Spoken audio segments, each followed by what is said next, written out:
It still does lock my cursor to the window, which is not ideal, but let's see. The effects are really loud. That's a little bit more inoffensive. I have subtitles on. Okay. Let's just have a little reticule for aiming, because we may have to shoot, apparently. Okay. Please don't break everything.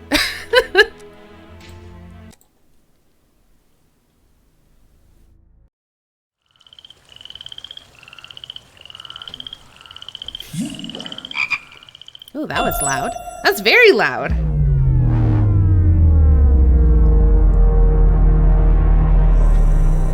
It looks quite nice, though.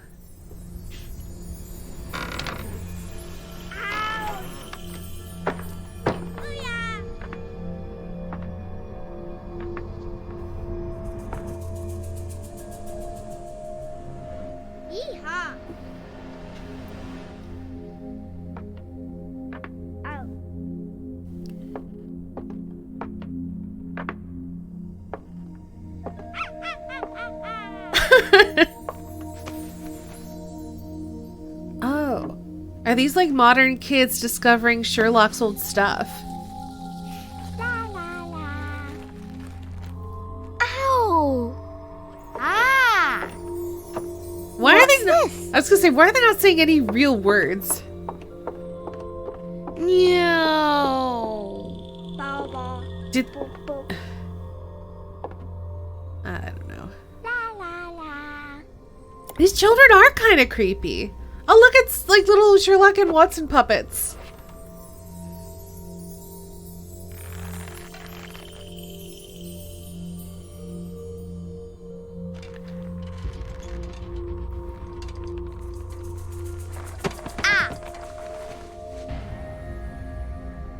Ooh. This is so weird. Oh, look! It's a book! Maybe it's a book about pirates with a treasure map. No, I don't think so. It's still really loud. I wish that I had seen through all your lies. Oh, start from the beginning, not the middle. And so I decided to pick up my pen to relate the most disturbing episode of my life thus far. It all began early Why one did morning they in frame it with the 1898 kids? when Sherlock Holmes invited me to accompany him on a visit to the Marquis of Conyngham. I don't understand. Why that framing element? Why? Watson, my dear fellow, we can now go and inform the Marquis that we have found the Samoan Oof. necklace, and very much faster than Inspector Baines, too, which pleases me. Have you really solved the theft, Holmes? And so quickly? I have indeed, Watson, and believe me, it was completely unnecessary to spread out all over London, as our friend Baines thought was best. He likes to boast that his methods are equal to mine, but once again the outcome has contradicted him. After all these years of accompanying you upon your investigations, I thought that by now I should be reasonably capable of following your train of thought. But in this particular case, I must admit that I don't understand anything at all. Ah, you see, but you do not observe, Watson. There lies the difference. It is a matter of course. A matter of course? In the middle of the night, when everyone is fast asleep, the service bell within that room rings out and alerts the servants. They dress quickly and come running, but the door is locked and there is a strong smell of burning from within. A few seconds later, the master of the house himself, the robbed Marchioness's husband, the Marquis of Conyngham, arrives and unlocks the door using the sole key. A fire has started inside the room, but they have managed to arrive in time to put it out. It is at that moment that the Marquis realizes that the famous Samoan necklace, which had been safe within its glass cabinet only a few hours earlier, has now disappeared. In order to explain, let us confirm my theory before the arrival of Inspector Baines. All right. I control Sherlock Holmes.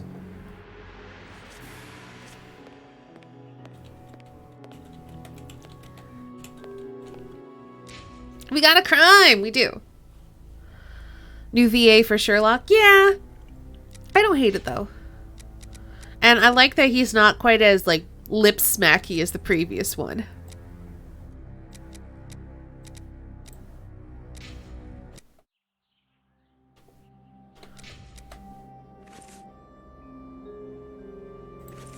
Oh. Well, there is a first-person mode still. I need to increase the mouse sensitivity, like, all the way. Even that feels sluggish.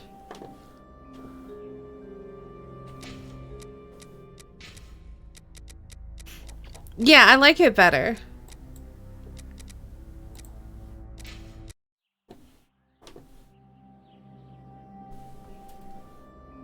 Okay, look at the broken showcase and click on it. I might go back into this mode. Oh. There we go. Yeah, I guess let's do this. This window was cut with a diamond.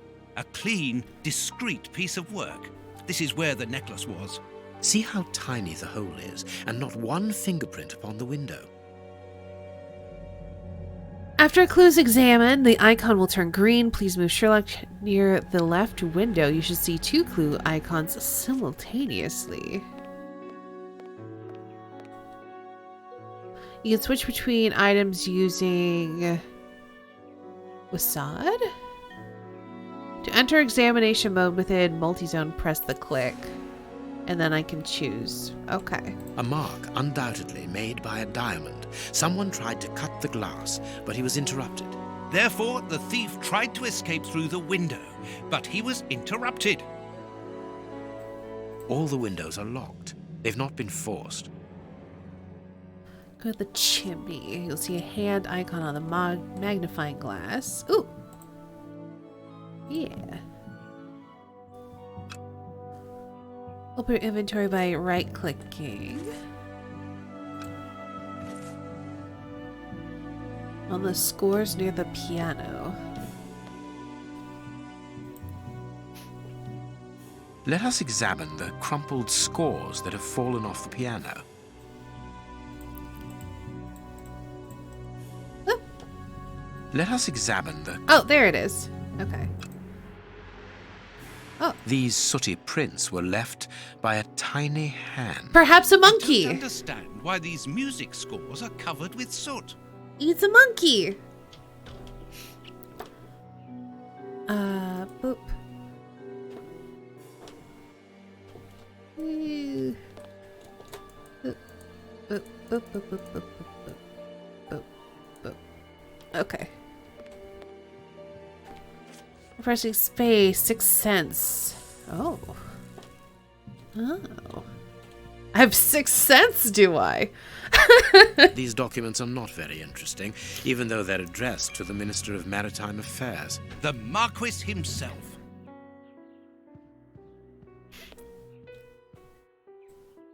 A candle. It must have fallen from the chandelier.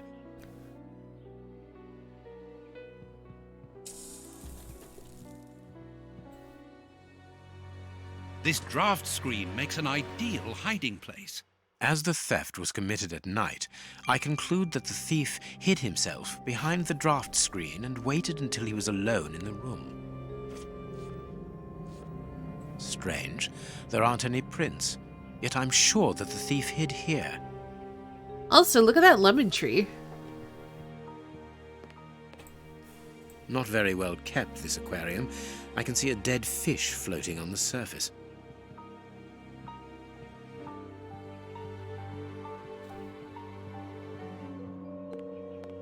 All the windows are locked. They've not been forced.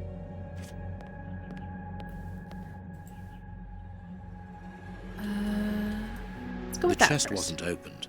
The necklace wasn't in it.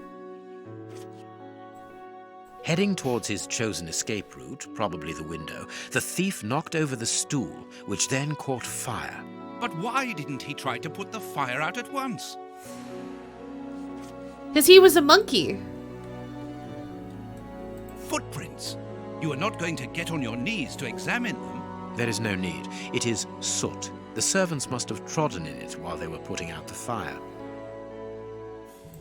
Strange. There are some objects here that have been knocked over. The fire started here, just beneath the bell pull. Whoever pulled the cord would have had his feet in the fire, unless it was pulled before the fire started.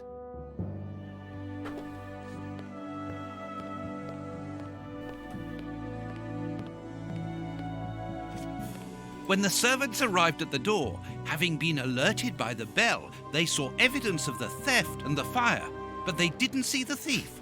This door is very hard to force. The Marquis is the only person to have the key. The thief could not get out through here until eventually, when the door was opened by the servants. Ah, Mr. Holmes, you're already here. Good morning, Inspector. You've arrived just in time.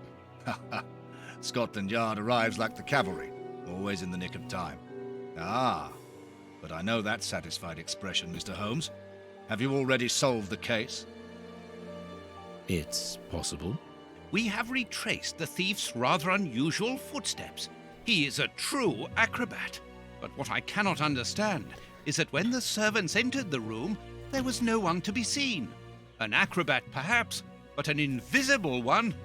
I do not think so. Well, what about a very The only tiny one? explanation is that the thief escaped before the servants arrived. I don't know how. It's clearly a No other monkey. Half mean- a point for the doctor, nil for the inspector. I'm pleased to see that you find the situation amusing, Mr. Holmes. Very well then. Explain. It was a monkey. Dr. Watson was correct when he mentioned acrobatics, but he is mistaken about the nature of the acrobat. As for you, Baines, you're quite incorrect, as the thief was in the room when the servants entered.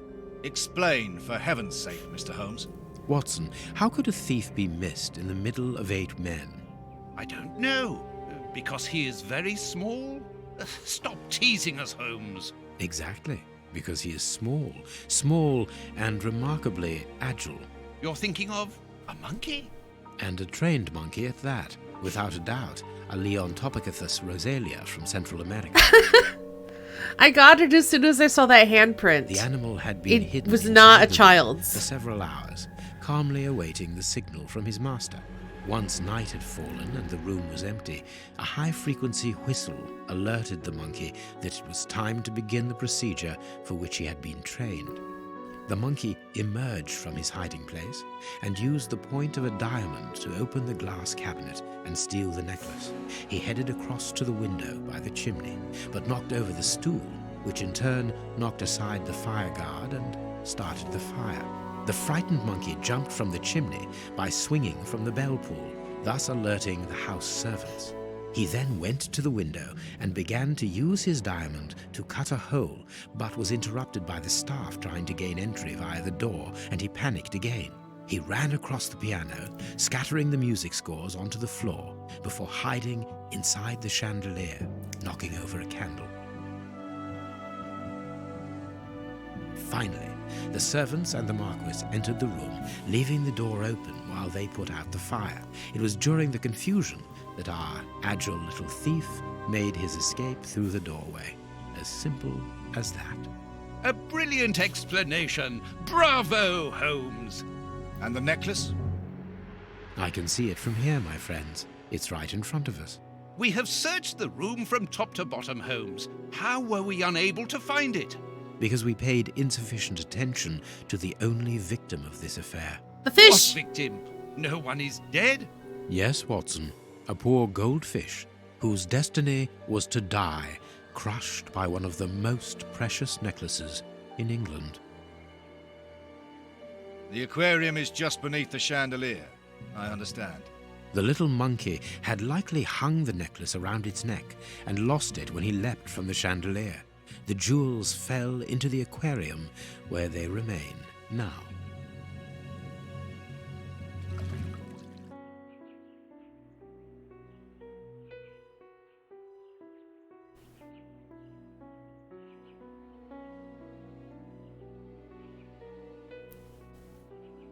All right, Marquis, here is your necklace, intact, just a little wet.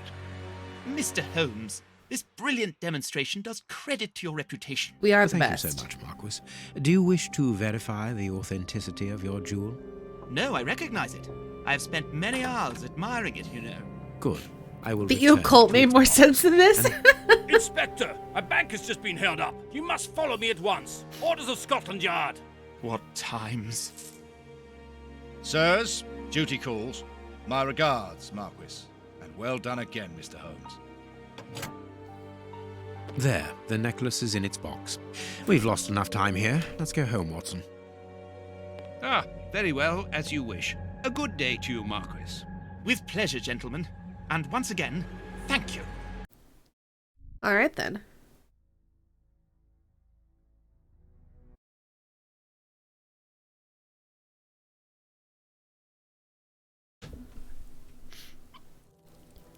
Is Cthulhu in this one? Not yet. I don't know, but hey, Spaceballs.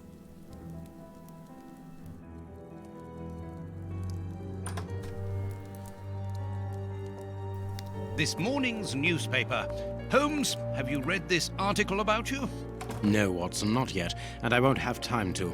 Read it before you leave. It's outrageous. If you insist.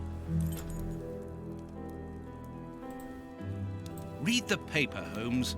That's what I'm doing. Glow Explorer. Sherlock Holmes at the home of Marquess de Cunningham. The investigation is a fiasco. Yesterday, the celebrated detective Sherlock Holmes was invited to the manor of Marquess de Cunningham to supply his conclusions following his investigation into the disappearance of the priceless Samoan necklace. It should be recalled that the lady called in the detective after the police appeared flummoxed in the face of the astonishing circumstances surrounding the theft. Hey, April! Indeed, the valuable piece of jewelry disappeared, while the door to the room in which it was displayed was locked. The alarm was raised by the servants, alerted by the room's service bell ringing out during the night. When the Marquis, the only person in possession of the key, opened the door, everyone rushed in to extinguish a fire that had started, before it was noticed that the necklace had mysteriously vanished. The most astonishing factor is that no thief was found within the room, and all the exits were closed. As usual, Mr. Holmes resolved the case in a twinkling of an eye, and the jewel was recovered. I will not waste my time on the various explanations as to the disappearance, because I would prefer to draw your attention, dear readers, to the last surprising developments in the case. Following the departure of Sherlock Holmes, who placed the necklace in the safe himself, the Marquis noted that the jewel was nothing more than a poor copy of the original. Let it not be... Hey, we offered to have him examine it. Let it not be forgotten that the Samoan necklace, although plain and without ornament, is unique because of the rarity of its pearls. Pearls which are found only in a small part of the lagoon of the archipelago of the same name, and to which scientists attribute their exceptional quality to the strong density of crystal of argonite that they are made of. The necklace, the priceless necklace, brought here at the beginning of the century by Lord Fenton Arwick, the Marquess's grandfather and eminent explorer, should have been part of her daughter's dowry for her marriage to the Duke of Newcastle. So I'm going to place a simple question. Should we not, in all open-mindedness, ask ourselves if the necklace was not simply and deliberately exchanged for a fake by Mr. Holmes himself? I am aware, dear readers, that the brutality of this question without any preconceptions may certainly shock some of you. But the facts are there, and our thoughts and judgments should not be confused with the regard which we all share for the famous detective. It is not the first time that the Globe Explorer has expressed reservations as to Sherlock Holmes' methods. Do not forget our counter-investigation to the escape of Arsène Lupin, the Frenchman who took malign pleasure in tarnishing the image of our royal family and who, by lucky chance, managed to elude capture by Mr. Holmes. It's true, we did let him go. At the time, we did not hesitate to consider a tacit complicity on the part of the latter. For those who are familiar with Mr. Holmes, it is quite apparent that his character traits show more of the opportunistic and brilliant usurper than of the altruistic defender of the law. I would draw the attention of our readers to the suggestion that the description of this gentleman provided by his friend, Dr. John Watson, through his stories is a long way from the truth. Indeed, his behavior is derisive, contemptuous, haughty, and offensive towards the police, and in particular towards Inspector Baines, replacing Inspector Lestrade, who is currently convalescent. In a habitual abuser of narcotics, such as heroin and cocaine. This is why, dear readers, it is important to disregard Sherlock Holmes's good reputation in order to form an objective opinion and to ask the pertinent questions. Was the necklace that Holmes found already a fake? If that was the case, why did he not mention it? And why did he insist on placing it back within the safe himself? Has the detective some unsavory interest in this affair, or is it a simple case of deceit in order to steal the extraordinary Samoan necklace? It is up to you, dear readers, to form your own opinions, but you can count upon your humble servant to continue revealing to the public the doubtful methods and motivations of one who, in the future, I shall not hesitate to call Sherlock Holmes the usurper. To be continued. Oh, Farley. What? Oh, there's more stuff. I thought that was going to be it, but there's more stuff in the newspaper. The ancestry of Prince Woodville recognized. It's called poisoning the well. I think he's got a vendetta against us. The Lords Committee set up in order to verify Prince Woodville's legitimacy. Without surprise, the prince's title was confirmed. Okay. Do I care about this? He plays the bagpipes quite beautifully. That sounds like an oxymoron.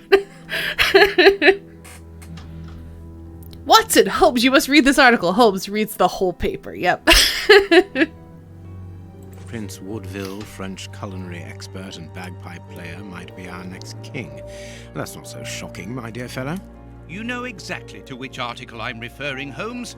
How can Farley dare to tarnish your reputation like that? You know, Watson, that wherever glory walks, jealousy is bound to follow. As for the forgery of the necklace, I suspect that we shall soon be enlightened in this regard. Come in, Inspector Baines, the door's open. Ah, Mr. Holmes. How did you know I was here? You are one of our rare visitors who avoids the second-to-last step of the stairs, which creaks dreadfully. And if I add the clinking of the handcuffs at your belt, to what do we owe the pleasure of your visit, Inspector? Have you read that rag? Inspector, I assume that you have the fake necklace with you. It's why you're here. Your superiors would like me to examine it. Indeed. They would like you to confirm or deny putting this fake in the box. Can't that wait? I must go to the house of Lord Peregrine Maitland, the Bishop of Knightsbridge. Alright, let's talk about the slander. Blatantly stacking and tweaking the facts so they look bad for Holmes. Yep. It's basically saying, Holmes is terrible. You decide for yourself about how terrible he is, because he's terrible. Inspector, can you explain this slander? Has the necklace of the Samoas really been replaced by a fake? Hello, I Mannixer. don't know how the reporter got hold of the information, but it's true. About the necklace, of course. I wouldn't permit myself to question the integrity and honesty of Mr. Holmes. The necklace is a forgery? Impossible! I saw the Marquis authenticated before my very eyes, before Holmes returned it to its place. Mr. Holmes, the Marquis believes Osmond Farley's theory. I shouldn't be surprised if the reporter isn't behind all this slander about you. He's a freelancer, well known for his explosive and subjective articles. In any case, the Marquis assures us that you were the last person to have the necklace in your hands. Let's return to the Marquis's house, Holmes. I'm sure that we'll have no trouble in taking apart this theory. It is unnecessary. Such allegations collapse on their own, like one of Mrs. Hudson's soufflés. Oh, wow. Let us leave the police to solve this problem and turn our attention to the matters in hand. Perhaps you are right, Holmes. And the Marchioness? She is beside herself. Without the necklace, her marriage is compromised. It is the principal item of the young woman's dowry. What a lovely marriage. Holmes, forgive me for insisting, but don't you want to examine the fake jewellery? Watson, I have an appointment, and it's out of the question that I arrive late. It will only take you a couple of minutes. You really must quell the suspicions put forward in this appalling article. If you will allow me, Inspector? Be my guest. Very well. All right. What do you think, Holmes? Oh, did you already give me the necklace? All right.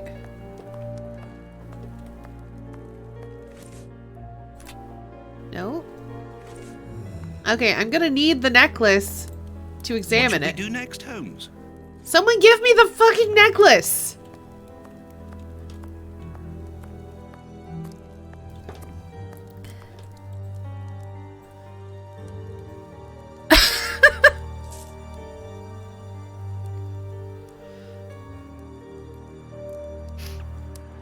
Find out if the... Oh, there's a... This pearl is a different color. You say there's a pearl that's the wrong color. So there's that. These 3 pearls are of poor quality.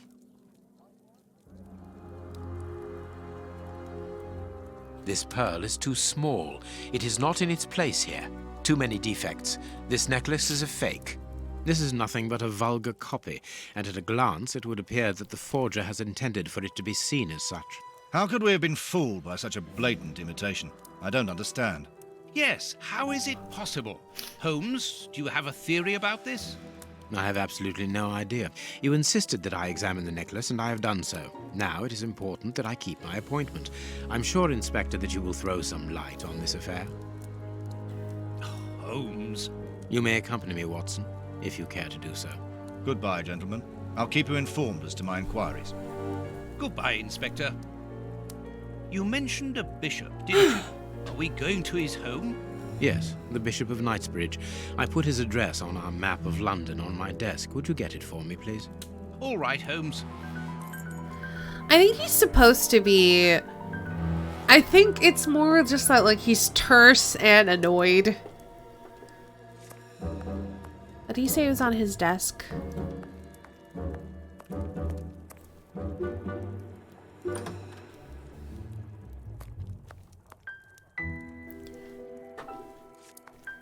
Oh, that's not his desk. That's a makeup counter.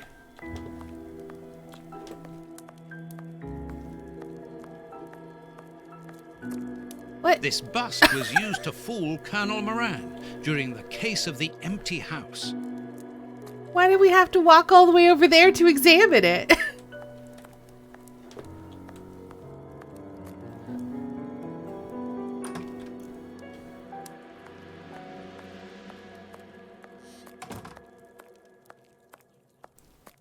This desk? This desk. I have found your map. Also, I like how Sherlock was clearly closer to the desk than Watson, but he still made Watson go get it.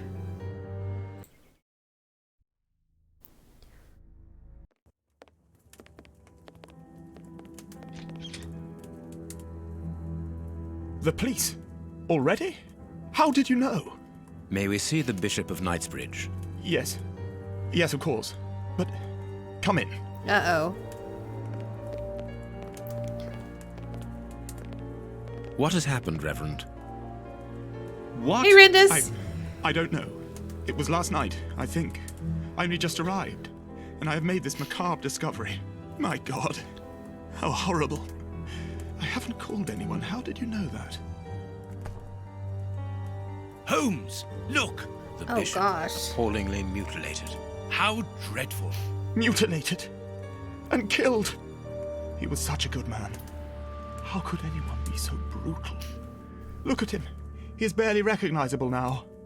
How could any of God's children be responsible for that? They were evidently unworthy children, Reverend. Now do please try to calm yourself and focus, because we will need your assistance. Do you have any idea as to the motive behind this? I haven't had time to do an inventory, but nothing appears to have been stolen.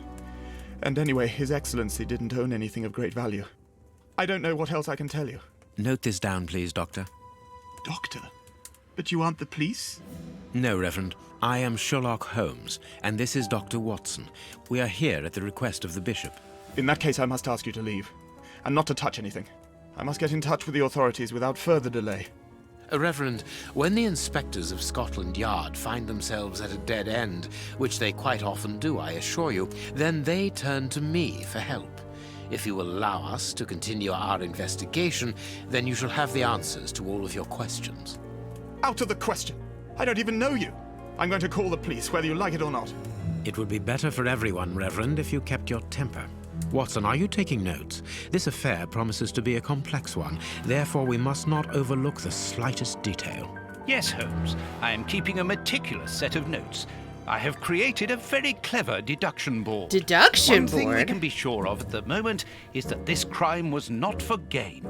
The Reverend has informed us that nothing valuable was stolen, and indeed, it would seem that the Bishop had nothing of any worth to take. Very good, Watson. Do continue. Deduction board? Deduction board! Make the right deductions based on the facts you have. Bishop didn't own anything of value, not even in his safe. Okay, so...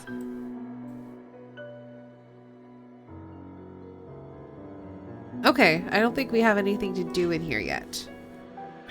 This is cool, though. Alright! Time to look around at all the clues. Watch where you're putting your feet, Watson. Have you noticed these prints upon the ground? Well, yes, those muddy marks. See here, Watson. Footprints can often provide more vital information than the very best of informants. New mechanics! Yes, I know, I'm if you know excited. how to make them talk, that is. It's child's play, Watson. We will begin by excluding the contaminating prints, which are yours and mine from where we came in, and those of our dear Reverend who was so impatient to call the police. Okay. This print came from an expensive pair of shoes, and it seems recent. It is not a laborer's shoe. Sounds like my shoes. Hobnail boots like those worn by laborers. Hobnail boot. Hobnail... A fragment of stone. Peculiar. Okay. Nothing of interest here. Size 9. Size 9. Size 9. Size 9. Size 9.5. Size 9.5. Hobnail boots. Nothing of interest here. Okay. Question 1. How many criminals were there? I think just one. That's not right. Start again. Wait, what? How? But aren't these not my shoes?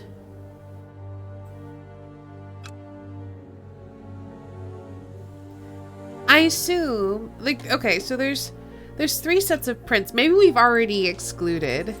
Perfect. We now know Okay. that there were 3 crooks. I was assuming that we had my prints, Watson's prints, and another anomalous set of prints, but no. We've already excluded them.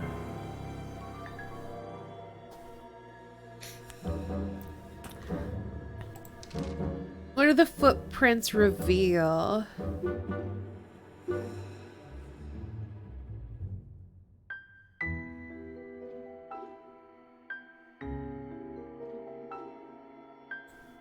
Okay. So we only see one fancy footprint. We have 2 footprints that were size 9. One was a laborer. Okay. So we see... These are both 9.5. We have one entering and one leaving. We have... These are all size 9. What do they reveal? All men left the room jumping on one leg! One man was carried so not to leave footprints. One man left the room wearing different shoes. One man joined those who were already in the room. I don't know.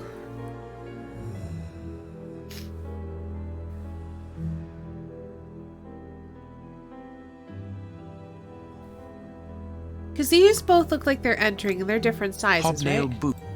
Hold on. Because, yeah, this is size 9.5. Size 9.5. And then this one's size 9. Size 9. And then this one's size 9. Size 9. So, that suggests that we had 2 people wearing laborer shoes enter.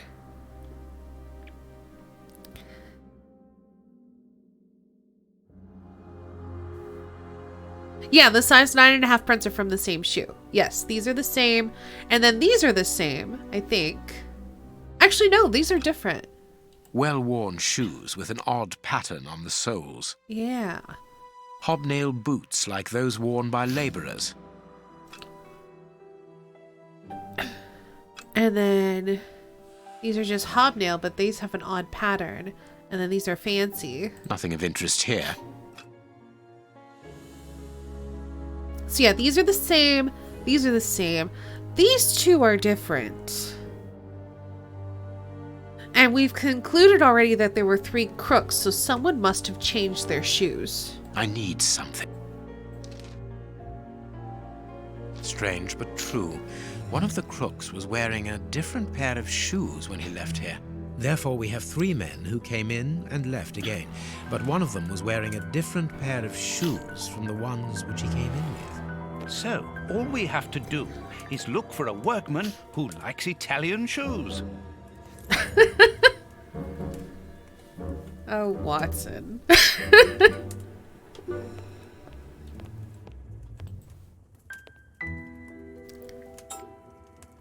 A surgical scalpel covered in blood.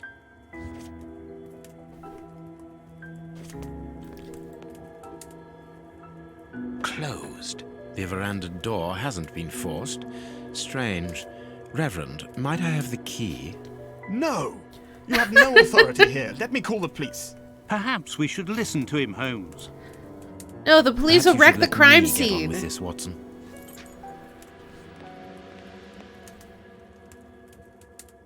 This door has not been forced. Where does it lead, Reverend?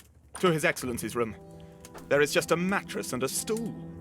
Well, I'm gonna have a look. The bishop's bedroom. It is very austere. Nothing in particular here. Okay.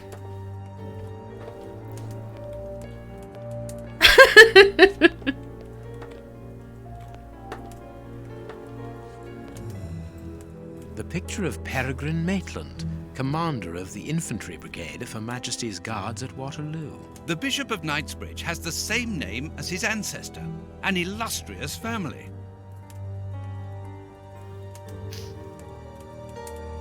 Oh.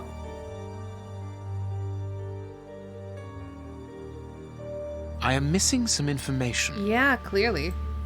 Impossible to open it. Right then. Reverend, I'm missing something, an implement with which to open this chest. Could you tell me where to find it? No! Go to the devil! What are you afraid of, Reverend? What is inside the chest? I'm not afraid of anything. In fact, I do have the necessary implements, but if I have to give them to anyone, it will be to a representative of the law and no one else. Fine then. I'm gonna keep looking around. A whip? No. It is a discipline for self-flagellation. You just googled hobnail boots and they're actually pretty cool. This metal rod is for fastening the chilies. It's a cilice designed to bruise the person wearing it. The bishop wore it as repentance. He pronounced This it 2 different very ways. pious man must have had the habit of mortifying his flesh as a means of repentance.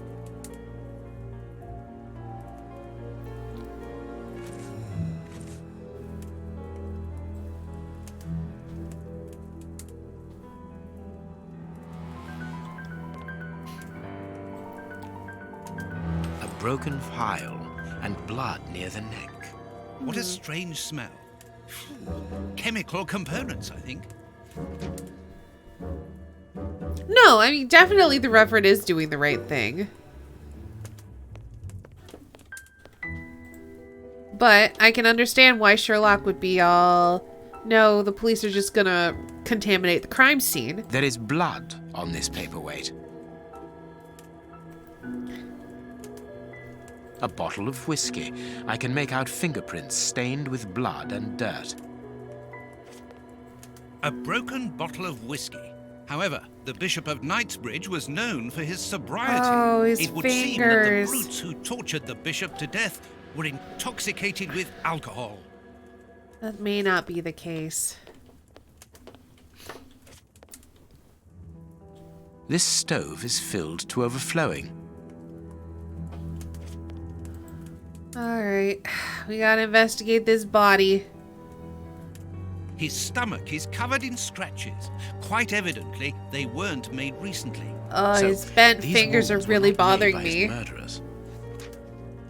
The fingers have been crushed and violently struck. The fingers have... Yep. His forearms have been ripped. Pieces of skin have been torn off. What do you think, Watson? I'd say that he was eaten alive. Yet I've noticed a curious degeneration of the skin tissue around the wounds. What else? Are we missing anything?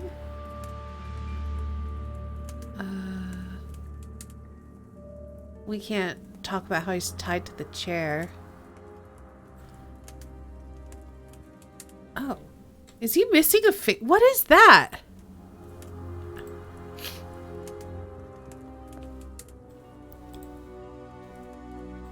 Why can't I click on this? It's like a random finger or something. All right, let's look at his feet. These burns are terrible. This poor man was tied just below the knees. I To mean, stop him from walking, if you certainly, call the but ankles mostly just to below free the his knees, feet. sure. His feet have been burned. My first impression is that he wears a size 9 shoe. You! But what does it matter, Holmes? My God, Holmes, this man was horribly tortured. A finger. Apparently it doesn't belong to the Bishop of Knightsbridge. How dreadful.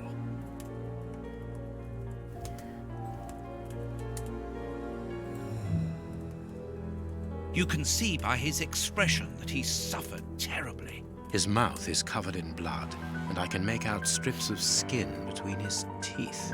My dear friend, everything points to this man having gnawed at his own forearms. That's unbelievable, Holmes. And yet, His chest has been lacerated, I would say, with a very sharp and fine blade. There isn't any doubt the wounds on the bishop were administered with this scalpel.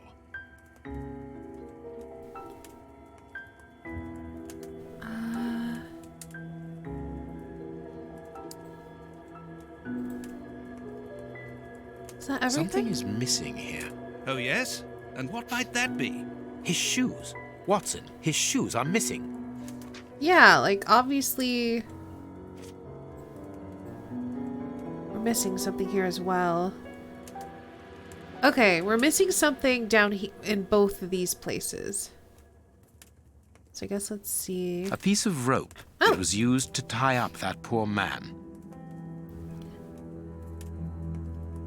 Okay, are we done with that now? Yes. We can't take the bottle. What else can we look at then?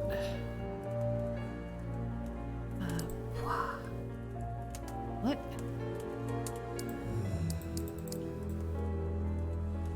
His feet. Yeah. You! I don't see anything popping up. But it's suggesting that there's something else to examine down here. When I click off of here, because it doesn't... Oh no, now it is. Weird. Okay.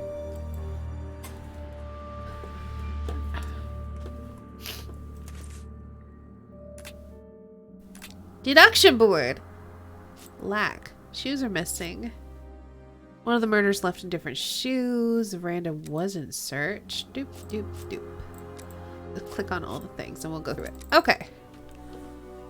The bishop's shoes are missing. One of the murderers left in different shoes.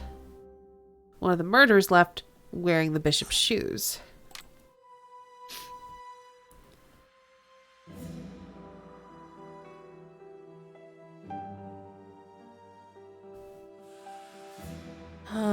I don't know about that yet. I don't think selling shoes makes sense. The murderers could be poor, but I feel like this one might be more accurate. I'm gonna leave it for now.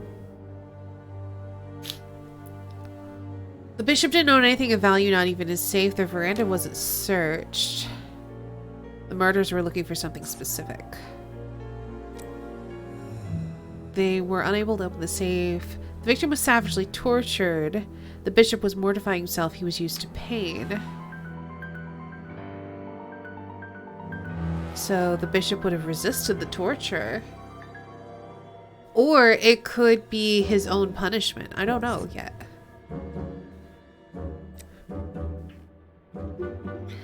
The broken flask has some blood on its top. The murderers made the bishop drink the contents of the flask. Or the murderers tortured the bishop with the broken glass. I don't know. You call that torture? Give me the knife.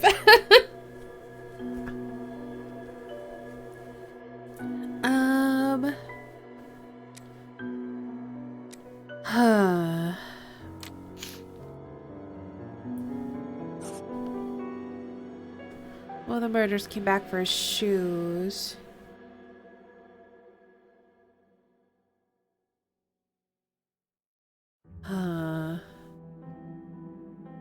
Maybe this? Maybe this. That doesn't make sense because they didn't steal anything. So he either specifically wanted his shoes or they were hired by somebody.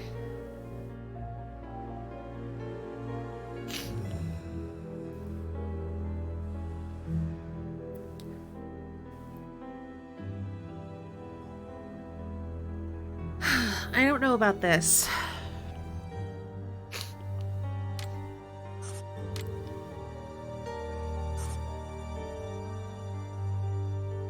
Searching for the bishop's shoes doesn't make sense. Because they wouldn't be hard to find. They're on his feet. Wanting to steal from the bishop doesn't make sense because the bishop doesn't have anything worth stealing, and they didn't even bother trying to steal from the veranda. They could have forced that door. So it's one of these two, I think. I'm gonna go with that.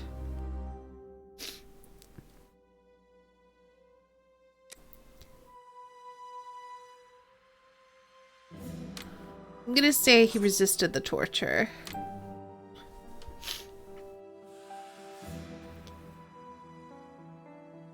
Maybe... There we go.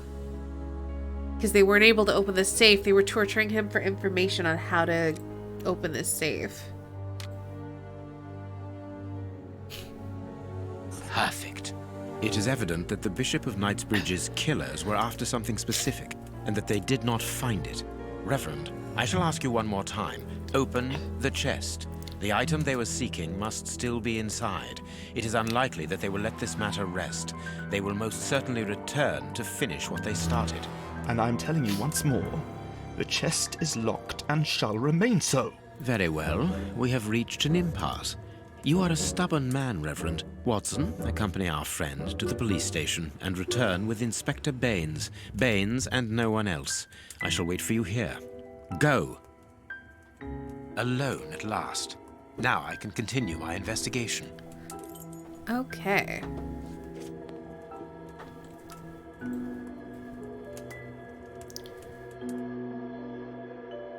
I am missing... Oh, there's like... Hold on. There's like scratches here. These traces reveal that the thieves tried to open this chest. There we go. That would have helped. After they implement the deduction board, I'm not sure I ever arrested the right person again. Nice. Why do I feel like this won't go well with him alone now? It'll be fine. Alone at last. I mean... Alright, let's see. What do I have? Broken flask, a pocket knife, a scalpel, a metal stick. Hold on.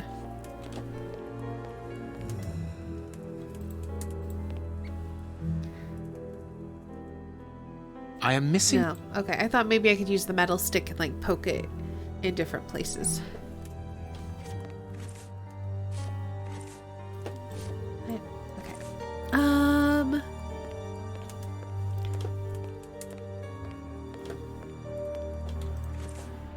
Is there anything else on my deduction board? This. Blood on the top of the flask. Did they torture him with the broken glass, or... Hold on. Did they... That's what I think happened. But it has blood at the top. I don't think that they would have made him drink blood. That doesn't seem right. It's one of these two. I'm leaning towards this, so I'm going to leave that there for now. He gnawed at himself. That doesn't really... We need to basically have this advance somehow. Okay.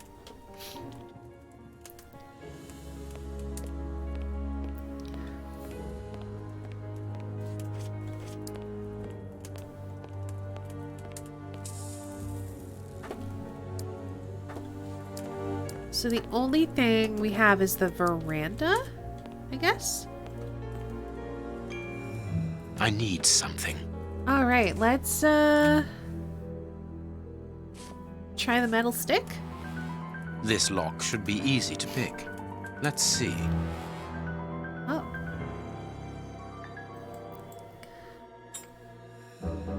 Oh, I have to bend it into a shape. I see. Okay.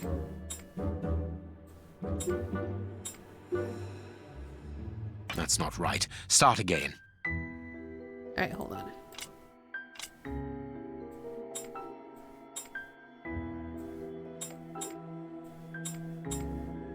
That doesn't look right either. Oh, wait. I have to bend it in the shape to get all the pips up? That's not right.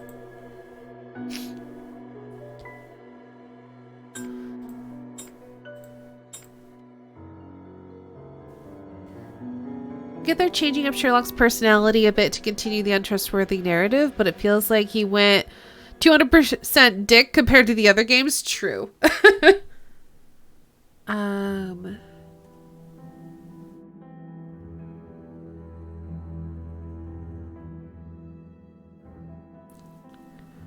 Oh, I have to make this shape, I think. Okay.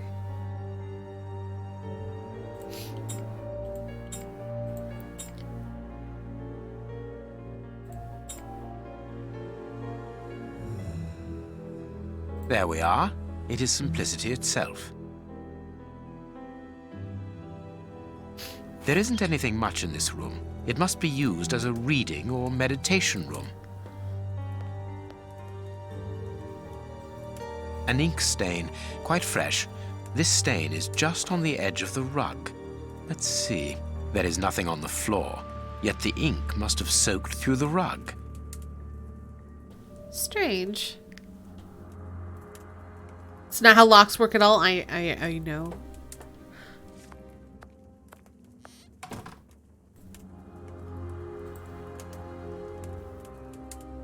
An ink stain.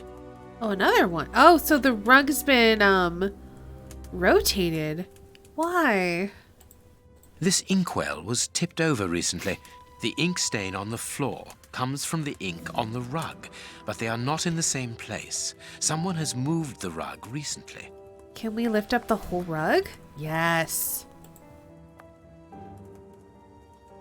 That is curious. There is something strange on the floor. Certain stones have been marked out, just like a chessboard. That is curious. I need something. What could we need? Apparently, someone wanted to hide this statue. Give me it. This horse resembles a large chess piece.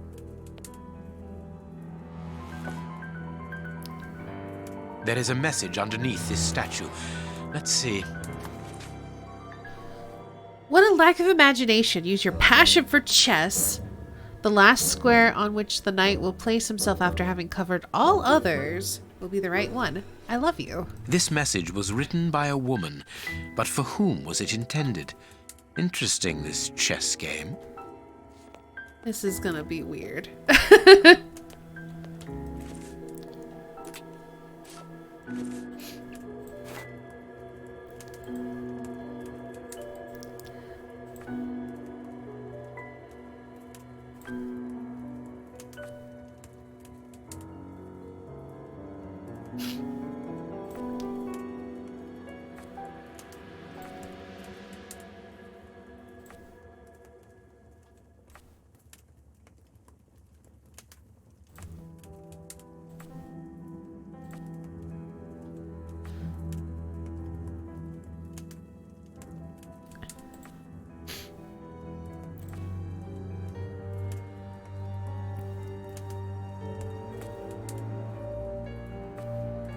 That's not right. Start again. I backed myself up into a corner.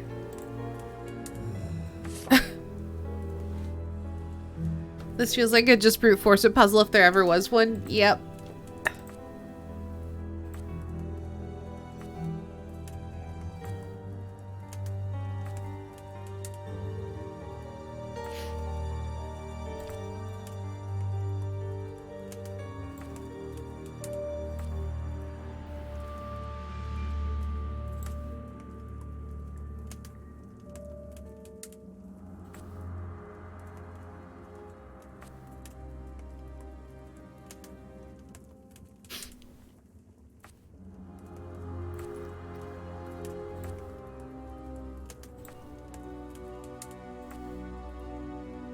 That's gonna be wrong too.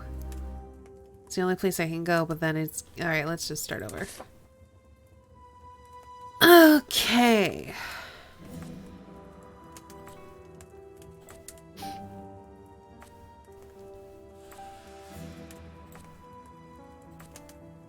That's not right. Start again. I fucked up.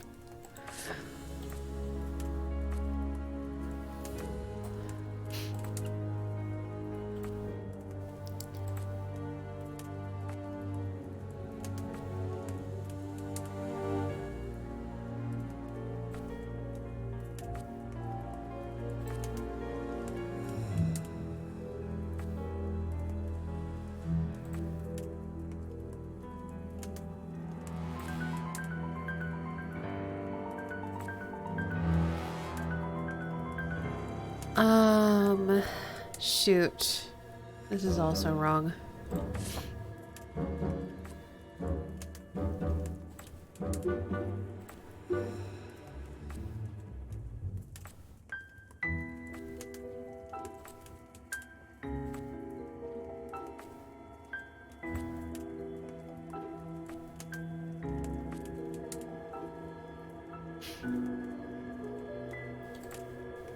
That's not right. This is hard.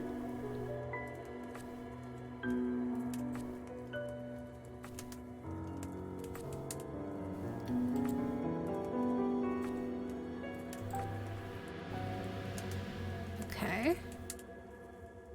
Now, can I do this for all of the squares? Oh, no, because it's... Well then.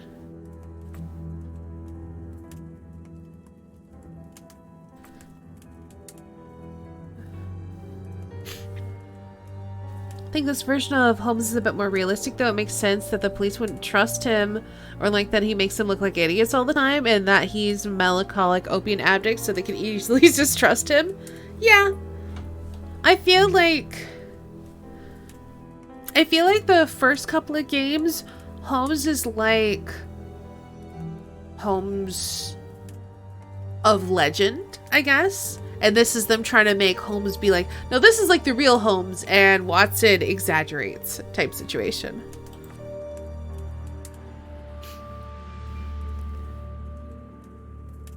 Let's see, if I go there, then my only option is to go here, and then I can go back around. Okay, let's do that.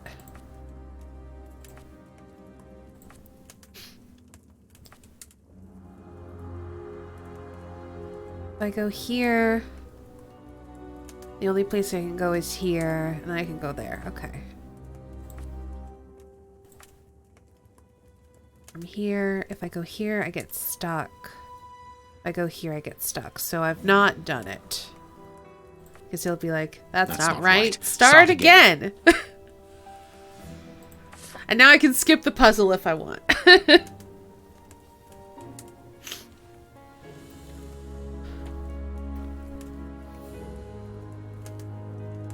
Yes, this jerk opium addict is being read about by those weird kids right now. You missed the very beginning, Derek. It was really silly. These kids broke into this attic and they found all this Sherlock Holmes paraphernalia, including puppets, like little puppets on strings of Sherlock and Watson. And one kid was like pushing at the Watson puppet and a manuscript fell out, and now they're reading the story.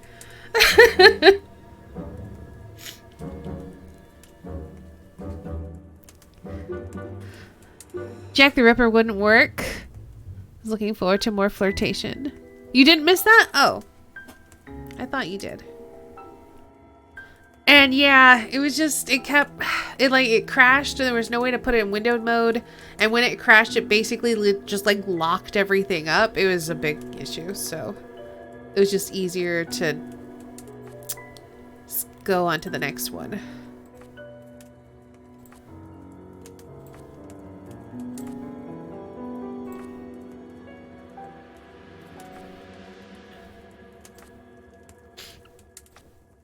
That's not right. Start again.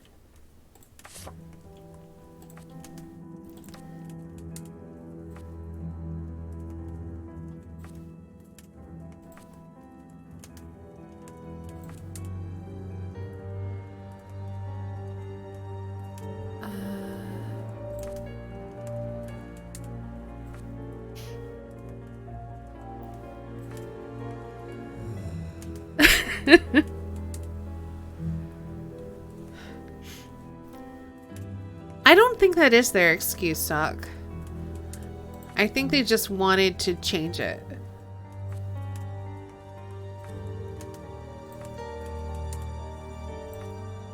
That's not not right. Start again.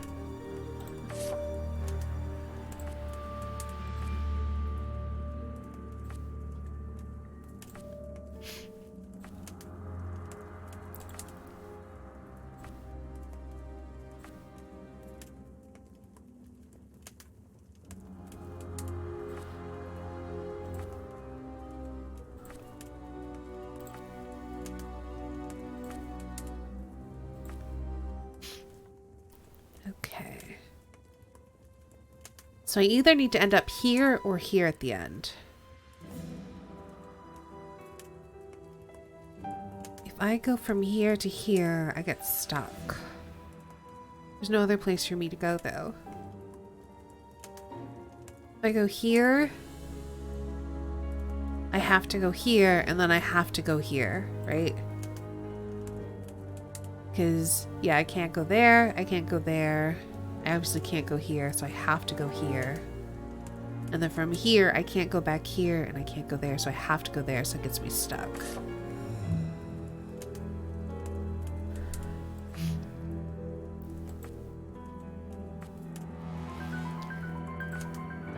We'll get there, Derek.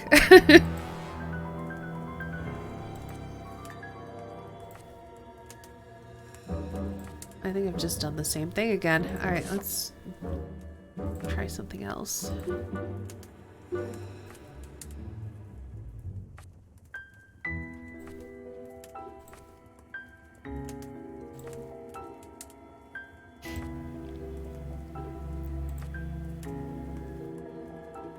Oops.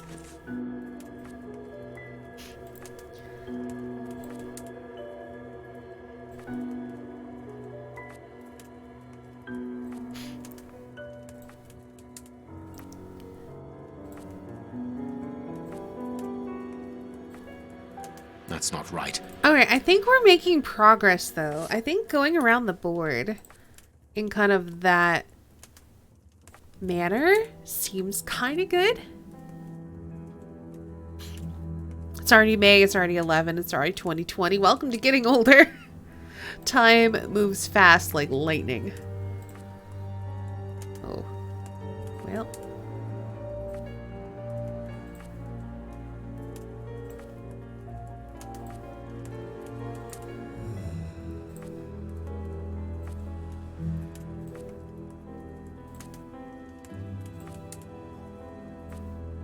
Yeah.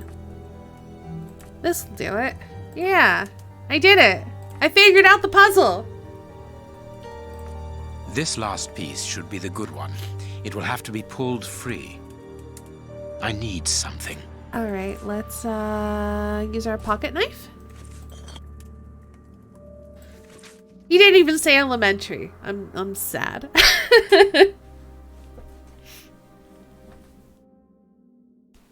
24th April, my love. What a beautiful spring. And what a marvelous day. Our dear youngest child's birthday. Every moment is so... Elementary. Yay! Yeah. Thanks, Derek. Every moment is so precious as our child blossoms, and without a doubt, he will soon be talking. I am sure that his first words will be for you. He misses you so much, as do I. Are you sure you cannot get away on Sunday after Vespers? I thought that... 14th of September. My darling, I know that you think I am insistent, but we absolutely must legitimize our union. We cannot live in sin all of our lives. 3rd of March. Rest assured, my dear, that I understand your position is not easy, but have you thought about ours, the children's and mine? And I cannot allow our children's future to be compromised. Think about it, my love. What is a so-called scandal next to the well-being of your family? We must become husband and wife legally to finally form a real family. A packet of letters addressed to the Reverend. They were written by a woman who mentions his illegitimate children. Their affair isn't official. Perfect. I have you now, my wayward Reverend.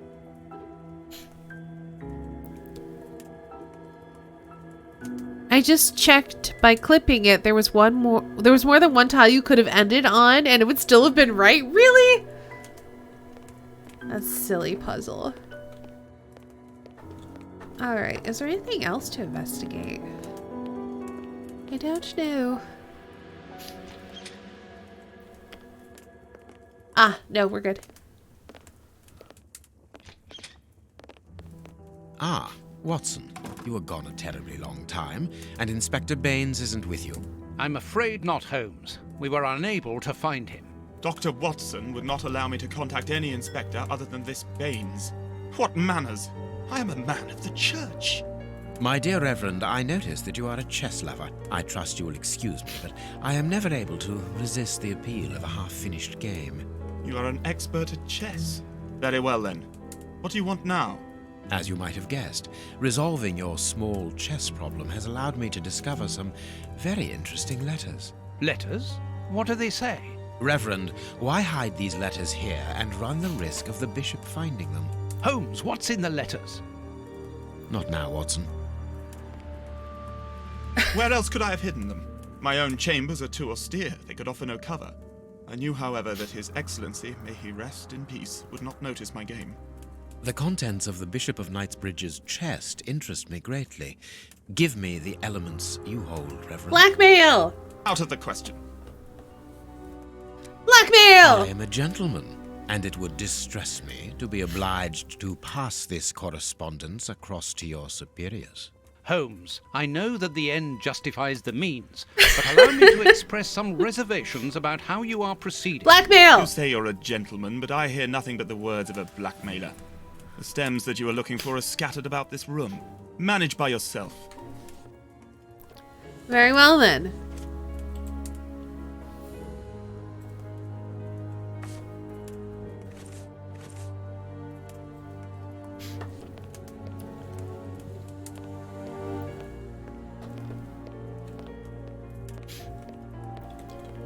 You've lost karma. Remember that Watson is lawful good? It's fine.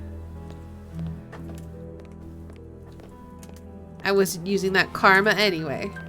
Oh, is that it? Those the only stems? I thought I had to... No, there's only 3 sticks. Hold on. Hold on. Let's use Sherlock vision. What?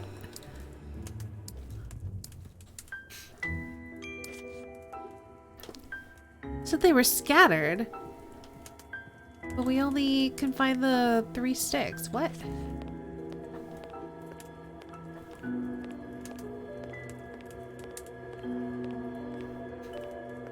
korma. What is korma? I cannot leave now. Fine.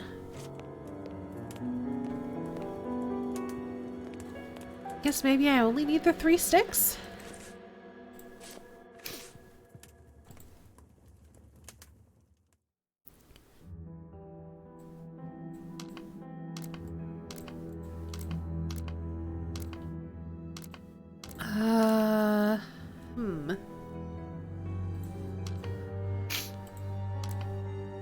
What?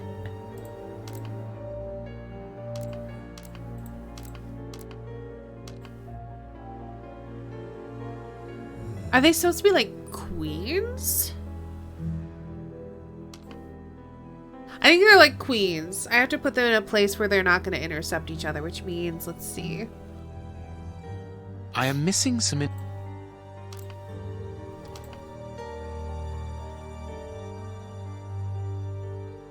So I need to find 4 more, I think.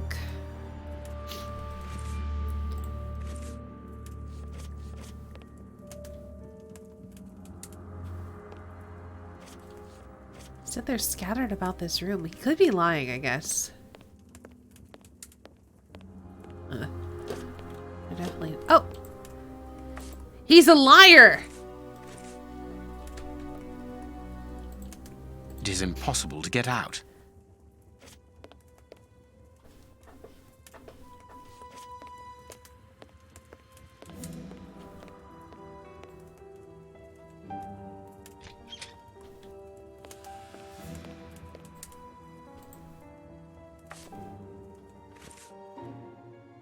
So we have a total of 6. I need 2 more, I think.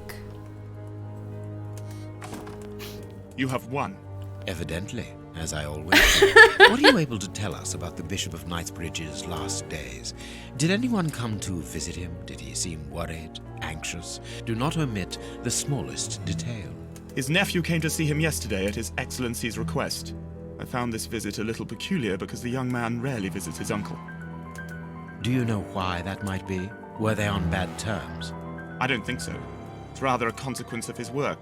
The young man is employed within the archives section of the Royal Library, which doesn't leave him with a lot of free time. Do you know the reason for his summons? No, but the conversation was very heated. It only lasted for a few minutes and ended with the nephew in a terrible rage. Interesting. I've answered your questions. Will you now let me contact the authorities? No. I'm afraid not, Reverend. Not just yet. All right, now we can open the safe. Solve the puzzles. Can I not combine them? Nope. All right then. There we go. We have all of our pips. And yes, he is more cocky. He is like, he's got his jerk meter dialed to 11, which is fine.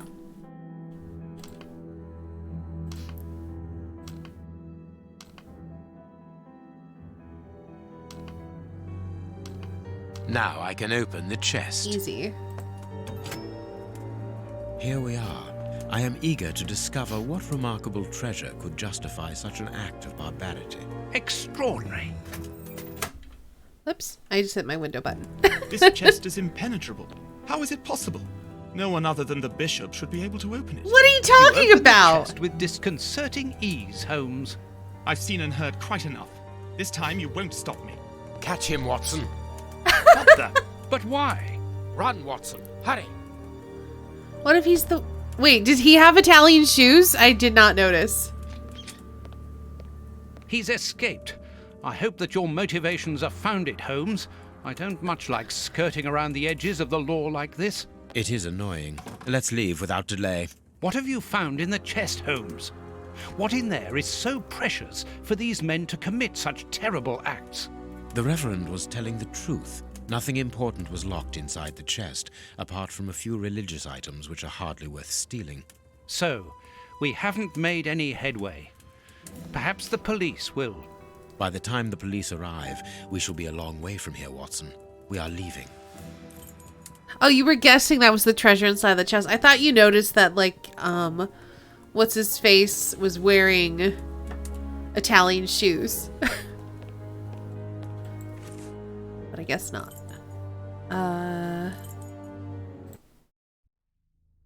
Back to Baker Street, I guess. We have crossed London at a breakneck speed. We could have knocked someone over, and naturally I had to pay the cabbie out of my own pocket. Of course. Watson, stop complaining. We have to analyze the clues found at the bishop's house. Deductions.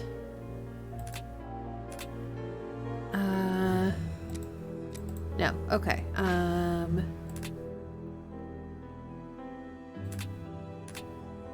Oh, right. I got stuff to deal with. What's this? I need something. I don't know what that is, though. I guess. Rope? No, it is.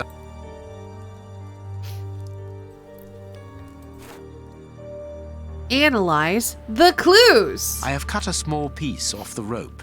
That should be enough. I haven't finished my analysis. Oh. This rope is only worn on one side. I need something. Okay. We have pincers, we have a brush, we have a scale. No, I can't do. Alright. You take a bit A of lot it. of fragments of black stone are wedged into this rope. Their color seems unnatural, but they are too small for me to examine them.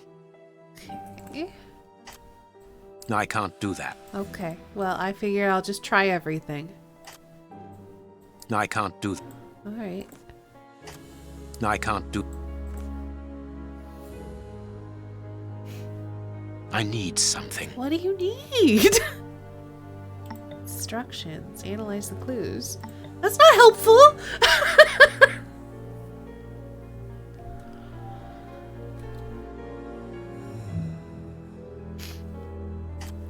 Black and damp earth. Okay. I can see something. I can see something. Fantastic. Pincers? Okay. No, I can't do that. I don't know. This fragment of stone Jeez. is very smooth, Okay. and it seems to be of a peculiar quality. I shall have to strip it with one of my products. Imagine Holmes and Estany arguing. You don't have to imagine. It's happening live before your eyes.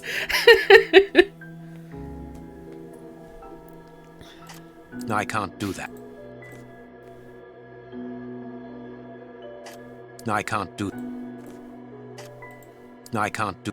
Alright, I don't know what you want to do. No, I can't do.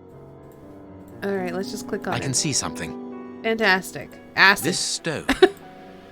Oh, I went too far. I can see something. Oh, water. No, I can't do. Acid. No, I can't do. This stone is granite, covered in black paint. The Oh. fragments found in the rope and this piece of granite come from the same place. Well then. Okay.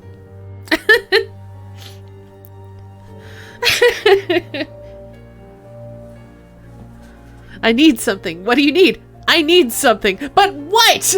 I need something. Be more specific. You know so many words. Use some of them.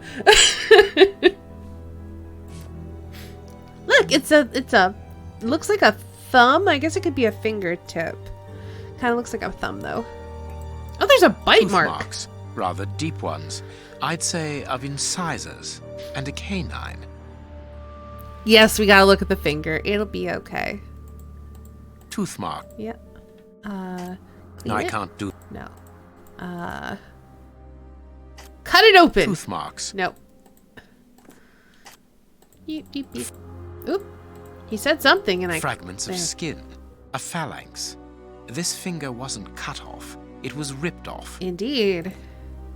Fragments. No, I can't. Alright, dissolve it in acid! No, I can't do. Okay. What else do you want me to do, Sherlock? I can see something. Oh, there is something underneath the fingertip. Black and damp earth under the nail. Interesting. I can see something. I must compare the samples. Bite marks on this severed finger. I am afraid of the significance. The thieves Chicken didn't Wolf. get what they wanted. When they were faced with the bishop's refusal to cooperate, one of the gang shook his finger at him to indicate that he was responsible for his unfortunate state. And the poor man, whose head was the only part of him not bound by ropes, bit the finger violently enough to sever it. An uncommonly savage act. That explains Watson, how he got I the am blood in certain his that mouth. when we have explained the reasons behind this sudden bestiality, we will have revealed a larger part of the mystery. You are a little bit too excited to cut or destroy that pocketed finger. Hey, Crit Witch, and hey, Ice Bunny. There is something written on this scalpel. Well, I then. should clean it. Let's remove some evidence. No, I can't do that. Yeah, you can. No, I can't do that. Clean it more, you dumb. No, I can't do that. Ah, I can make out WCCH. What do the initials stand for? How many hospitals are there in the Whitechapel area, Watson? If we count public dispensaries, enough to keep us busy for an entire month. Did this scalpel come from a hospital? Yes, as the initials WCCH engraved upon it show us. We must think on how best to deal with this. We do not have the time to investigate every hospital in Whitechapel. I must compare the samples of earth that I found. And if I mixed this earth with another substance... Acid? No, I can't do that. Acid. No, I can't do that. Water? Now it must all be stirred.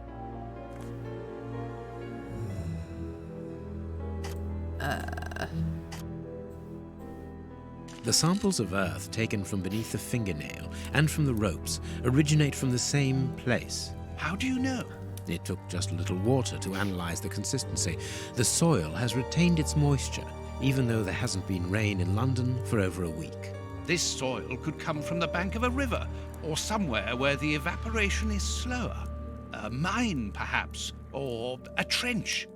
The banks of the Thames are clay soil, unlike our samples, so we can rule that out. The nearest mines are 12 miles away, so I would rule that out also. I would therefore conclude your last theory to be nearer the mark. A trench? A pit.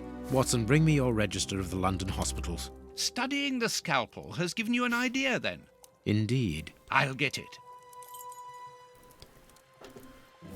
Alright, let's go get the map.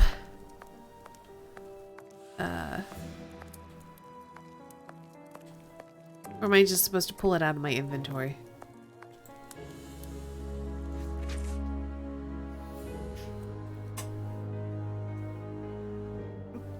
Oh gosh, it's another savage newspaper article.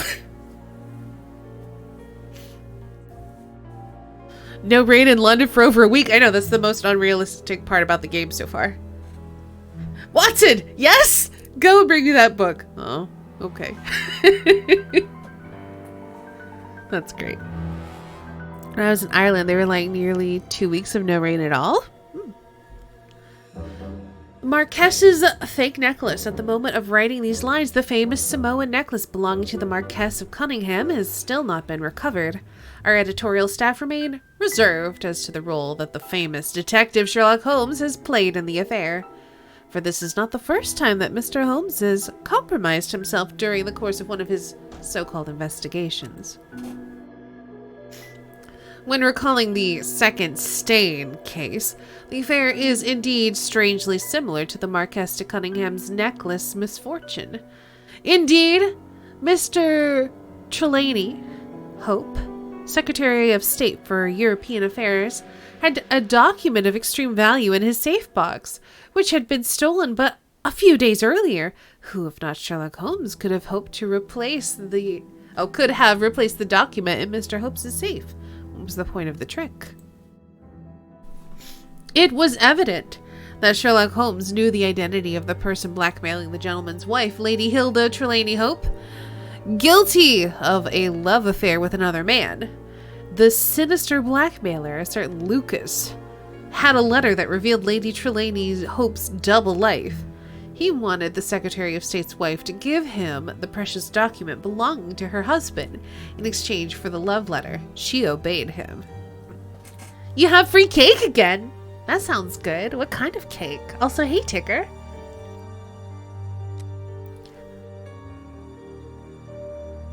Free cake? You said free cake.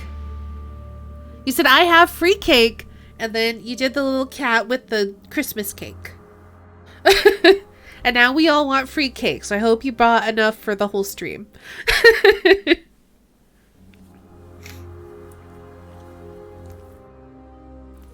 But then Lucas was found murdered, and Mr. Holmes managed to find the compromising letter without any difficulty on the crime scene after it had been meticulously searched by the police. Does that not strike you as strange? Mr. Holmes knew where the hiding place was without any doubt. As to the motive for the murder, no need to ask who might profit from the crime, eradicate a cumbersome accomplice, and thus appear as a hero in the eyes of the authorities. Panagrammic, thank you so much for hosting. Hello and welcome.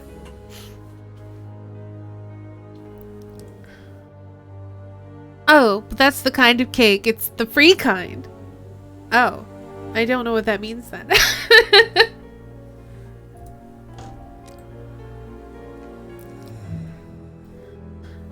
I'm gonna guess sock. Tigger is gonna say it tastes like cake.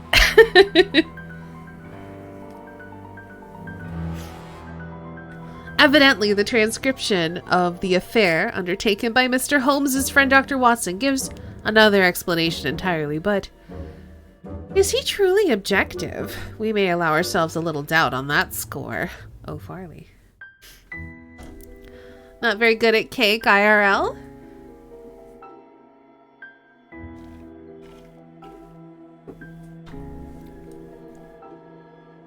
It's whatever cake you want it to be. Delicious. Read the paper, Holmes. Stop telling Holmes to read the paper. He does not care. And this is how my dear friend and colleague treats his clients' letters. Indeed. Oh. Female anatomy. I should put this book somewhere else. Watson, stop. Hospitals and dispensaries in London. I have found my book, Holmes. Good. Put it on the work table, will you? General practitioner? That won't be of any use to me. Watson, you rogue. He really is. Let's have a little wander. Let's look at everything. Here is where I write my stories about Holmes's cases. And I've got work to do.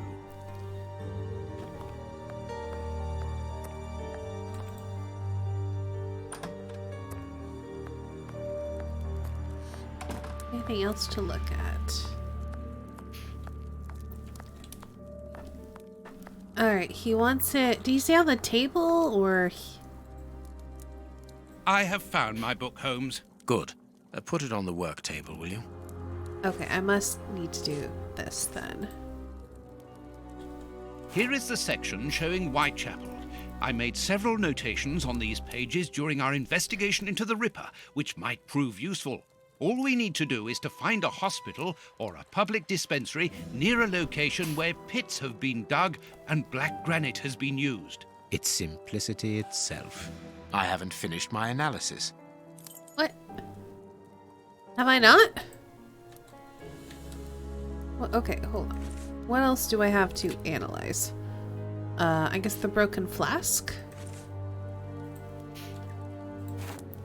Oh! To analyze the evidence, add liquid. I was reading that game from the test tube. Use all active agents to work out all of its characteristics. Okay. Yeah. Fatality. Okay.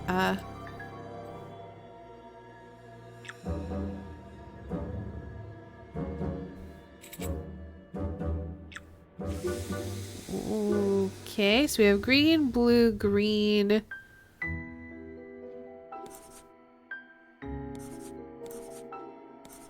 Like that.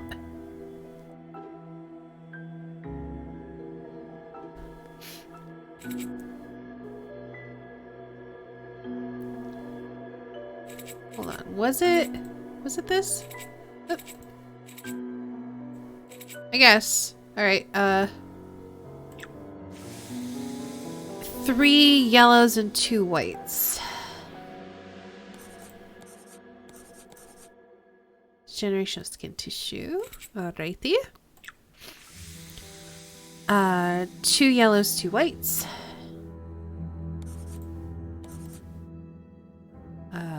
Apparently we're missing something.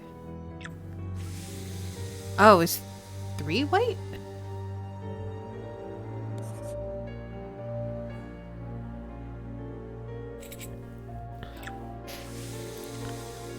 Two greens and a blue.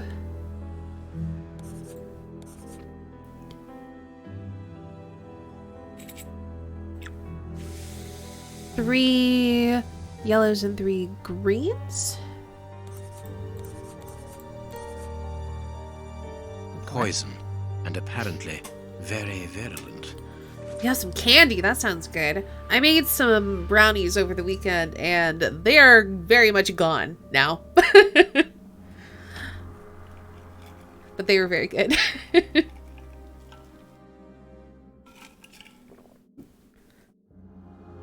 Results of the analysis of the poison administered to the Bishop of Knightsbridge. A substance that provokes a heightened aggression, close to madness, death by cardiac arrest.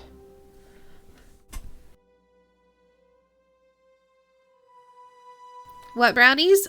They were just like mostly normal chocolate brownies, but they had extra little bits of like chocolate chunks in them. They're really good. Poison.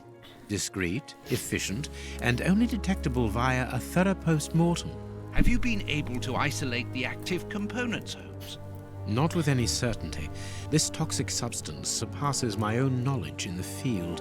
It is without doubt the work of an expert chemist. A chemist and a criminal. As you say, please find my monograph on poisoners of the last 30 years. I thought that we were continuing the joke, like, what kind of cake? What kind of brownies? But you meant that, like, with a full mouth, as in, I ate all the brownies, don't worry. What brownies?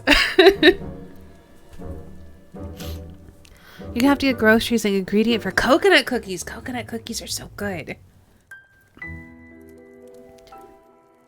Wanted to make muffins or cupcakes, but your mom never cleaned the tray for those. Could you clean the tray for those?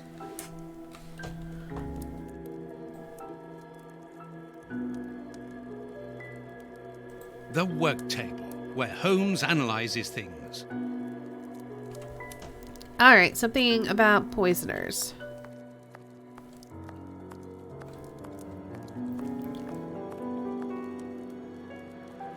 Oh. The harpoon that was used to kill Black Peter. A horrible murder.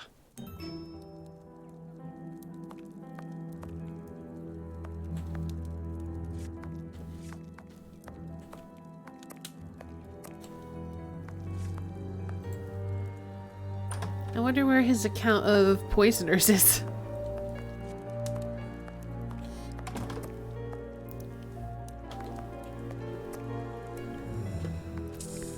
Ooh, I can use Watson Vision as well.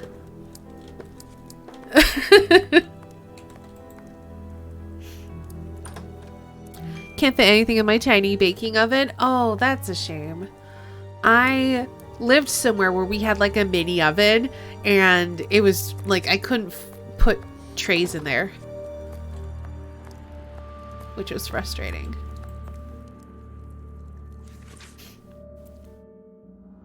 Source Scotland Yard, rat killer, German, imprisoned.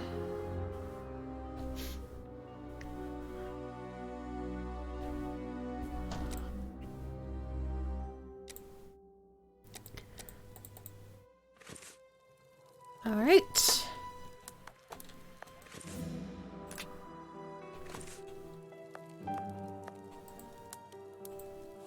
According to these documents, Hans Schielmann, known as the Rat Killer, was considered the greatest specialist in chemical poison in the world.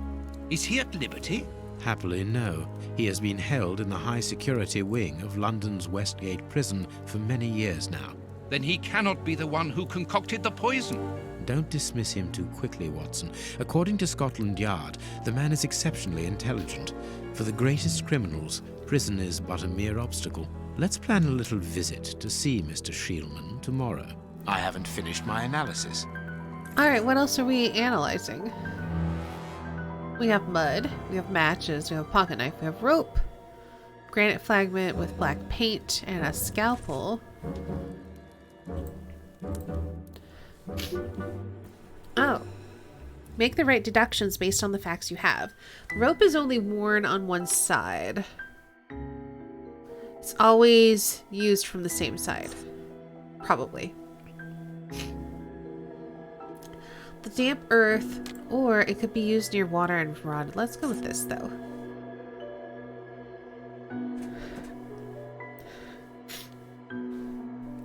Damp earth brought in by the Bishop of Knightsbridge killers.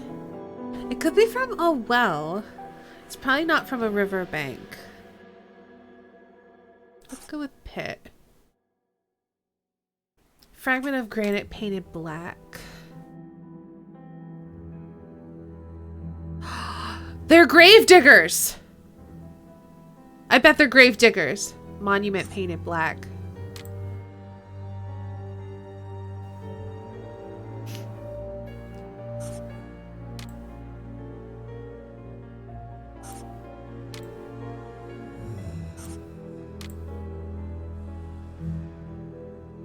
Now I can make the right decision. Got it.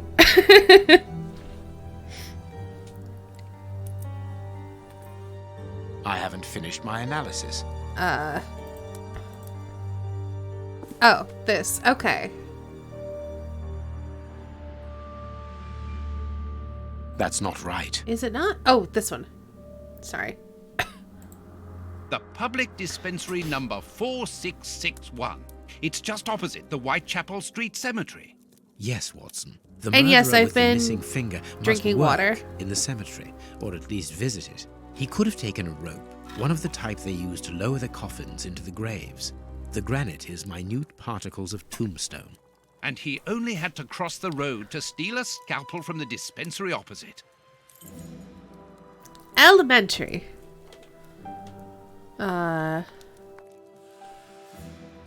So now are we going there?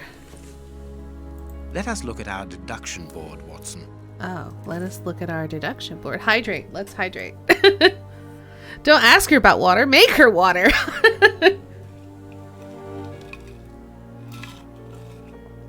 I will drink more water. Okay, deductions.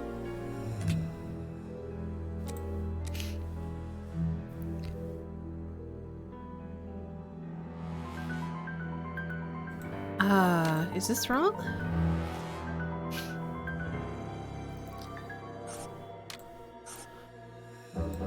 The deduction board doesn't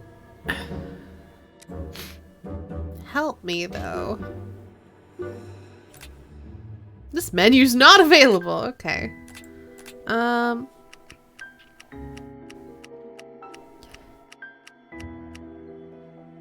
I would assume we'd have to go to the gravestone. What do we need to do now?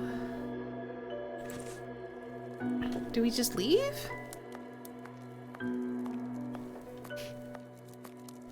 I cannot leave now. I don't understand what the game wants me to do. Yeah, you should get some water, Ice Bunny.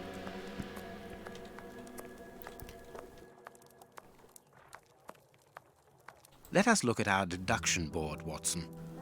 Have I made incorrect deductions, maybe? So we know that this is correct. We know that that's correct. No matter what I click on here, it doesn't advance anything.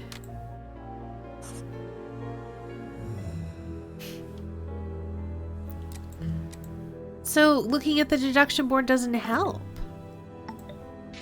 So what does it want me to do?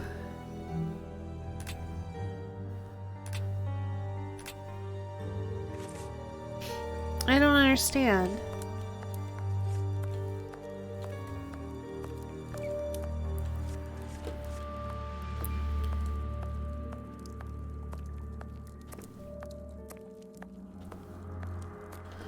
I made all the correct deductions. What does it want me to do? Let us look at our deduction board, Watson. Let us look at our deduction board, Watson. I don't understand.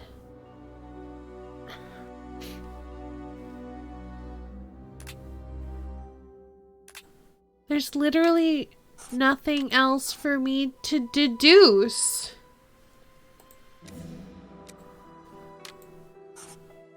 Like, there's no... Because he was poisoned! Oh, I can click on this stuff. Okay, there we go. Bishop went mad. No, he definitely went mad. There we go, poison.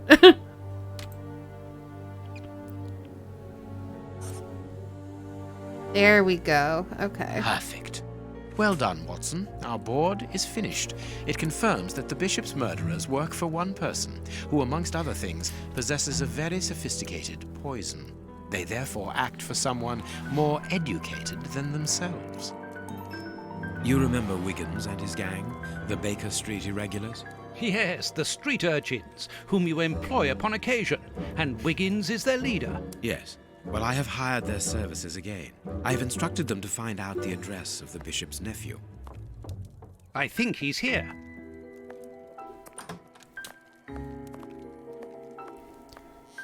Hello, child. Yeah, Mr. Holmes. Wiggins, my young friend, have you found the information for which the good Dr. Watson is going to pay you? Yes, Mr. Holmes, it was easy. I love seeing Watson roll his eyes Very when he well, heard I that. understand. Here are a few pennies. Thanks, Dr. Watson. The man you're looking for lives near Kensington. Does he live alone? Yes, but he rents a room for an old lady. Did she see you? No, Mr. Holmes. No one saw me. Perfect. Watson, give our young friend another shilling as a reward for his discretion. Here we go again. But of course, Okay. I'm falling asleep, Holmes. Aren't you tired? No, I have an exceptional constitution. I can't remember ever having been fatigued by work. Idleness, on the other hand, exhausts me completely. Go to bed, Watson. The night will be short. We leave at dawn. Wow, this is a real adventure. Why It's are these exciting. kids I like it in better than this? made-up stories. I want to know what happens next. Keep reading. I'm going to. This feels so pointless. I want to listen to. My readers must excuse me if I do not describe in full detail here the terrible images which haunted me that night. I had a sense that something extraordinary would take place, but I was scarcely prepared for the reality of it. I know. It is Good morning, Holmes. super Did unnecessary. you get any rest? I did not attempt to sleep. Have you managed to come to any conclusions? I think that we might follow 3 trails. We can visit Whitechapel to try to discover the identity of the murderers by making inquiries at Dispensary 4661 and at the Whitechapel Street Cemetery. The poison trail seems more important to me. We should perhaps go to Westgate Prison first to see Hans Schielmann. Yes, and let us not forget the bishop's irascible nephew, whose address we now have, thanks to my Baker Street irregulars. I have located each place on our map of London. Holmes, let me remind you that we still have not been officially instructed to investigate this affair. Ah, As if that well, matters. We will just have to hide that small detail.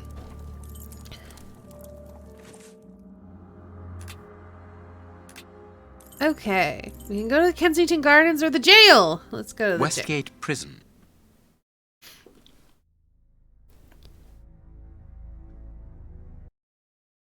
Can absolutely guarantee these little kids do not care. They Here definitely we are at wouldn't. the famous Westgate Prison, one of the oldest and surest in the kingdom. I've heard that it is soon going to be demolished. Don't you find it strange that it still houses criminals as dangerous as Hans Schielmann? There's nothing strange about it, Watson. The name of this prison is linked with numerous failed escape attempts. As long as it stands, the criminals will fear it. Hello. Good morning, gentlemen. Are you expected? No, but we wish to meet with one of your prisoners, Hans Schielmann. I'm afraid that at the moment that is impossible. Access to the cells is controlled strictly. You can't go there without permission from the director. Then would you be so good as to announce us? I am Sherlock Holmes, and this is Dr. Watson. The famous Holmes and Watson. What an honour. My name is Brighton. Frank Brighton. I'm afraid I can't announce you. I'm not allowed to leave my post, under any circumstances. But I'm sure that the director won't refuse to see you, even without an appointment. Do you see the corridor behind the reception? Follow it to the secretary's office. You'll find him there. This music is Thank you. so intense for what's One last happening. thing. Hans Schielmann received any visits lately? None. And I'm sure because I've dealt with receiving visitors for several weeks now. I volunteered because it's a calm post to be in. We don't get many visitors and it gives me time to write. Just like you, Dr. Watson. I enjoy literature and the... Very good. Thank you. That was very impolite, Holmes. That man admires our work. You could have given him... Another time. Let's go and meet the director of the prison. Oh, good. It's been auto-saving because I've not saved it at all. Man, this is such a step up. We've got windowed mode. We've got auto-saves. The game isn't crashing. Hey, Ulrich. How's it going? Lower security level. I need to find... High security level administration. Perhaps in here? Sorry, but this area is prohibited without a pass. Please leave.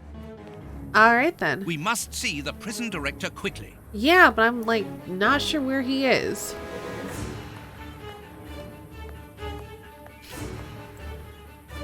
Closed. I guess not that door. We must...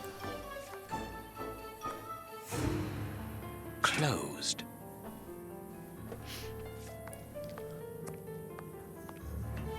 I'm just gonna try all the doors. Locked. I can feel a draft. This must be the access to the inside yard. Finally got rid of your migraine. How about you? I have a bit of a headache. Other than that, I'm good. Closed.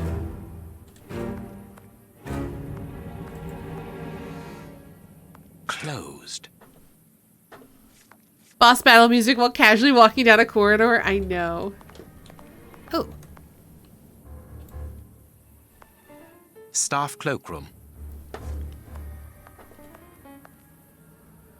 The locker room. This is where the prisoner's things are kept.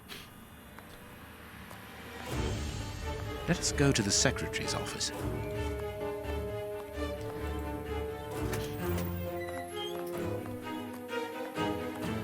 Hope it goes away soon. I mean, I'm trying to drink lots of water. And I took some, like, headache medicine for it. And I had some caffeine and it's still just kind of hanging around. So I'm probably just dehydrated.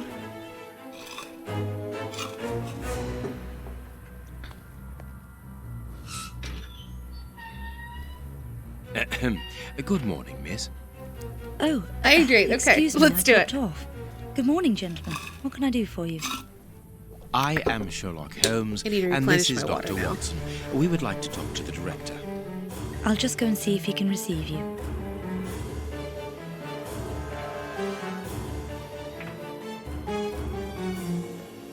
Tiredness, pale face, stiffness. I believe that the young lady is expecting a happy event. It would seem so.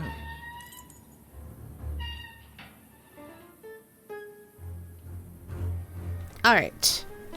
Filled up my water. Let's look through all of her shit. This small rack is for urgent letters to be given immediately to the director. This charming secretary is Miss Jenny Patterson. Hot tea. He sounded way too excited for that. Like, just because it's there doesn't mean you get to have some, Watson. It's not for you. The director's office, Mr. P. Patterson. No need to go in there. Strange. The director and the secretary have the same name. But she's a miss. No, she's a Delighted Ms. to meet you, Mr. Holmes. I am Paul Patterson, director of this establishment. You wish to talk to me? I hope this unexpected visit isn't to announce bad news. No, do not worry. We are investigating an affair of the highest importance, one which could potentially affect the security of the kingdom. Therefore, it is imperative that we interview one of your prisoners, Hans Schielmann. Hans, the rat killer? He's been in here for a long while now, and he's had no contact with the outside. How could he be involved in such an affair? That is what we would like to find out. Why is this And music you so have intense? been commissioned by Scotland Yard? Evidently. Oh, we're such a liar. Very well. I have complete confidence in you, Mr. Holmes. I will draw up a pass that you should give to Warden James in the guardroom. He will show you to the cells. Thank you, Director. Keep me informed of your progress. And if there is anything else, don't hesitate to let me know. We shall certainly do so. Miss Patterson, you have the same name as the director. Are you related? Come, Watson. Anyone who might have made the slightest study of anthropology would have noted the similarities between the young lady and her father. Mr. Holmes is right, I am his daughter, but he doesn't like to talk about it. I think he's afraid of being accused of favoritism. I'm sure it was your qualities alone which secured you this position, miss. If you must try out your powers of seduction, then what do you say about using them on the rat killer? He goes 110% even in music. I guess so. Goodbye, miss. Goodbye, gentlemen. All right. Options. Where's the music? I need to turn it down. It's just a little too intense.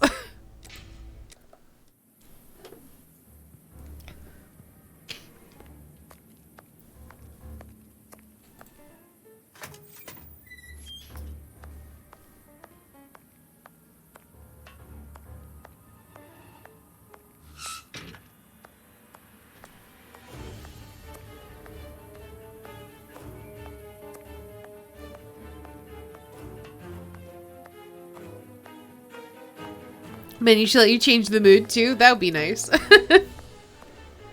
Is he writing? Oh, look at him writing.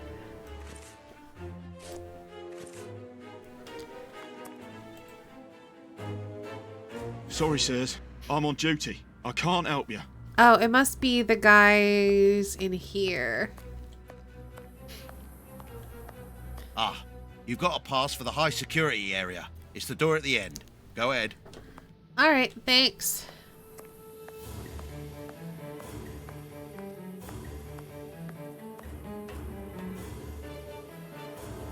Leads to the high security area, where the most dangerous prisoners are locked up. Closed. You said go ahead. Hold on, can I... Closed. So am I supposed to get a key or something? He just said go ahead. As if it was going to be open.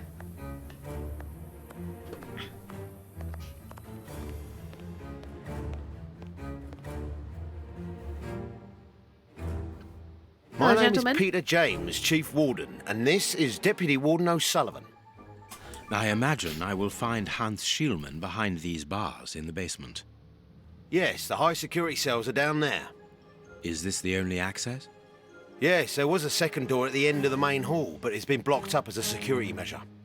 Thank you, Chief Warden. Oh, I see. At your service. If you require further information, Warden Mackenzie will help you. He's at his post in the basement. Well, now we know why there aren't any guards there. It's just perpetually locked. Mr. Holmes, I am a huge admirer of yours. I have followed all your cases and successes with the greatest interest. What enthusiasm. Hey, Zev. Have you ever thought of a career in the police force? Have I thought about it? It's my dream. And I'm going to try my chance once this establishment closes down. I'm studying hard for the examination to get into police school. Aww.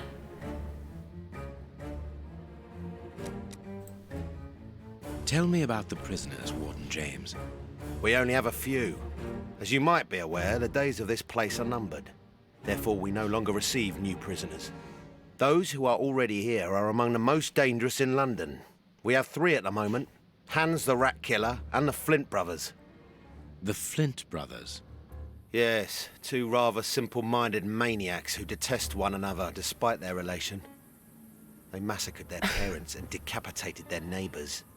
It took more than 9 policemen to overpower them. And yet you put them in cells across from each other so that they can constantly see the thing that causes them rage and hatred. Smart. How's the smart eating coming along? It's coming. We started with Jack the Ripper, but the game, like, is so old that I'm gonna have to find a workaround to play it, so I just moved on to the next one, and this has been much better so far. And there's like a new mechanic of a deduction board, and it's very exciting, and I like it. See you later, Mr. Holmes.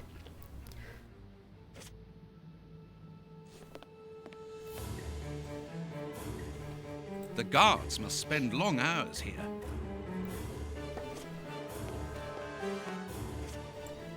It is the guard's guest book, perhaps for distinguished guests.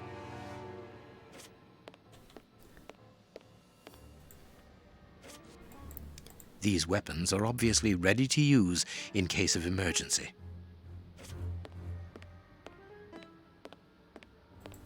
This information board is almost empty. Strange, in view of the activity in the prison. Is there any? It is about the signing-in book. It is potassium nitrate, isn't it? Yes. Saltpeter or whatever.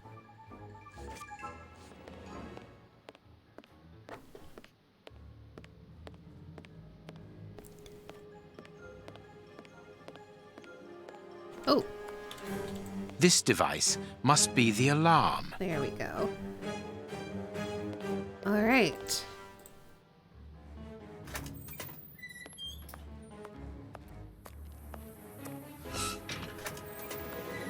Here's the famous high-security area. Indeed. Warden Mackenzie, at your service, sir. Good morning, Warden. I have a pass which allows me to speak with prisoner Hans. Very well. It is the cell at the end to your left. I'd advise you to walk in the middle of the corridor. Understood. Otherwise, some grabby hands are gonna get me.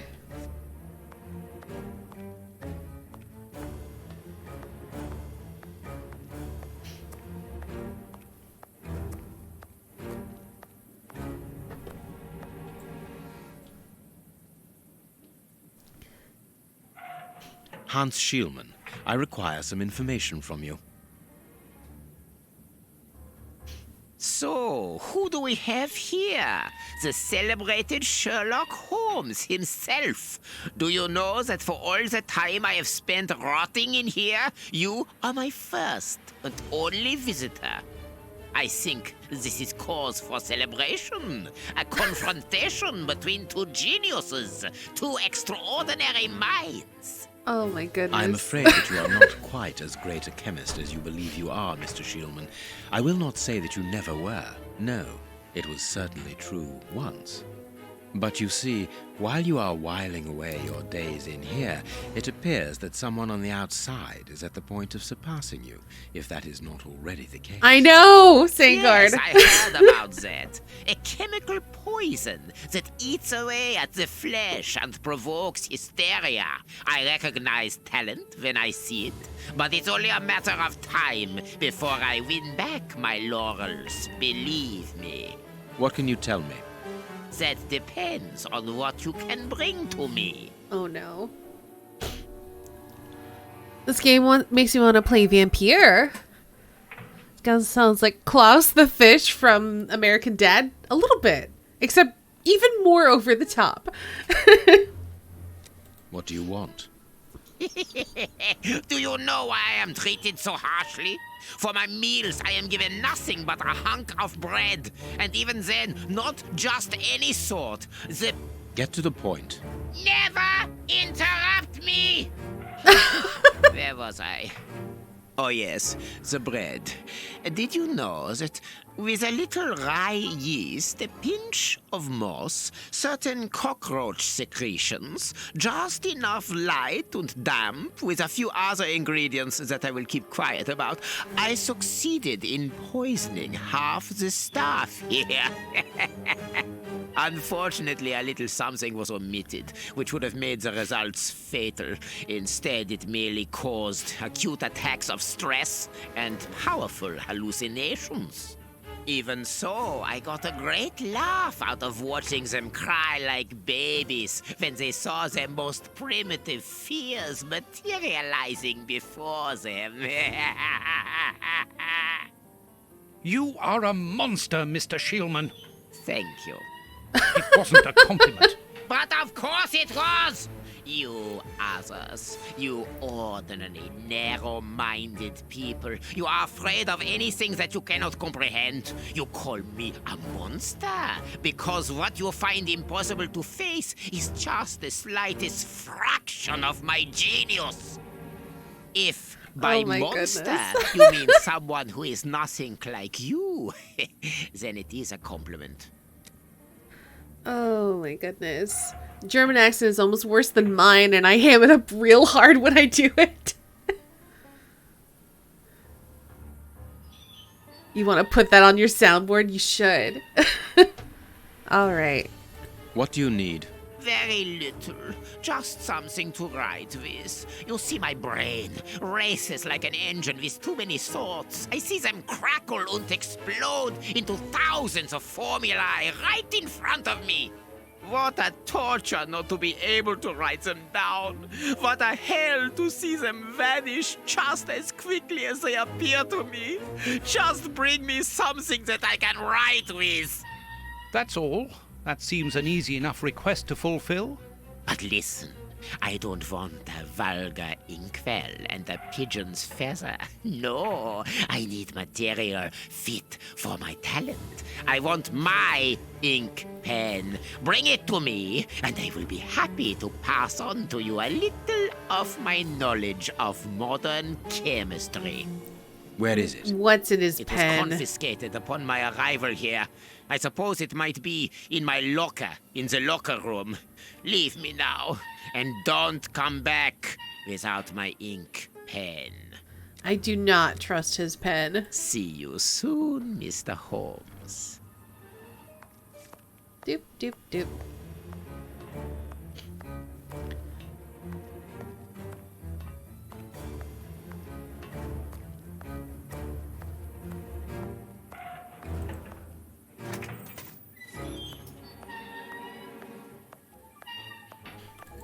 Where's his lederhosen? They probably confiscated that too. I'm glad to have been of service, Mr. Holmes. Can you tell me where I might find the locker room? In the corridor that leads to the director's office. That's where the prisoners' civilian stuff is held. But seeing the length of their sentences, they've little chance of ever getting it back. Can you open the locker room for us? We would like to inspect Shielman's personal items. No, Mr. Nice. Holmes. I'm not responsible for that. You will find the keys in the secretary's office. Very well. See you later, Mr. Holmes. Come, Watson. Let us get the keys. Find the accent hilarious. It's spot on and so wrong at the same time. Nice. This way.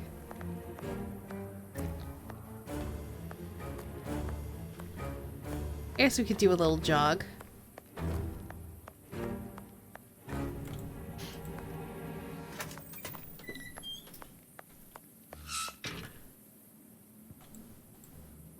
Miss, may we borrow the keys to the locker room? You will need authorization from the director to open that door. If you wait a moment, then I will inform him. We will wait, thank you.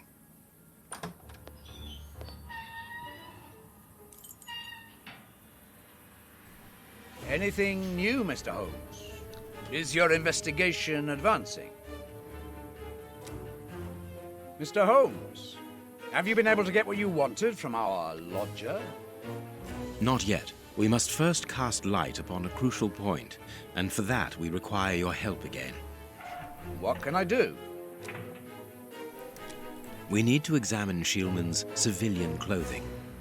Very well, but be extremely careful. What do you mean? In that madman's compartment, you will find a strange little coded case which refused point blank to open when he was incarcerated. We did try to force it, but without success. Hey, Snow, thanks for hosting. Of course we did. Experts from Scotland Yard came to examine it, where they came to the conclusion that it was better that the case remain shut than tamper with it too much. I mean, that's fair.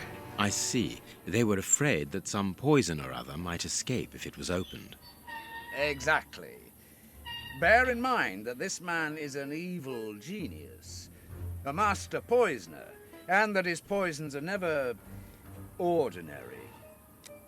I've never heard a whistling F before. That was interesting.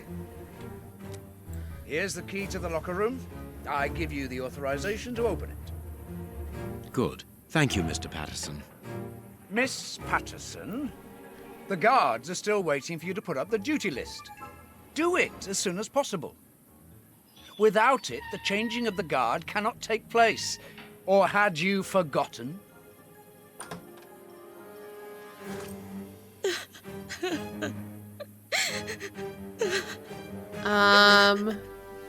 Dry your tears, miss. I'm certain that your father didn't mean to hurt you. Mr. Watson, I can't put up the duty list. When he finds out, he'll be furious. Why can't you? It's in my locker, in the cloakroom, and I've lost the key. Your aunt. Say no more, Holmes. As you keep repeating, time is against us. Let's go and look at the things in the rat killer's locker. Okay, well then.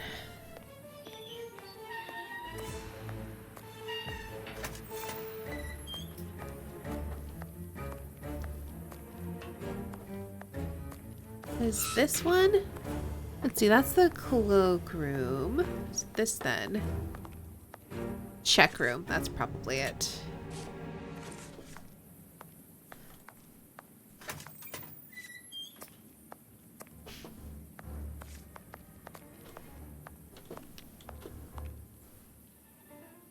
Here is the locker of our friend, Hans, the mad scientist. I know, it's so dramatic. Oh, what a jumble. A paper knife. Blotting paper. This solid box must hold a precious object. Let us see. I don't know, Snow. It just does. Okay, so these are all, for the most part, like atomic things, like silver, yttrium, aluminum, so on. As soon as the Castro pH? As soon as the catastrophe came to be known, the alarm from mouth to mouth was blown.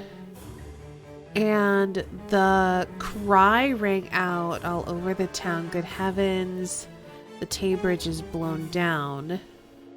And a passenger train from Edinburgh, which filled all the people's hearts with sorrow, it made them for to turn pale because none of the passengers were safe to tell the tale.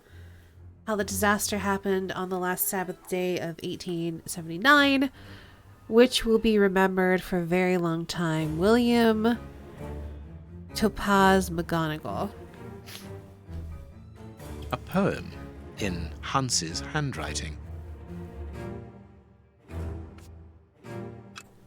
Nothing of interest here. Nothing of interest here. Hold on. Nothing of interest here.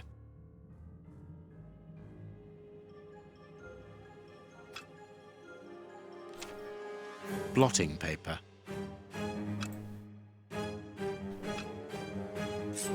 I can't do that. Blotting paper. I feel like I need to use blotting paper. The blotting paper somehow. Blotting paper.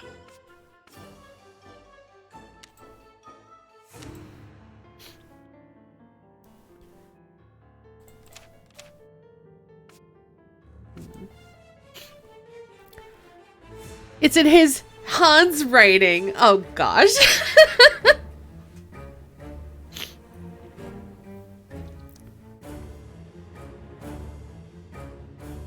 Chemical elements, yes. I did study chemistry. So I feel like we're supposed to use the blotting paper. A poem. On some of the darker letters. But I can't figure out how to like actually make the blotting happen. Blotting paper. We also have No, I can't do that. like a knife. No, I can't. No, I can't. We have a magnifying glass. There's something interesting here. Oh. There's something interesting Okay, here. maybe we poke the... There's something interesting here. There's like a couple of like tiny holes. Do we poke them with the knife? This cannot be a simple coincidence. Aha! No, I can't do... Drop it. Where's the last one? There's one more.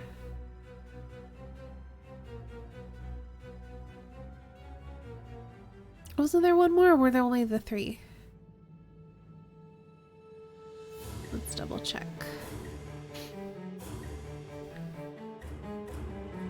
I guess... Oh no, there it is. Okay, I knew there's one more. Okay, so we have calcium, bromium, hydrogen, and sulfur. So Ca, Br,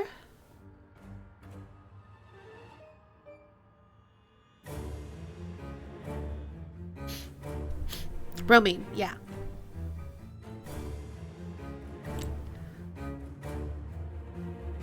Then it was what, hydrogen? Yeah, hydrogen. Oop.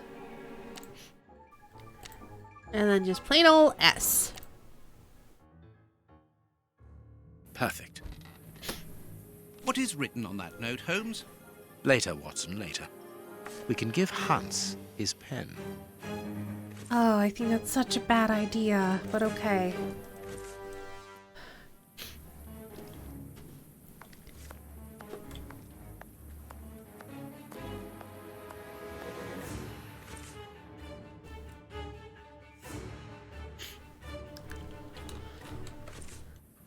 I'm guessing we can't open this door. This is probably still closed. Closed. Alright. I just had to check. No, it's such a bad idea. It's gonna be like full of poison or something. And we're still gonna do it, but it's a bad idea. What a bunch of incompetents. Oh, if I was as unprofessional as that, there would be murderers running all over the town. What's the matter? Are you a patient of Dr. Watson? Very amusing. I was going on about the dry cleaners in Westgate Street. They've just delivered my ceremonial uniform in the middle of my duty, when I've told them 1,000 times not to bring it until after 6 in the evening. A ceremonial uniform? You've been promoted? No, and that's not about to happen. No, I've been invited to a wedding. I mean, I hope to be... I'm in trouble.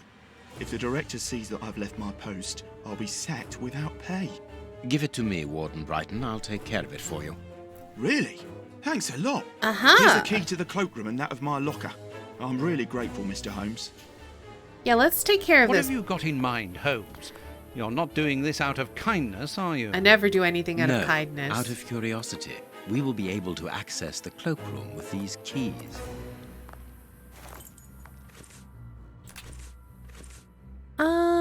Let's take a break, because it's 6 o'clock, so we're halfway into our stream.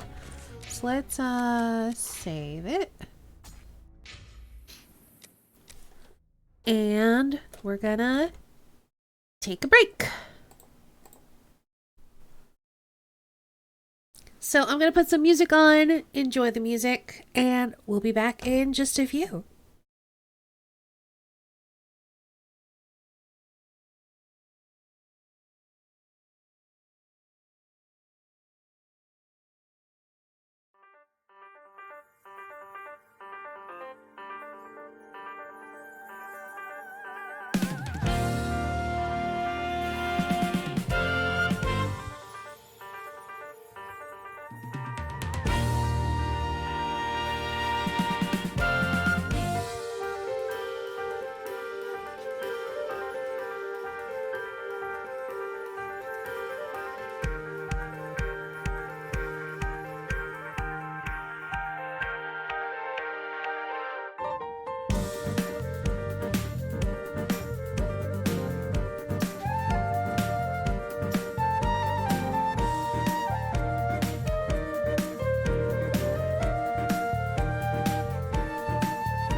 Okay, we're back. That break took a little bit longer than I intended, but we're here. We did it.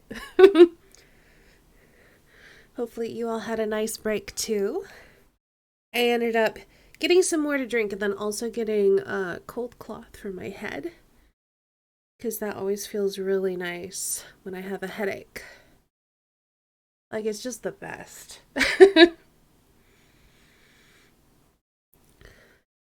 But yeah, I got a little bit more caffeine to see if that'll help nip it in the bud. I have more water. I have a cold cloth. And I'm gonna take some more painkillers because it's about time.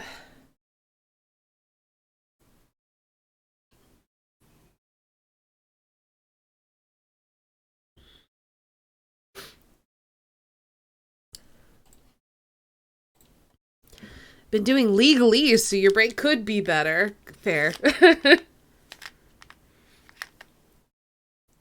Hope your headache will get better soon. I hope so too. I kind of woke up with it, which makes me feel like it's probably related to dehydration. It could be other things, but I'm sure it'll go away. I'll just make sure I drink lots of water. And do my best. But let's get back to the game. Yeah. Now I know who my headache ran off to. Sorry. As long as we both don't get migraines, I'm good.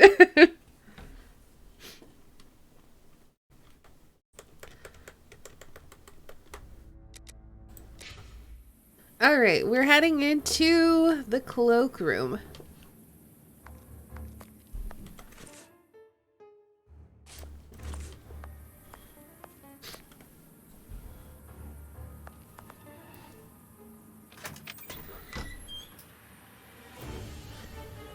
I tell you about me having had an ice pack on my head a lot of the time. Yep, I feel that. Okay.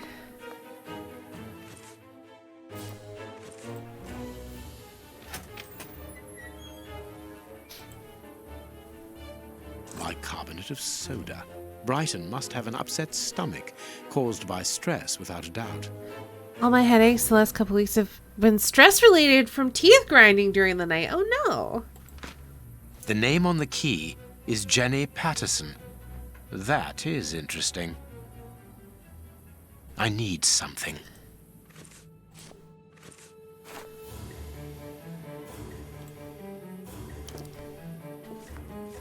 Oh wait, you can still investigate this? Bicarbonate. Oh, it just wanted me to look at the bicarbonate of soda again, I guess. Where's... I guess we could just give Jen... Oh, no, we are definitely going to poke into her locker. Let us examine Miss Patterson's locker. The lock on this box is rather sophisticated. Oh. Incredible. Is Jenny hiding something? Probably. Head's killing me because of muscle sores on my neck. Oh, no. You can't go get a massage because of everything that's going on, so you just have to deal with it? That sucks. Yeah, for me, I don't really know what causes my headaches. I assume dehydration is a frequent cause, but other than that, I'm not sure.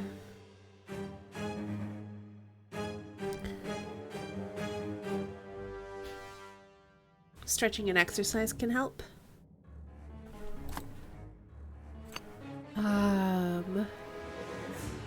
So I'm assuming we have to put these in a position where we can, like, match all the sides up.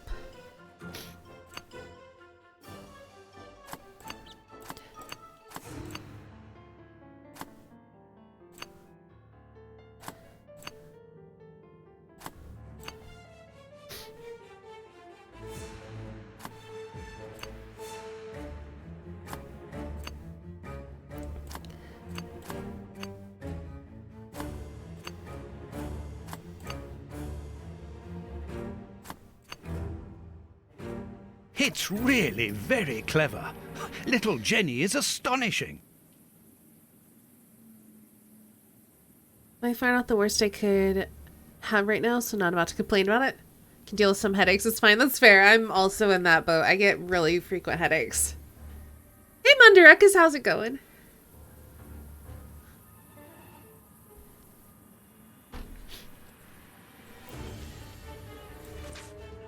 Jenny Patterson, Frank Brighton, a single heart with two souls in eternal love. A locket, sealing the relation between Jenny and Warden Brighton. Decidedly, this boy is not a great poet. Oh, Sherlock.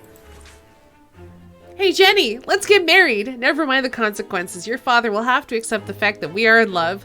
Think about the baby and don't forget that. I love you, I love you, I love you, I love you, I love you, I love you, I love you, I love you. And I've written you a poem. Jenny Patterson, your heart pounds, mine weighs a ton. Our love has no bounds, it just goes on and on. Oh no. It was inspired by the great Chinese poets to write it. Be courageous, my honey bun. You're Frankie. This is adorable. This is so cute.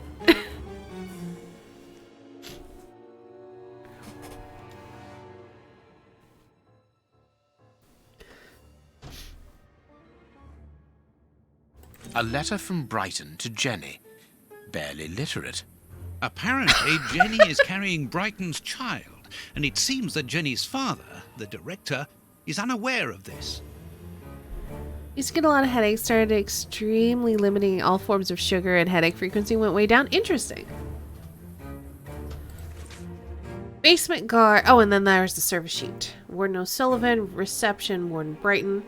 I'm calling the guards room, Warden Mackenzie, coordinator, Chief Warden James. Here is the famous guard duty list. Interesting. Barely literate. How dare you, Holmes? I know, he's super rude.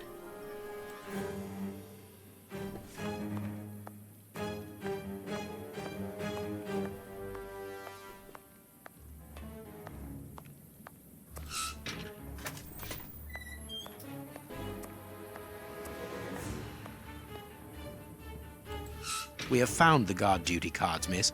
If you like, I can go and discreetly give them to the guards. Oh, thank you. You've got me out of a lot of trouble, Mr. Holmes. Oh, you're welcome.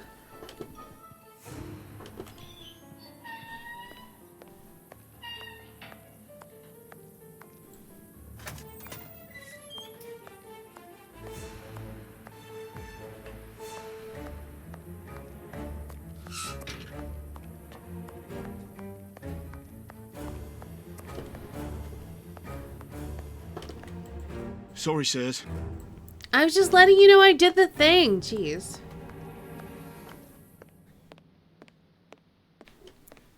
Hello, Sorry, boys. Mr. Holmes, you can't go into the basement for the moment. For what reason? The door has locked itself automatically. We must enter a new security code. Do it, then. Miss Patterson hasn't put up the guard duty list yet. Without that information, we don't know who's authorised to take note of the new code. So Mackenzie is locked in the high security zone. Yes, but don't worry about him. He's trained for this sort of dysfunction. I mean, I literally... Why not ask the director to take note of the I code and already open the door? have it. Why? He isn't allowed to, and I doubt that he would run the risk of going against the orders of the administration centre. Anyway, the bars in the high security section are joined to the alarm system, which is in that room. We only need to sound it to unblock, but you see, we can't do that now. We'll try to find the duty list, Warden James. I already have it. Here. We have found Chief Warden James's duty. Hey, Dezo.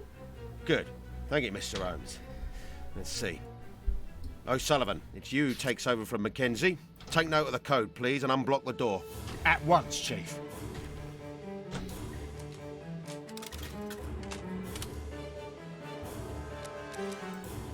Ah, Mr. Holmes, could I ask you for a favour? Please do.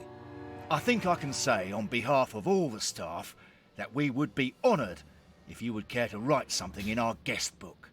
With pleasure, O'Sullivan.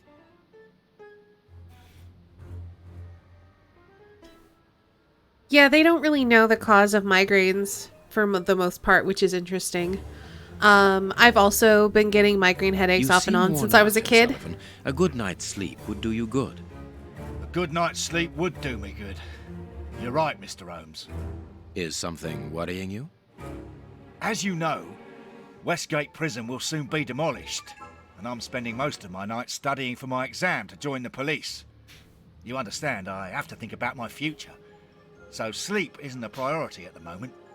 Scotland Yard is always looking for young, competent, and motivated men. Would a letter of recommendation from me allow you to get some sleep? What? A letter from Mr. Sherlock Holmes recommending me for Scotland Yard? Are you quite serious? Completely serious, my young friend. May I use this writing paper? The one on your Undiscovered desk. psychics. I like it. 1,000 thanks, Mr. Holmes. 1,000 thanks. It is addressed to Inspector Baines, a good friend of mine.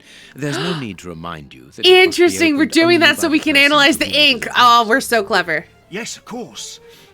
I'll give it to him personally.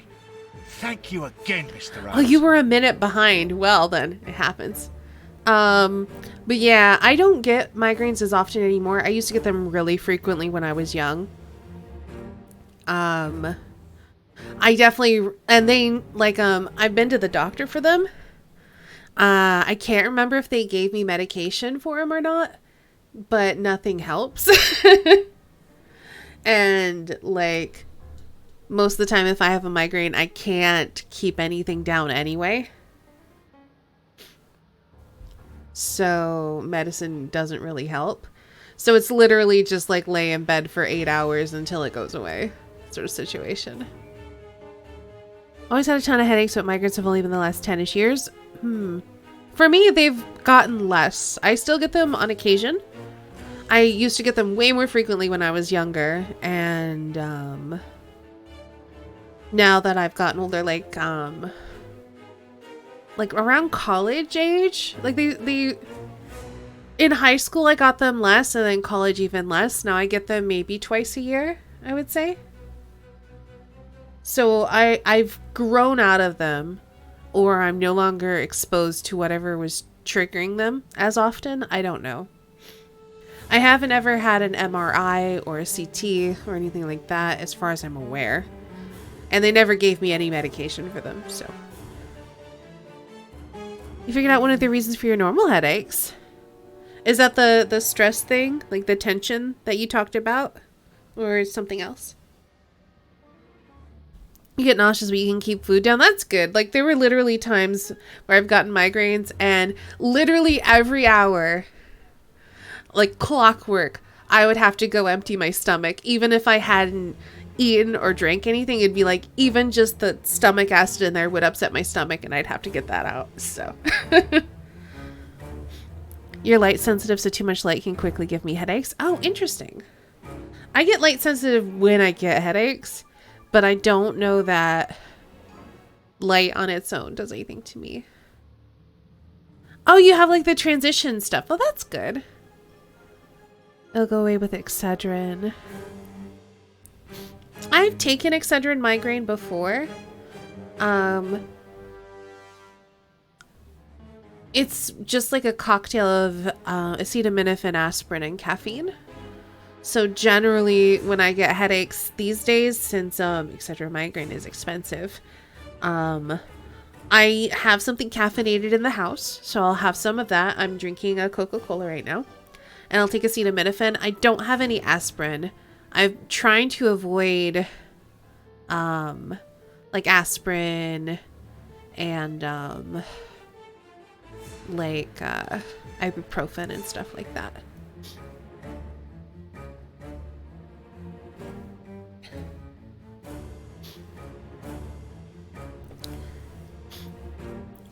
You don't get headaches or throw up at all ever? That's awesome. My brother used to think that I was making up the fact that I got headaches, so I don't think that he gets very many headaches either.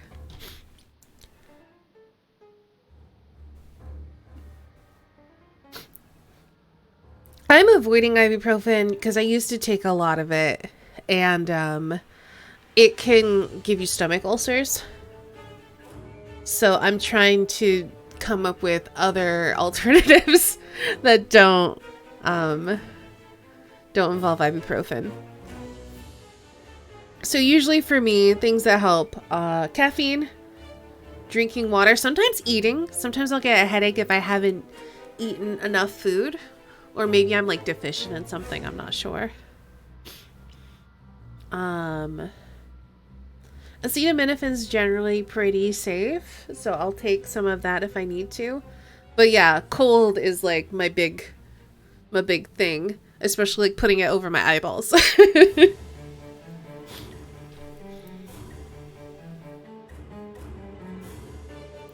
Mom and sister, I think I make up mine. It sucks because it's not like you can show them a wound and be like, see, yeah.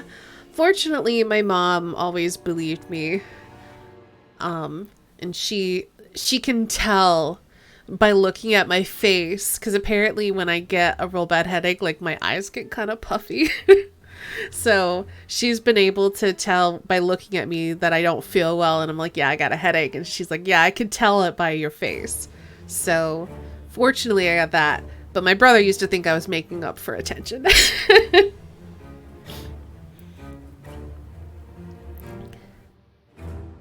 Your mom just wanted to send me out to get fresh air and light was the last thing I wanted. Oof, yeah, fair.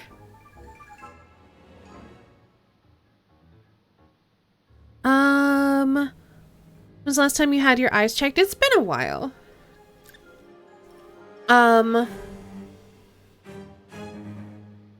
Generally I can tell by the placement of my headaches in my face what's causing them, though, if that makes sense.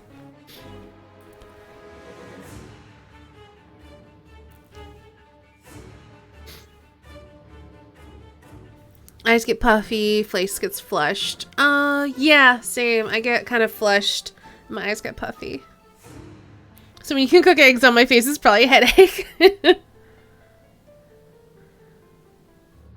Your mom only believed it when the housekeeper took one look at you and told her that you have a migraine attack. Jeez. Well, I'm glad that she finally learned. Anyway, goodbye. At your service, Mr. Holmes.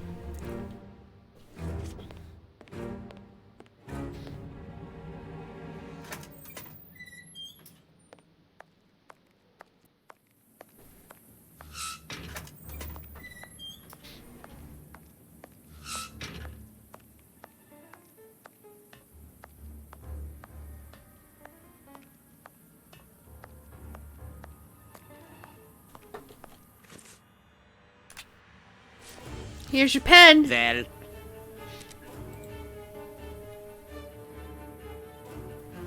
You have what you wanted, your precious pen. you seem annoyed, Mr. Holmes. I would even go so far as to say terribly worried. Why should you care, Mr. Shielman? Let's talk about that poison. I am not talking about you in the grip of natural emotions found in ordinary people who are confronted by the inexplicable. But as for Mr. Holmes... Yeah, it's real bad, Jesso. Embarrassed, aren't you? Are you hiding something? That is enough, Shielman. You have kept your word. Therefore, I will keep mine. At this moment, the poison which so interests you isn't finished yet. Its maker is encountering great difficulties in attaining the desired results. What is the end result? Now, Mr. Holmes, the end result of any science, as Descartes once said, to become the master and owner of nature. Here we are talking about human nature, of course. And the creator's problem isn't so much the mixture as the durability of his creation. What do you mean?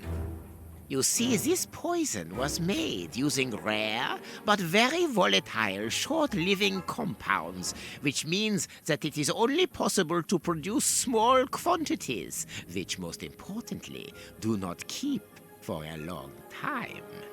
Conceiving such a product in a laboratory especially built for the purpose could be achieved by any good chemist.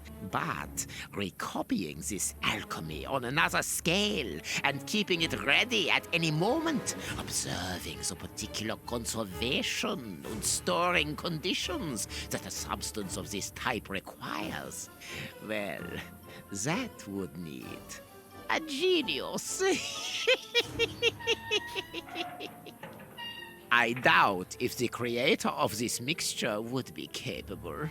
And you would be, of course. Of course.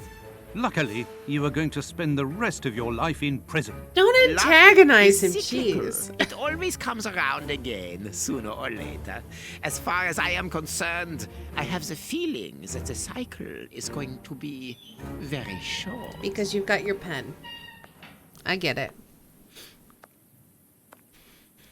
Holmes, it sounds to me as though this Shielman is implying that an escape attempt will be made.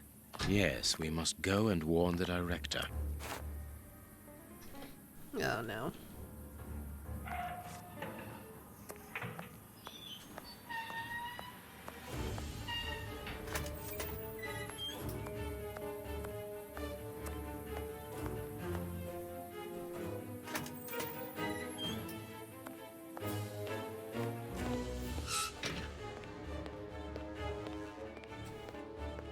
Anyway, let's jog.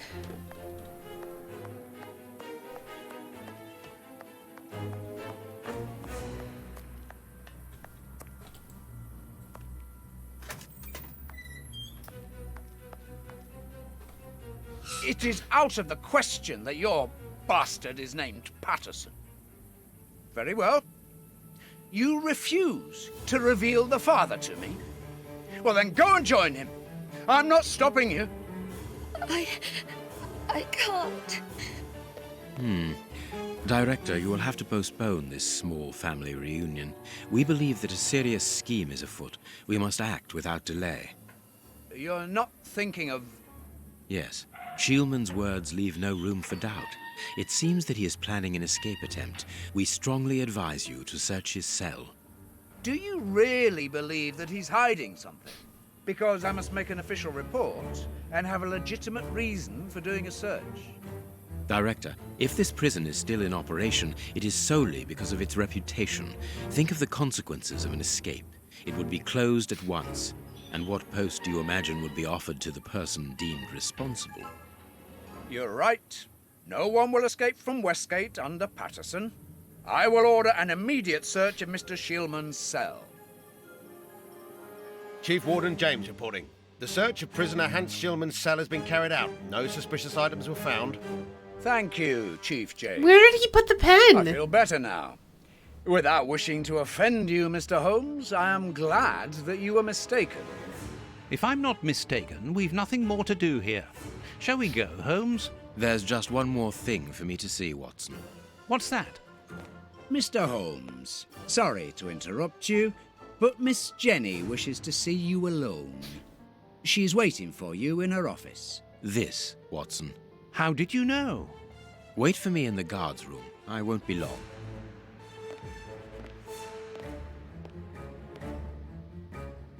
What an extraordinary gentleman that Sherlock Holmes is. You must have had lots of adventures with him. Oh, yes, dozens. Thought he was infallible, but there wasn't anything out of the way in the rat killer's cell. Could he have been mistaken? I must admit... Warden Brighton, in my office immediately. That's an order. The director seems furious. Yes. It must be important for him to order Brighton to leave his post. I wouldn't want to be in his shoes.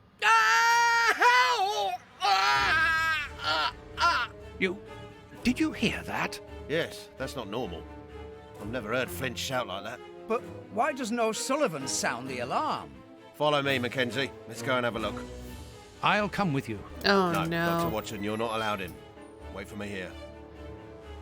Very well. Hey, but... the grill is blocked, Chief. We've been locked in. And that smoke, it's coming from below. O'Sullivan! Can you hear us? Sully, are you alive? Answer us, Oh, Sully. no. What's going on? Can I help you? Sound the alarm in the guard's room. That should unblock the door. Be quick. O'Sullivan might be in danger. It doesn't work.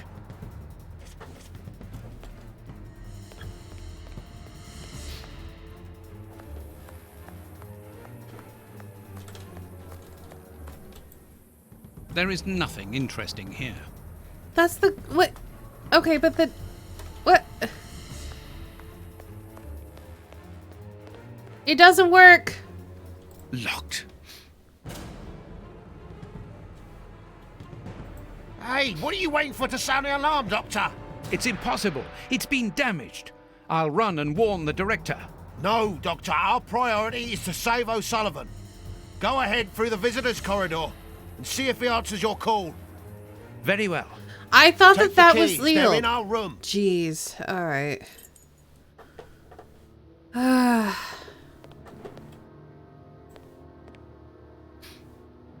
Time to let a guy out. He's definitely gonna escape.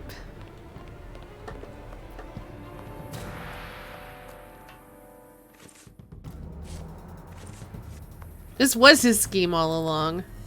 It doesn't work. Useless! This door is blocked by the timer, but not the one below. Give me the keys, quickly!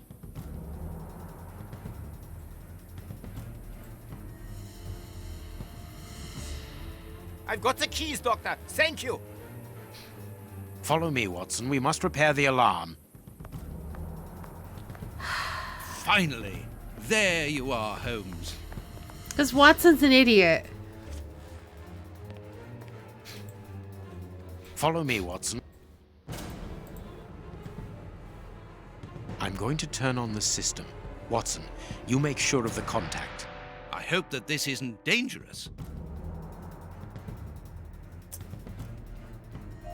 Wait, what am I...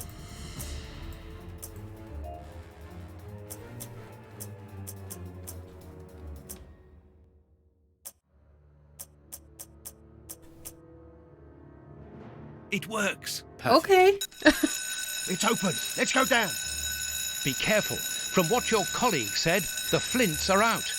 We are trained for this sort of situation. And we're armed. Come and help us, Watson.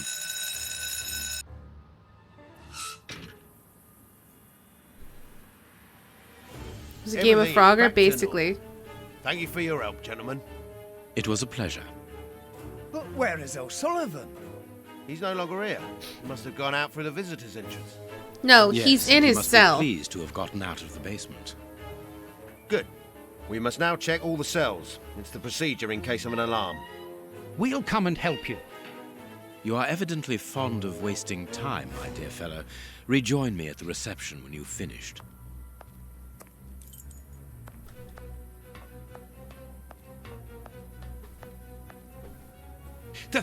The grate is open. This is alarming. He's fine where he is, under the cover, still. How can he sleep with all this noise? I'll admit it's not normal. Perhaps the smoke has poisoned him. I had better take a look. Be careful, Doctor. He is dangerous. Oh, it's fine. He's just a guard.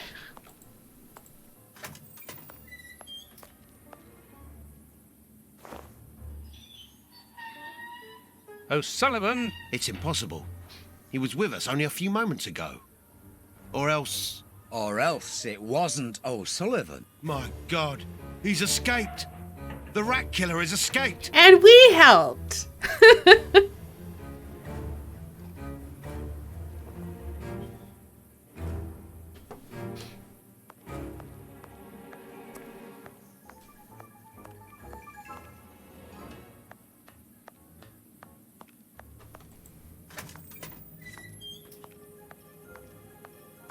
Hans didn't even disguise his voice. I know.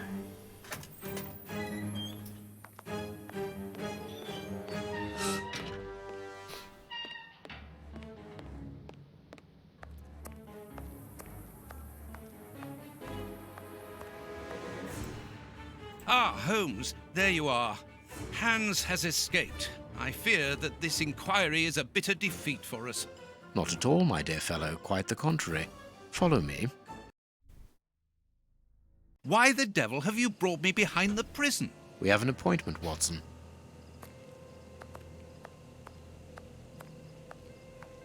Look who is waiting for us.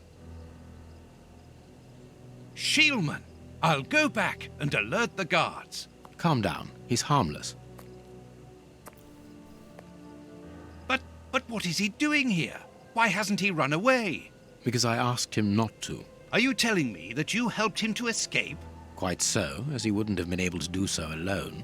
But how? And why? He's a dangerous madman. Holmes, you've made me an accomplice in this escape. You owe me some explanation. And you will have them. But my priority for the moment is to remove our new friend to a safe place.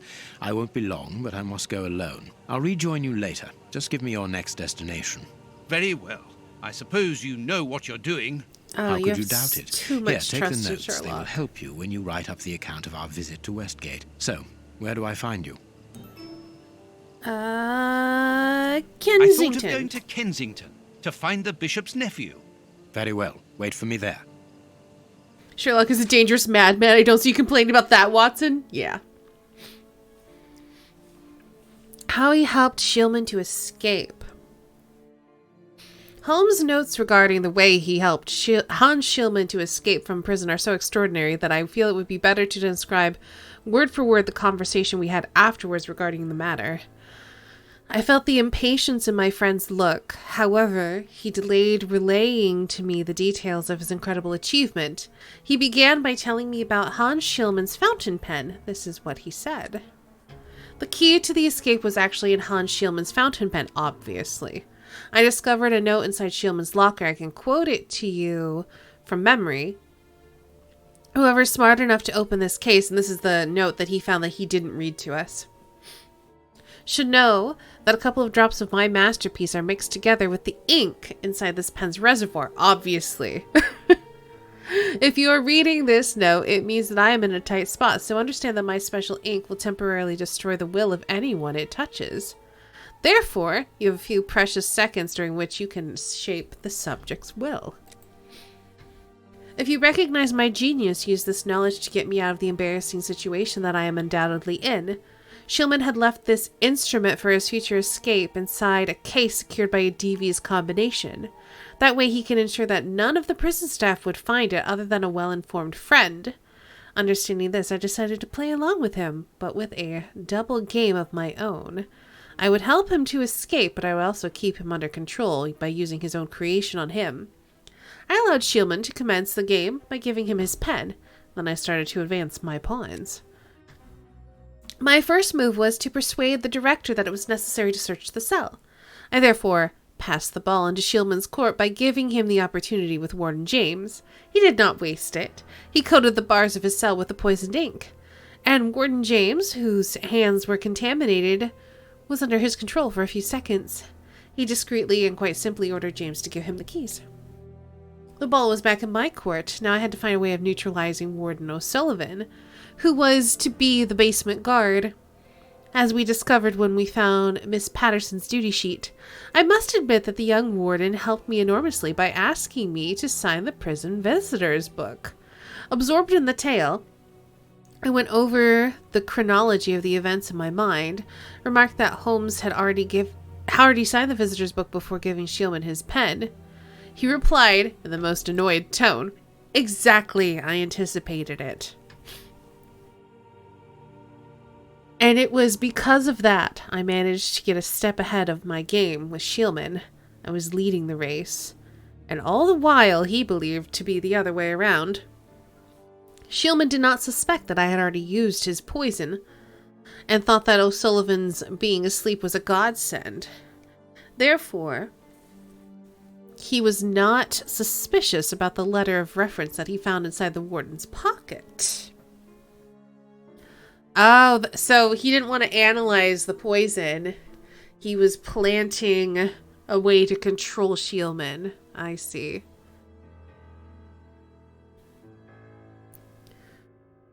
How many people are dead? Nobody. Except for the bishop. Just like the one guy that we're investigating.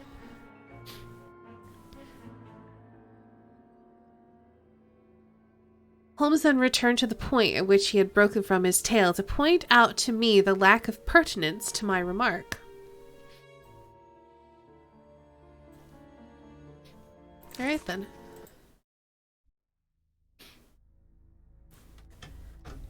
We have arrived. The bishop's nephew lives here? Yes, he rents a ground floor room. I control Sherlock Holmes. Can I help you, gentlemen? How do you do, madam? We should like to see one of your lodgers, Henry Hampford. Well, he's away. And you must understand, I don't open my door to strangers, especially with all these prowlers about. That is the reason for our visit. You're the police. No, Henry is a friend of ours. He expressed his concern to us about these intruders. We're here at his request. I'm not surprised. Mr. Henry, while he might seem strange at first, is a thoughtful and kind man. He must have noticed how worried I've been.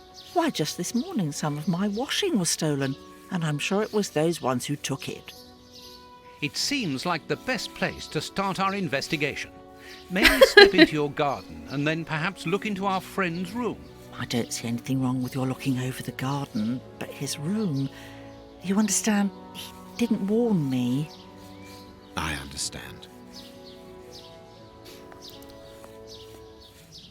Fall just outside of a COVID regulation of financial aid. That garden. sucks.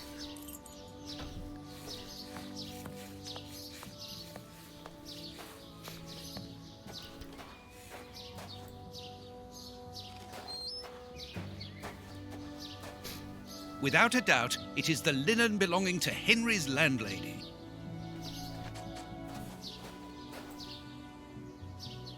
Indeed, there appears to be some linen missing.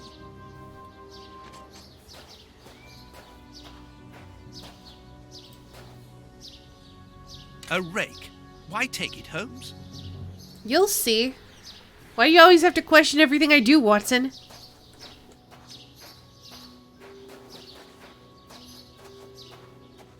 There is something interesting here. I need something.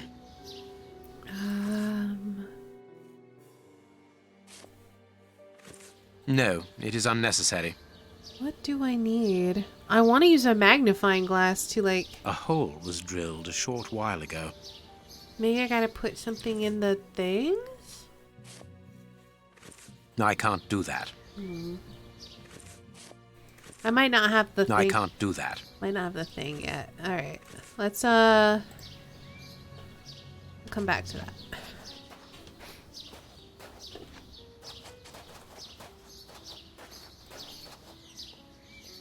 There should be a spade here.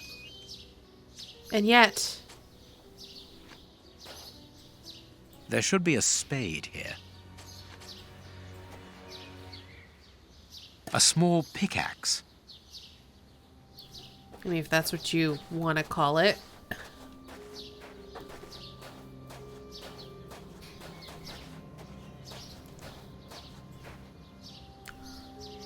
Hey, lawyer. Yes, there should be a spade here. Tins of food tied to one another. And also a goblet. The wire seems long enough. They look to me as though they're rudimentary traps used to indicate the presence of intruders. Oh, what a jumble!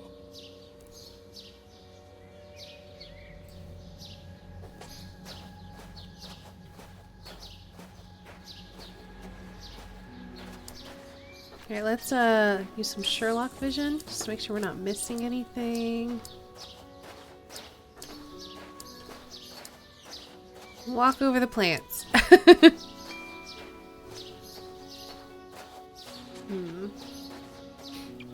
It's gotta be something we can do. There's something interesting here. With this, but what would it be? Oh, I can... This board has been placed or replaced recently. It fits more smoothly than the others. Maybe we can use the spade. Good, we can pass. There we go. Have a good night, Divine. I hope you sleep well. It is just as I thought. Here's an ideal view of Henry's room. That confirms that the young man was being watched.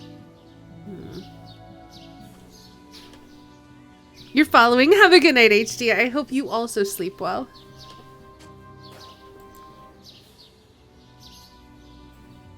Nothing of interest here.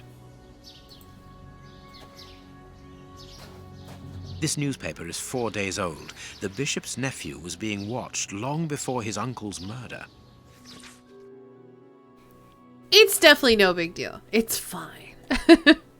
We estimate that nearly half the population of London is threatened by a serious food crisis. At present, the most deprived areas are in a critical situation. The shortage that rages throughout these areas of the capital risk turning into famine if the public authorities do not react. The remains of a small meal. Someone has stayed here rather a long time.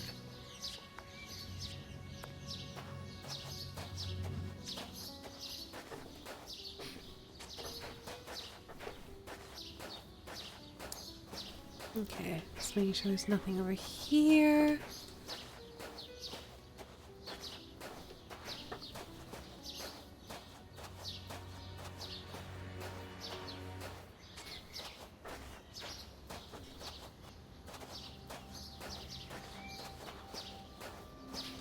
To let.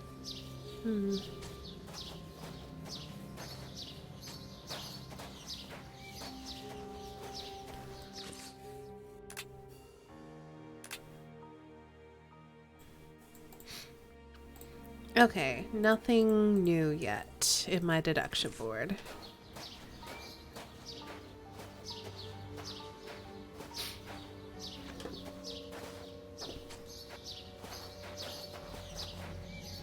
We can't open that. Is there anything else back here?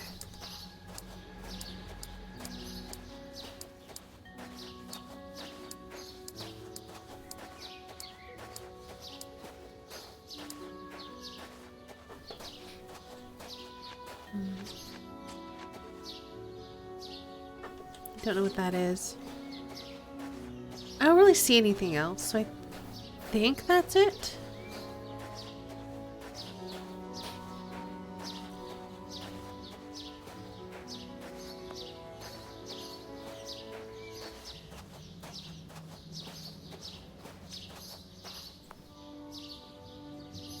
Closed. Really? It's closed. Who would have thought? What should we do next, Holmes? I don't know. Why are you asking me?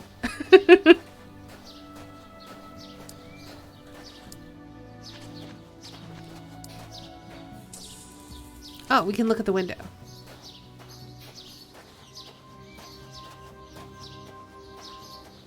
This window overlooks the room belonging to the nephew of the Bishop of Knightsbridge.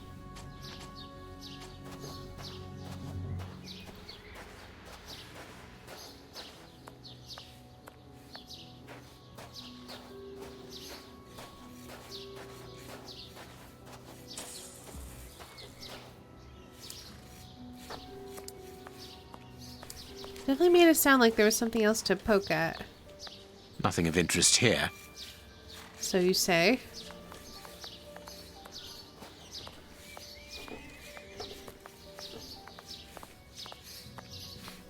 No, it is unnecessary.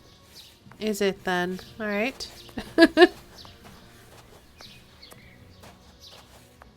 Closed.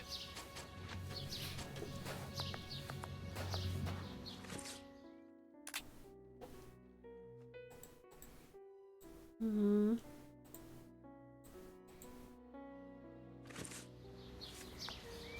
So, what else are we supposed to glean from this?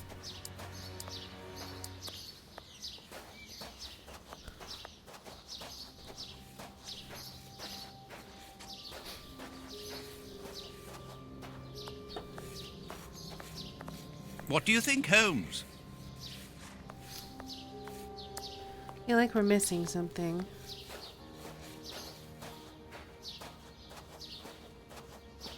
But I feel like we've looked at everything.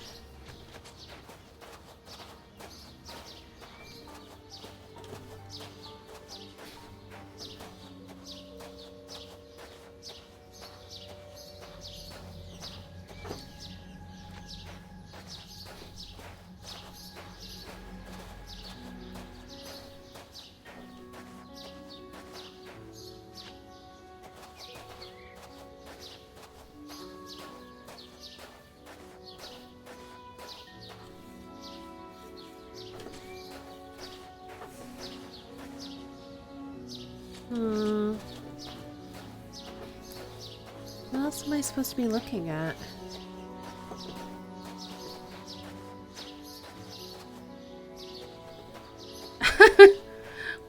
Why do I need to run, game? I might miss vital clues if I run. And also, this is not a very good running environment.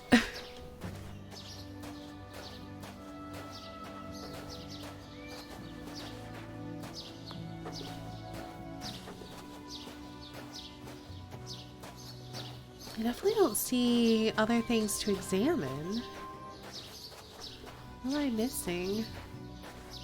Thought my Sherlock vision might help, but...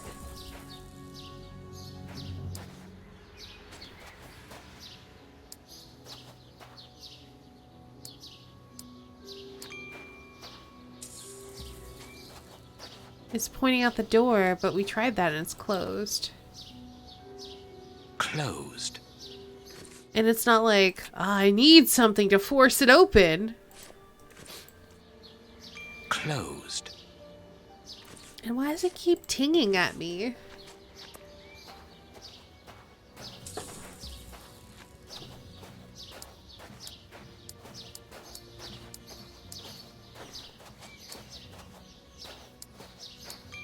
It keeps wanting me to do something with the door and I don't understand what. Yes, but it's not closed tight, so maybe. Closed. Closed. Closed. I don't understand. Game, what do you want me to do?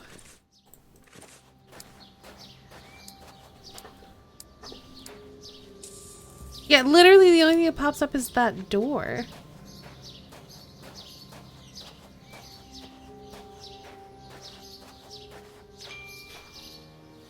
Why does it keep dinging at me?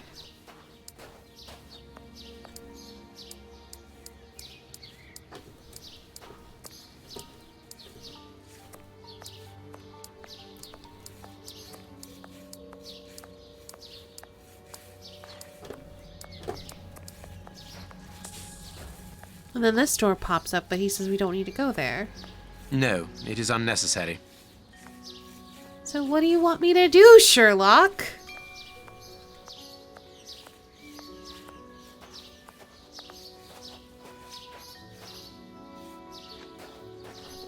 I don't even understand why we're here. Did you look in the window? Yeah. He said that that was the window that looked into the nephew's place. Yeah, it's green. We've definitely looked in that. This window overlooks the room belonging to the nephew of the Bishop of Knightsbridge. Which suggests that we need a way to break into like the back of the house so we can sneak into his room. But I don't see a way to do that.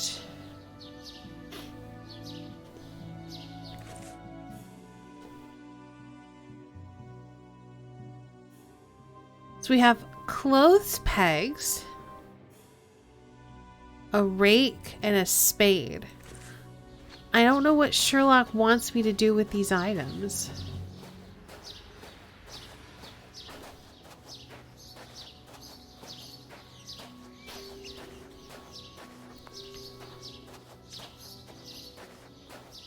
I think I've tried... Have I tried the clothes pegs on the door? I don't think.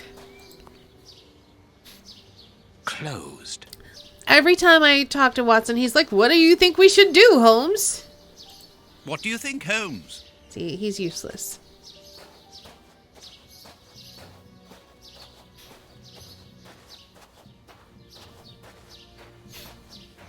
Yes, he did call it a pickaxe. No, it is unnecessary. No, it is unnecessary. No, it is unnecessary. So yeah, I literally don't understand what I'm supposed to do here.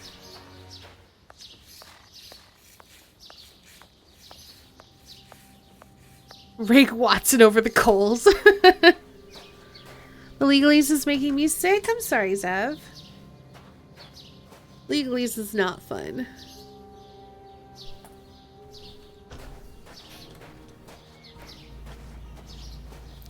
But yeah, I've tried. We have like 3 new items. I've also tried our pocket knife. I haven't tried to burn everything down.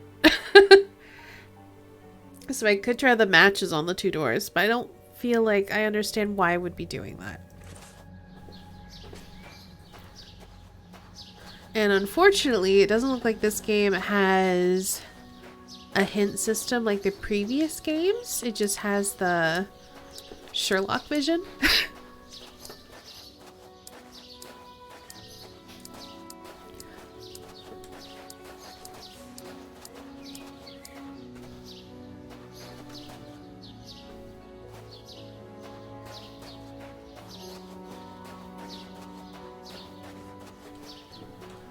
I guess I'll try matches on everything.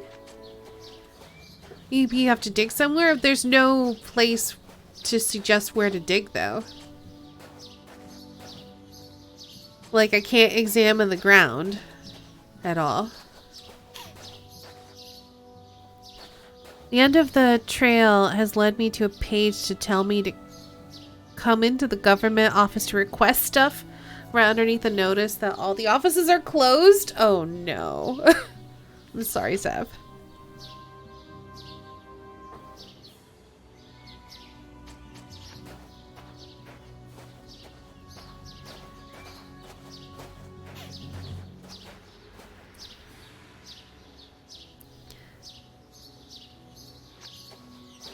Use matches to pick the locks. I don't think that that would be a thing. I think it would be like the knife or the scalpel or something.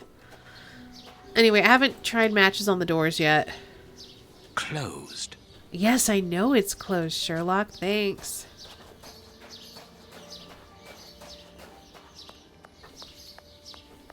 No, it is unnecessary. Then what's necessary? Sherlock, what do you want to do? Can we just leave? I do not have access to the map. I have achievements, though.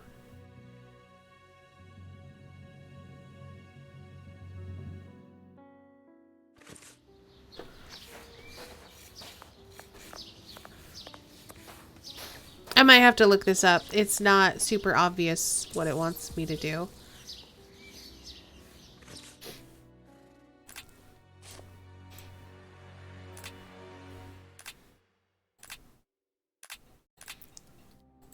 Menu's not available. Alright, I'm just gonna look it up.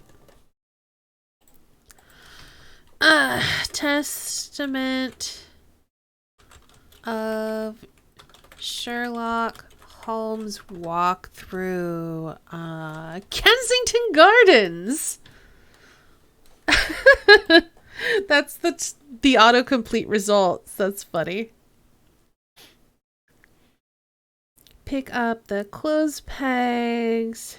Steal the rake and the quote-unquote pickaxe.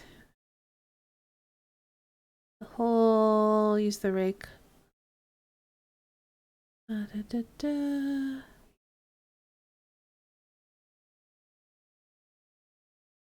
There's a small meal.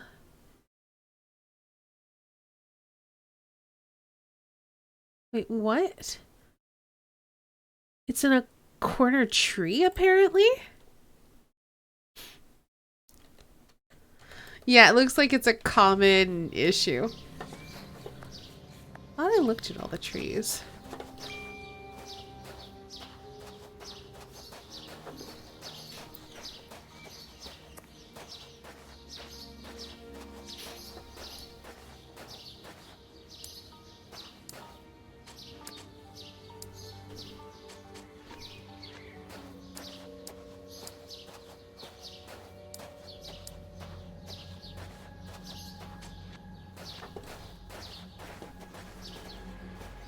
Not see it on a tree.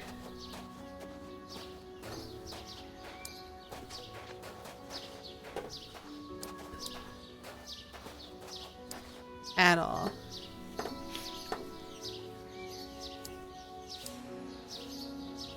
The stolen laundry. Find a stolen laundry on a corner tree and then use a rake to get tattered clothes. So that's the last thing that we need.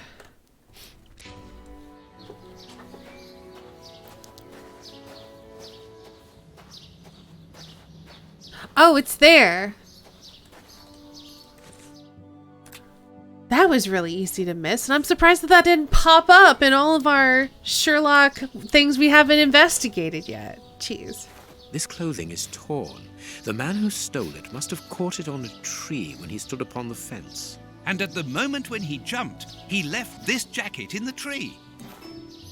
Super easy to miss. And again, we've got Sherlock vision, so why did that not help us? I was like looking all around going like this, and I definitely did not see that pop up. Anyway, it's whatever. We found clothes. Now we can go tell the lady, hey, here's your clothes.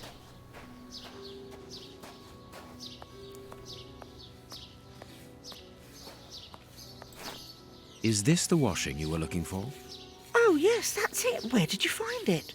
On the ground, doubtless blown there by the wind. They didn't steal it, then. I'd have felt better knowing that those lurkers were nothing more than clothes thieves. That is not the case, madam. This affair seems to be rather more serious than that. It appears that these intruders were spying on Henry. Now, please, let us see his room. Gracious me, whatever next? Come in. Take the first door on the left. It's open. He never locks it. Well, there we go. No, never. Well, you know him. He doesn't do things like everyone else.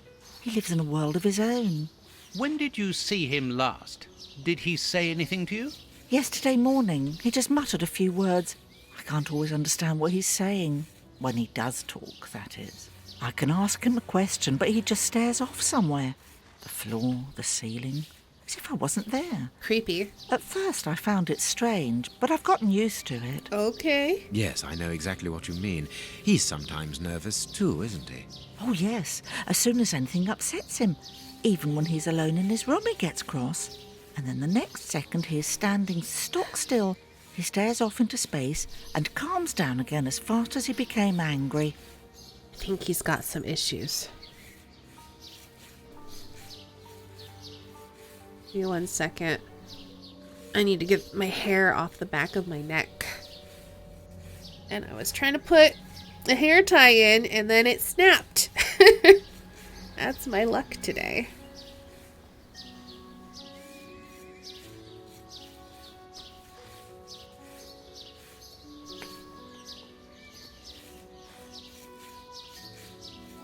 Alright, that should do.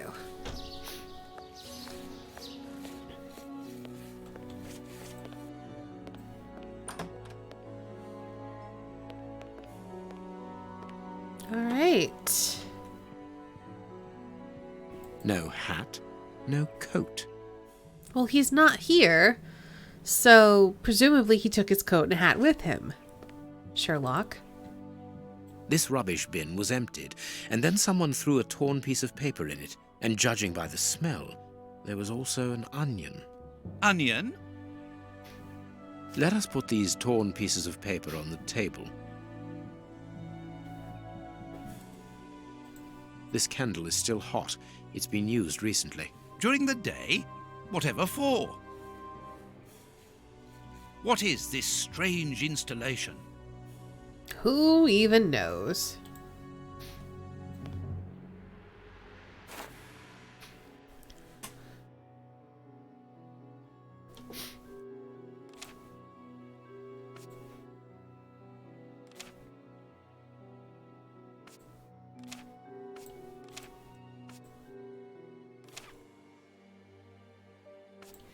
Look, it's a puzzle.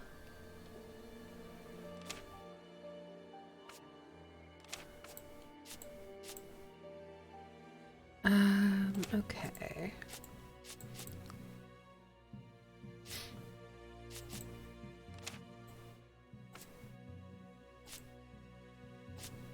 This is a... No, I think this is a side piece.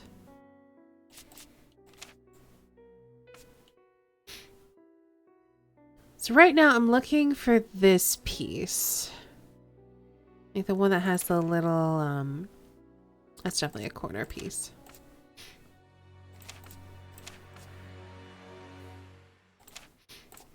Let's find all the corners. I guess it's a corner? Yeah. I don't know that these are the correct corners, but we found some corner pieces, so that's a good start. Not you. Not you. It's gonna be one that has like a little tag sticking out on one side.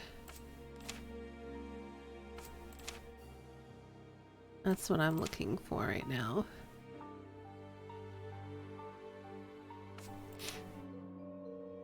So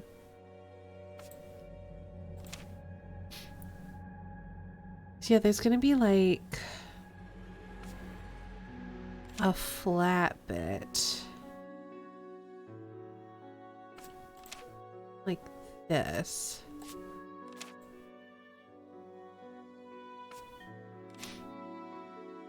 Oh, interesting. Okay. So because of, oh, yeah, this has to go like that. All right. That has to go like that. Now we can find out what corner piece goes there. And I think it's this one. Yeah. Okay, cool.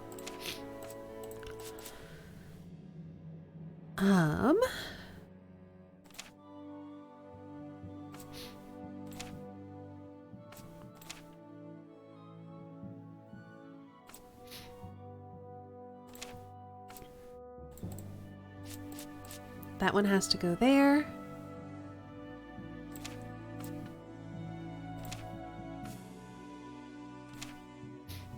Oh, there! This is the piece I was looking for. This one goes with this.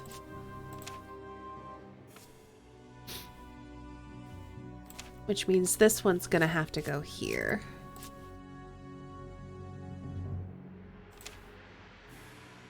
It's not that piece.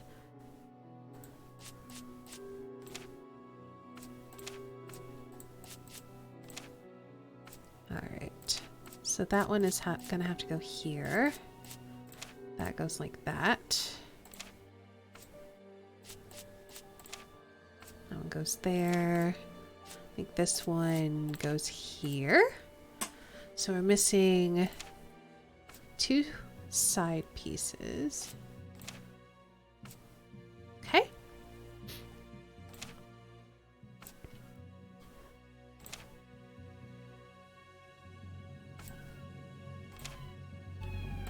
There we go.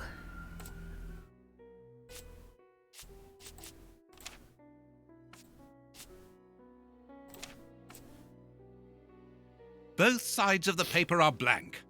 All this for nothing, Holmes. Perhaps not, Watson.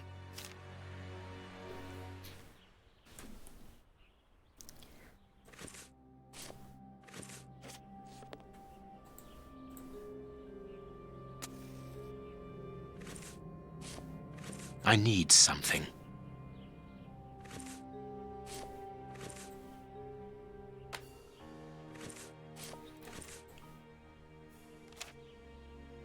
I like how we've magically taped it together.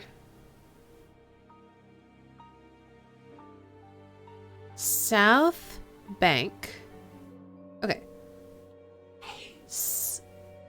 Staging Street. Wharf. 327 South Bank.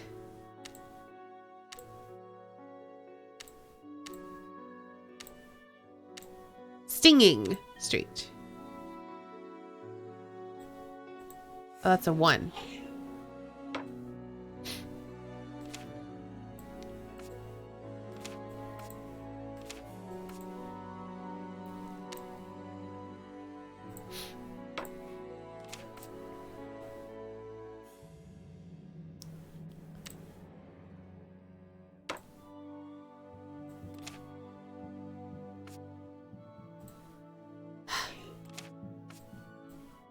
This is annoying.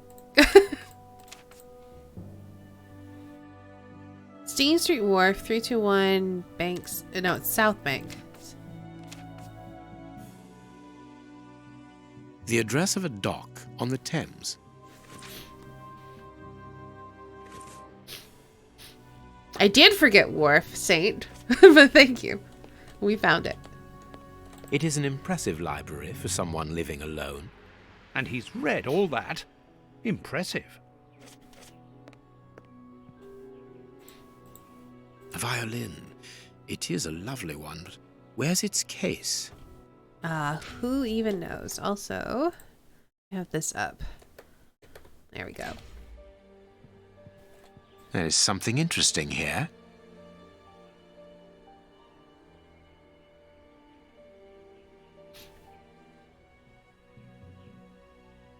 Is there?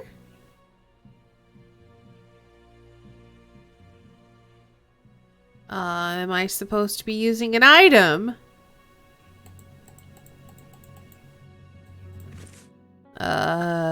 Spade? I don't know. I'll come back to it. Someone emptied a bag here. Is it the broken pieces? I mean, I wasn't allowed to click on them, so I don't know.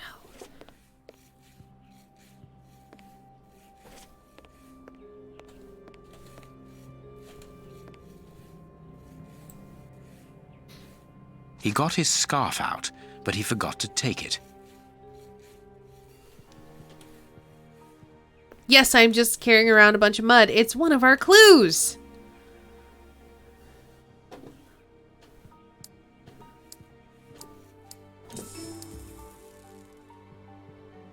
We just got an achievement called Pea Super, and I don't know why.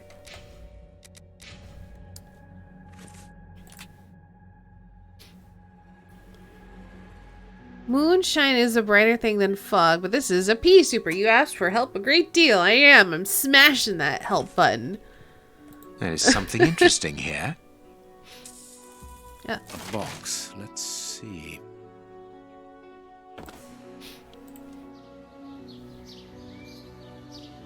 Find a way to open the box.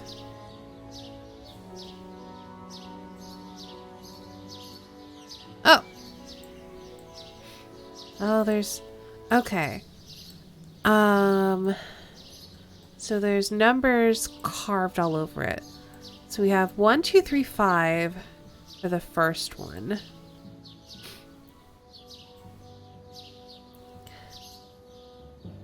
For the second one... Alright, we can inspect them. Let's inspect them one at a time. Let's start with 1. He scratched the lock's cipher codes for himself. Watson, write them down for us. It is noted. It is noted. So I'm guessing it's going to be whatever number's missing. I have noted down everything. In like this the lock sequence is very or whatever. Complex. The young Henry is remarkably intelligent. Or is it like... Okay. So these are all primes. So I'm guessing the first one's like 7?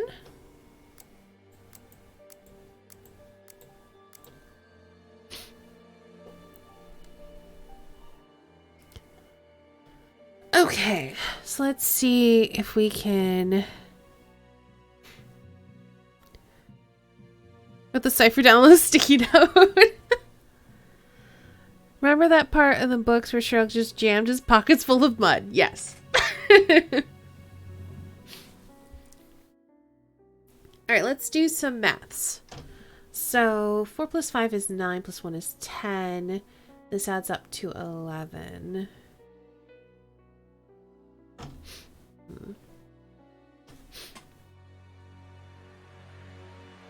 So it's not that the rows add up to the same. Let's check the columns then. No. Well, they're also off by like... Wait, hold on. 6, 7, 8, 9, 6, 7, 8, 9, 5, 6, 7, 8. So this could be 1 for 9. Because all the... Like, the rows don't necessarily add up, but the columns seem to.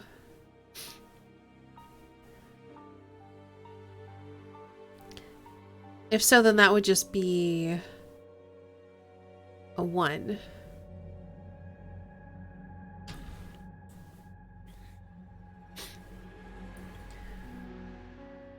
Yeah, it's basically like there's a missing number in each thing, and we have to figure out like the pattern in order to figure out what the missing number is, right? So in the first one, they're all primes. This is like the first 5 primes. So 1, 2, 3, 5, 7. In this one, the only commonality I'm able to see so far is that the columns, when you add them up, you get 9. So that's why I think this is 1. It can't be like a Sudoku sort of situation because we have 2 2s and 2 3s. So yeah, I think this is a 1. All right, let's do more maths. So this is 36. This will not be 36. This is like 43. So that can't be it. And it also can't be addition across this way. So, however, no, because this is... I was going to say there could be a pattern like 16, 15, 12. Like there's a way that it's counting down, but 9 is smaller than 6. And we also know that whatever number here has to be between 0 and 9.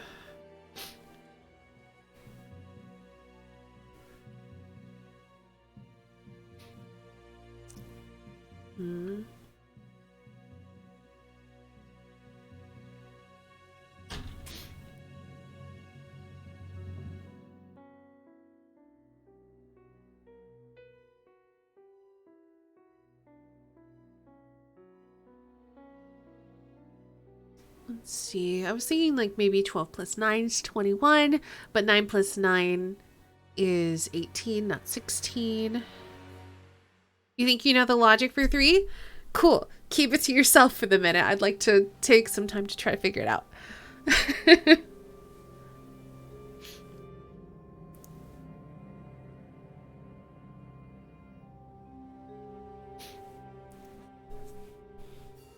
That was a plan? Cool. I'm just letting you know. But I appreciate it. Let's see.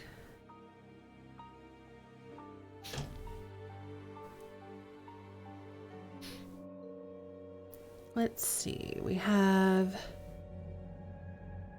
6, 9, 10, 12, 15, 16, 18, 21.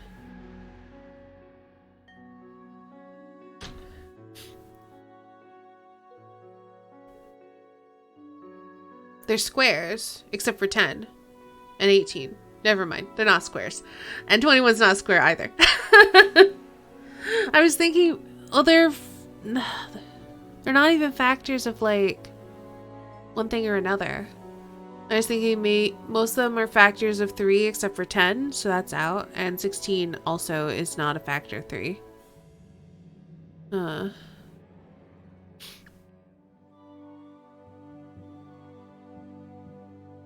Factor of 3. I don't think that's the right way to put it. Multiple of 3? I think that was the more correct way to put it, but I don't think that's right.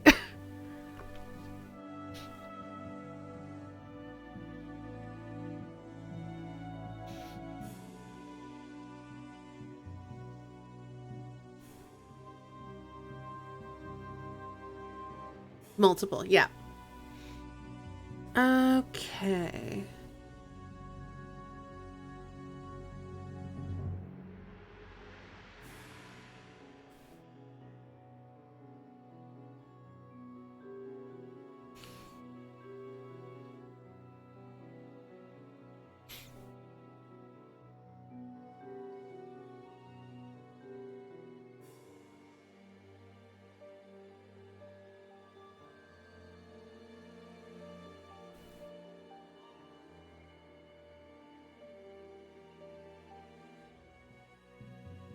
I'm gonna skip past 3. I'm gonna look at 4 for the minute.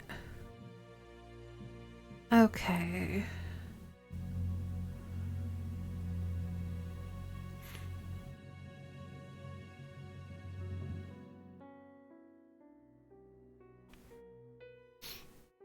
This one's also confusing.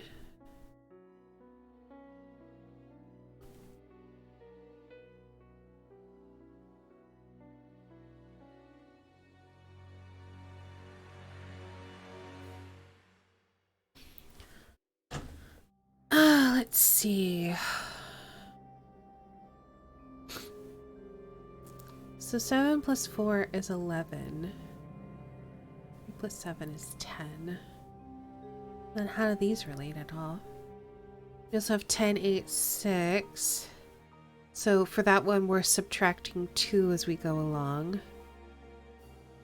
And then this is 3, 7, 11, which is adding 4. So this is subtracting 2, adding 4. So how...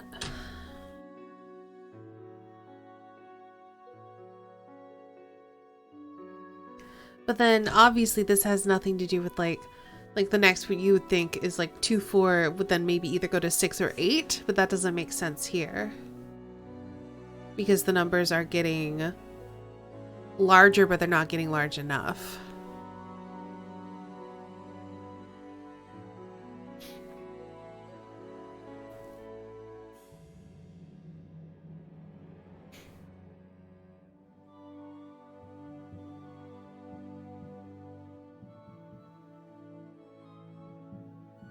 The diagonals don't seem to be related. And also I'm not noticing a relationship with the columns.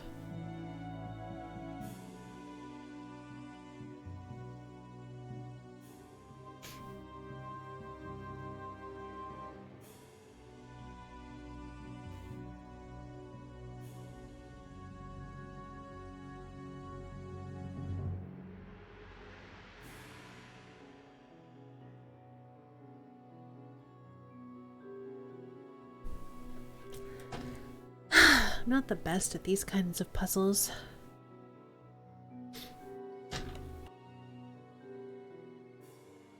And also, we only need to solve one of these because we can just brute force the other one. Alright, let's look back at number 3. Another thought that I had, which is obviously incorrect, is that 21 and 12 are reversed. But 9 is not the reverse of 16, so that doesn't really work there. And even if they were, that wouldn't tell us what the middle number is supposed to be.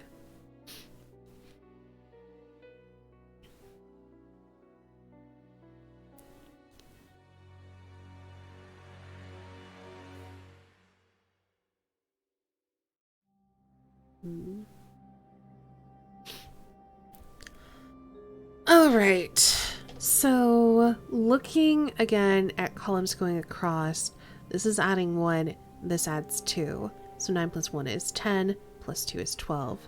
Here, again, we can see like a subtraction. 21 minus 3 is 18, minus 2 is 16. So it could be a situation of like 6 plus 4 is 10, plus 5 is 15. However, 10 is not an option.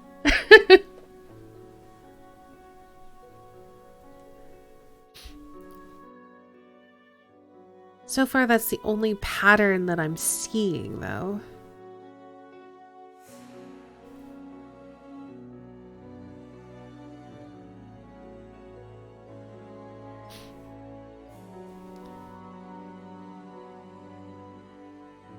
They are all multiples of something.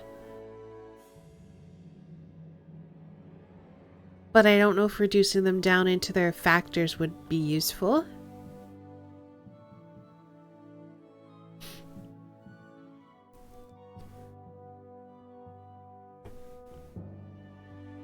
Because we have like 16 is 4 times 4, 15 is 5 times 3, 12, there are many factors for that.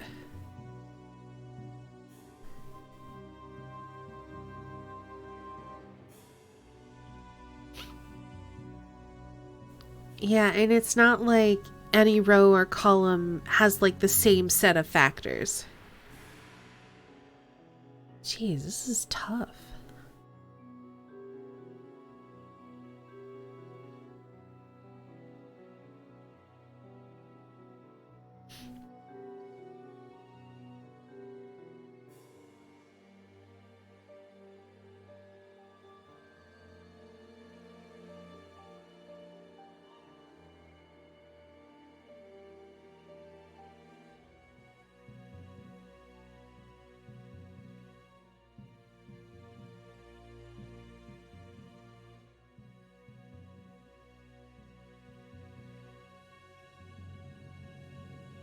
Alright, I'm looking at 4 again.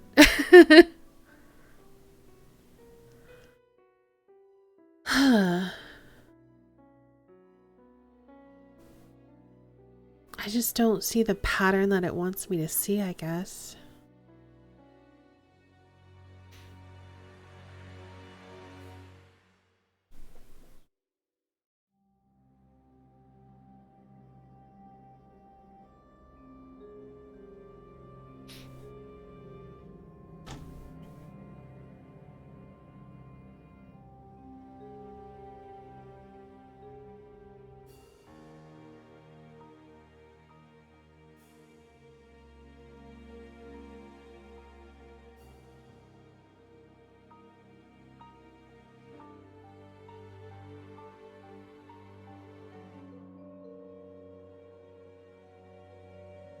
I have no idea.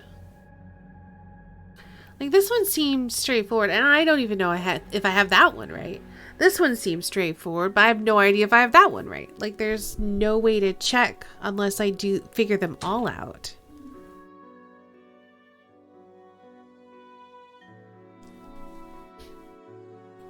And Sherlock's definitely not going to give me a hint.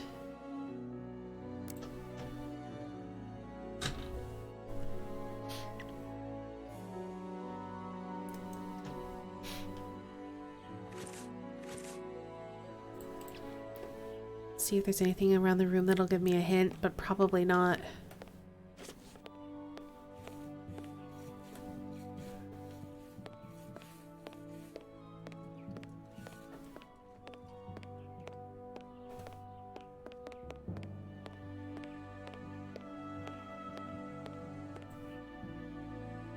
Closed.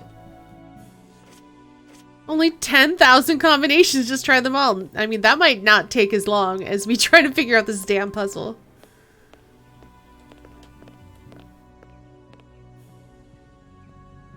A box. Let's see. Anything else? And I can't rotate the box anymore. Because, yeah, now I'm starting to doubt that I was even right about 1 and 2. I feel like 1 has to be correct. We have 1, 2, 3, 5, then... Oops. I'm trying to rotate the other way. It won't let me. 7 is the only thing that makes sense to me here. Because it's primes.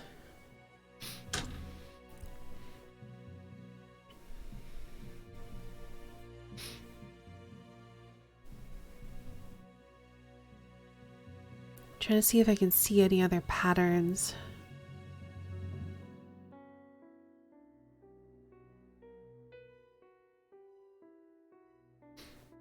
So far, these 2 columns end up to 9, but that could be a coincidence.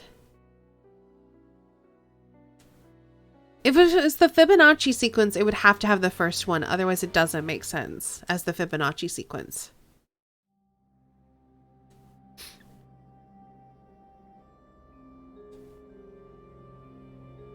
Because there's no way for us to get 2 from that. I guess it's like 1 plus 1 is 2. But then where do we get that previous 1 from? Because it's like 1, 1, 2, 3. Like we would... It's probably 7. If there was the extra 1 there, then it would absolutely be 8.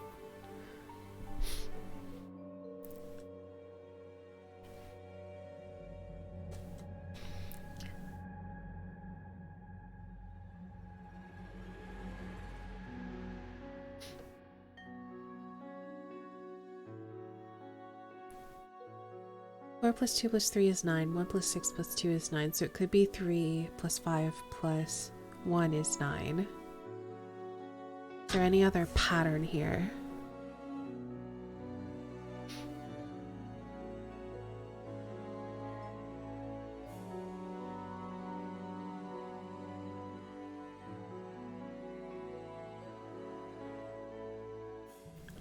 So this equals 10, this equals 11, this could equal 12.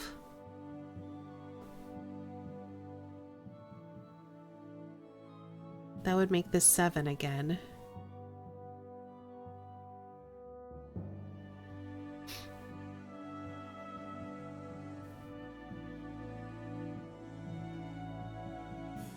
I think I'm right on 1 and 2.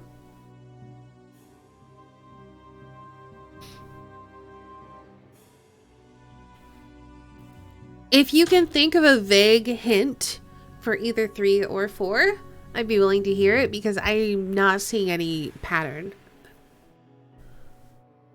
All I know is that for 3, none of the numbers are prime.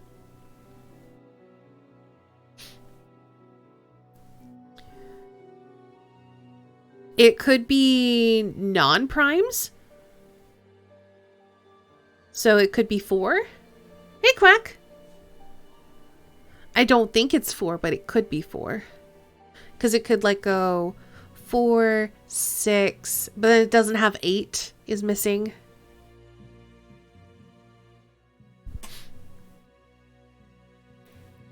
Can't really think of one for 3. Okay.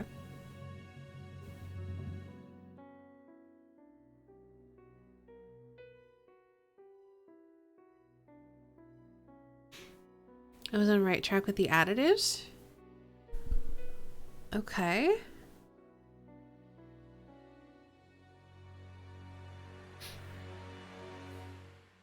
Because, yeah, we had 10 minus 2 is 8. Minus 2 is 6.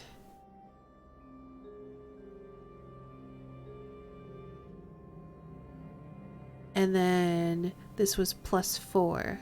So minus 2 plus 4.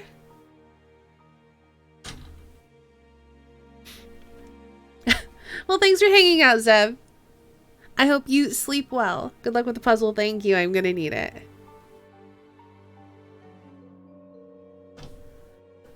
Minus 2 plus 4.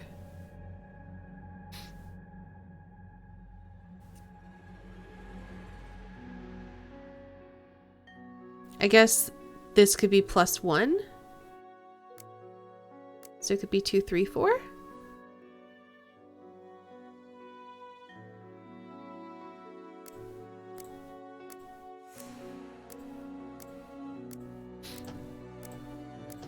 No, that's apparently wrong. Oh, we could skip the puzzle. I don't want to, though. How y'all doing? Not too bad. A few of us have headaches, and this puzzle is not good for my brain, apparently. I'm just not seeing the patterns I need to see.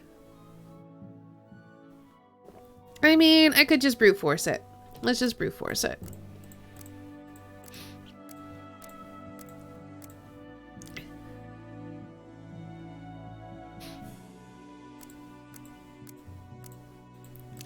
Let's assume everything else is correct.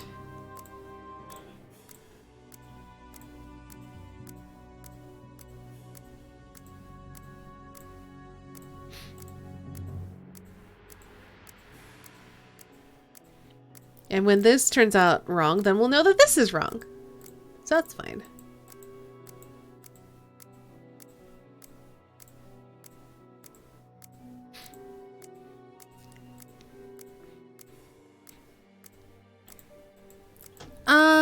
Only after we've brute forced it, I guess.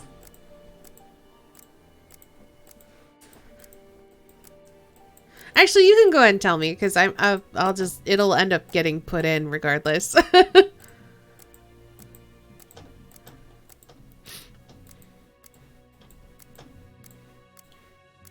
Because my brain still wants to, like, figure it out, but I guess, like, you think it's 9. Why?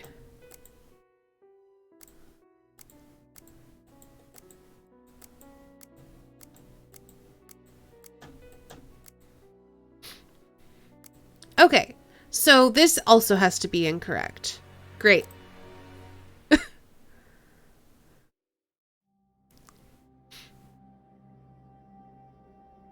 Because we could do 6 plus 9 is 15.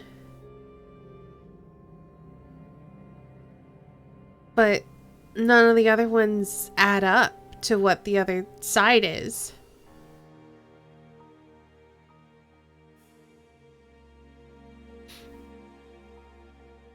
Or the 7 is an 8 for some reason. That's true. We could try that.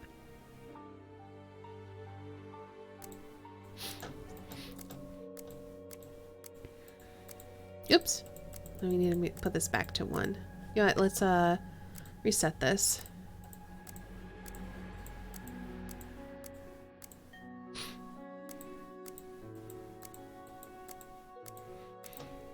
Slot 1 with the number 1. I mean, that could be possible.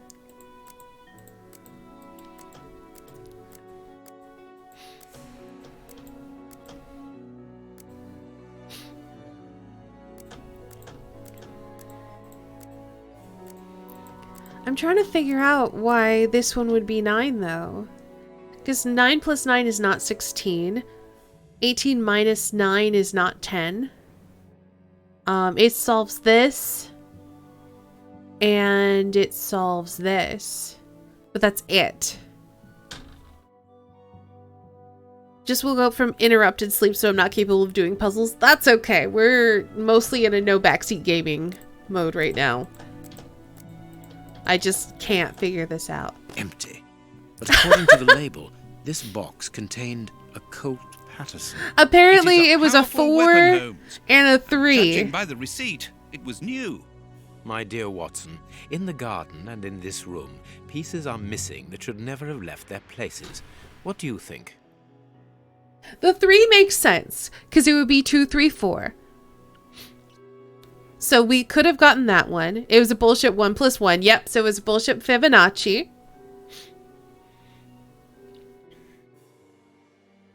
And the second one was a 1, so we solved that one. It was just the third one that threw us. Yeah, we had the 3. So it was just the 4. How is that 4? Now I want to look up the puzzle and figure it out. Hold on. Did he not write it down? I want to look at it again.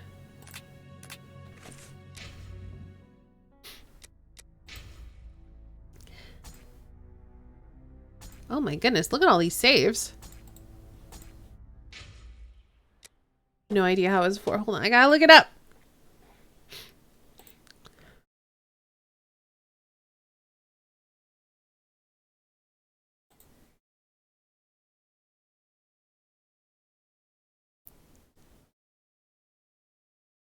Okay, so it was 21, 18, 16, 6, 4, apparently, 15,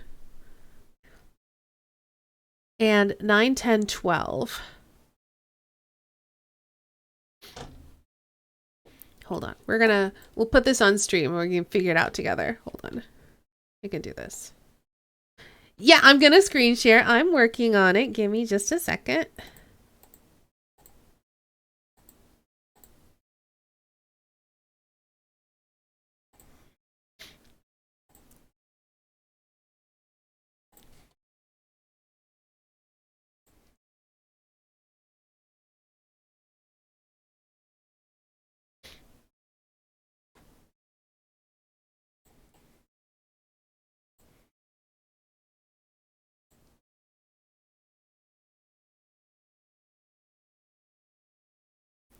There we go. Okay.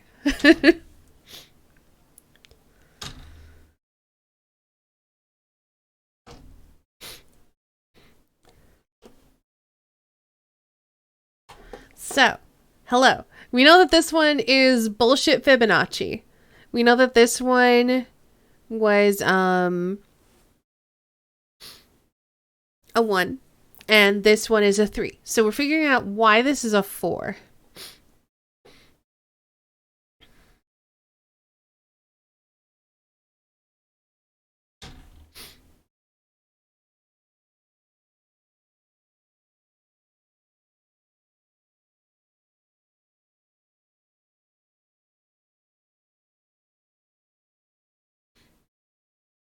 You were grasping at straws with the 9. What made you think it was 9, St. Guard? I'm curious.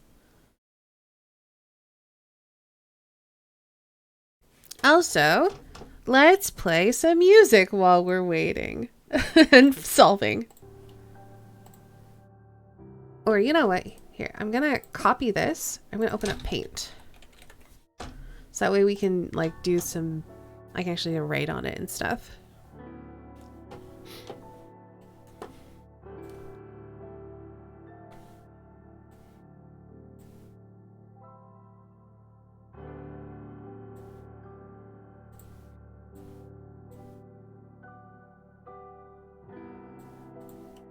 Yeah, 1 second.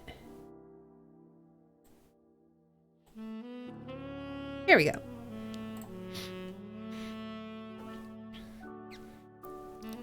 Using the same logic as in 4, but the top row didn't adhere to that.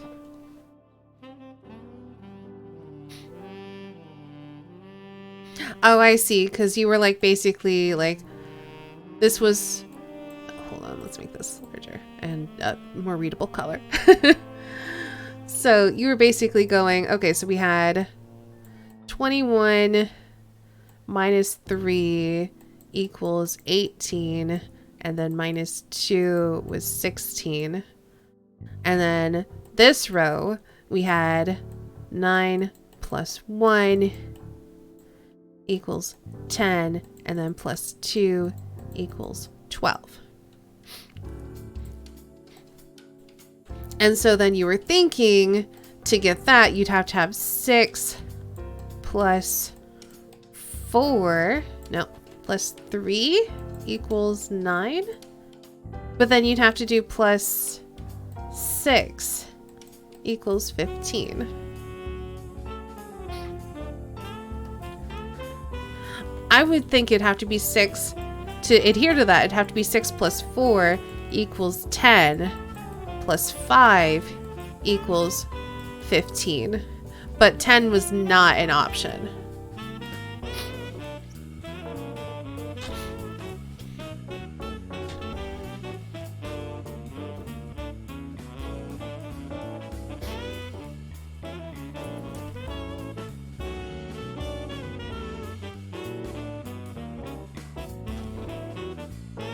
That's basically the solution. It's not though. Wait, what?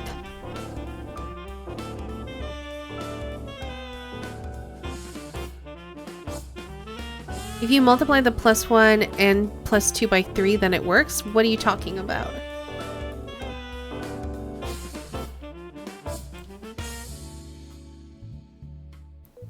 Because our solution from what I just wrote down, if that's what you're referring to, would have been 10, not 4.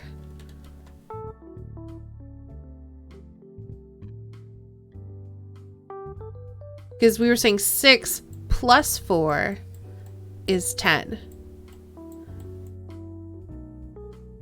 So that doesn't mean that 4 goes here, even though it does. There's got to be another way to get 4, though.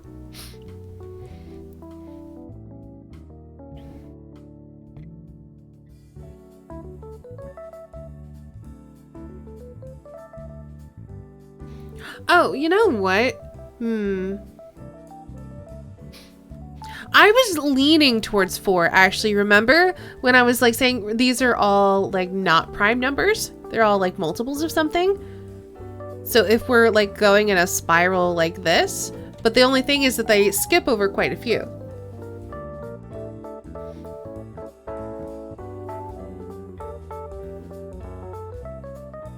Because like if that's the case, it would have to be like 4, 6, 8, 9, 10,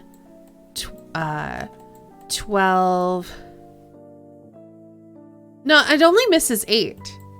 Interestingly enough, it misses 4 and 8. Because then, yeah, then it's like 15, 16, 18. Oh, it also misses 20. Then we have 21. So we're missing these 3. And 14, yeah, 14.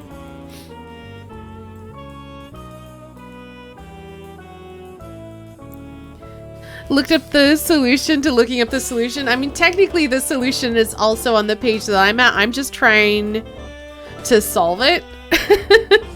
But apparently it's really stupid. All right, hold on. Let's all look at the solution together so we can be annoyed.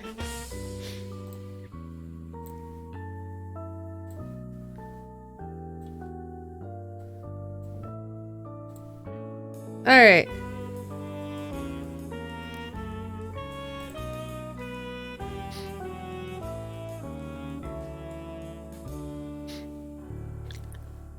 Spiral starting at 21, where the second number is less about 3, and the third one is less about 2 from the second one, and the fourth one is less about 1 from the third one. What? So 21 minus 3, 18 minus 2, 16 minus 1 is 15, and then it starts over. 15 minus 3 is 12, but it spirals. So it goes like, oh, okay, so it's minus 3, minus 2, minus 1, minus 3, minus 2, minus 1, minus 3, minus 2. Yep, I also agree, fuck that.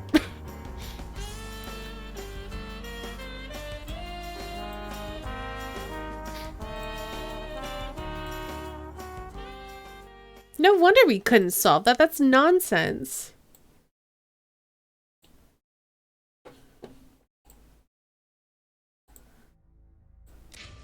How's anyone supposed to figure that out? I don't know. Empty. But according to the label, this box contained a Colt Patterson. It is a powerful weapon, Holmes. And judging by the receipt, it was new.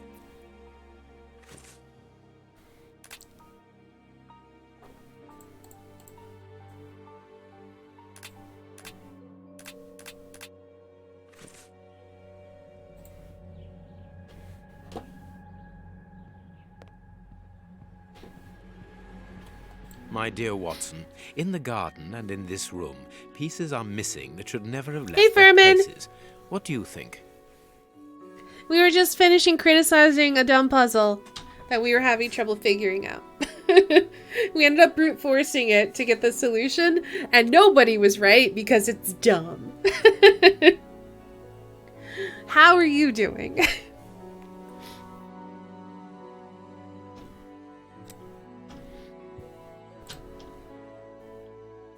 That's not right. Start again.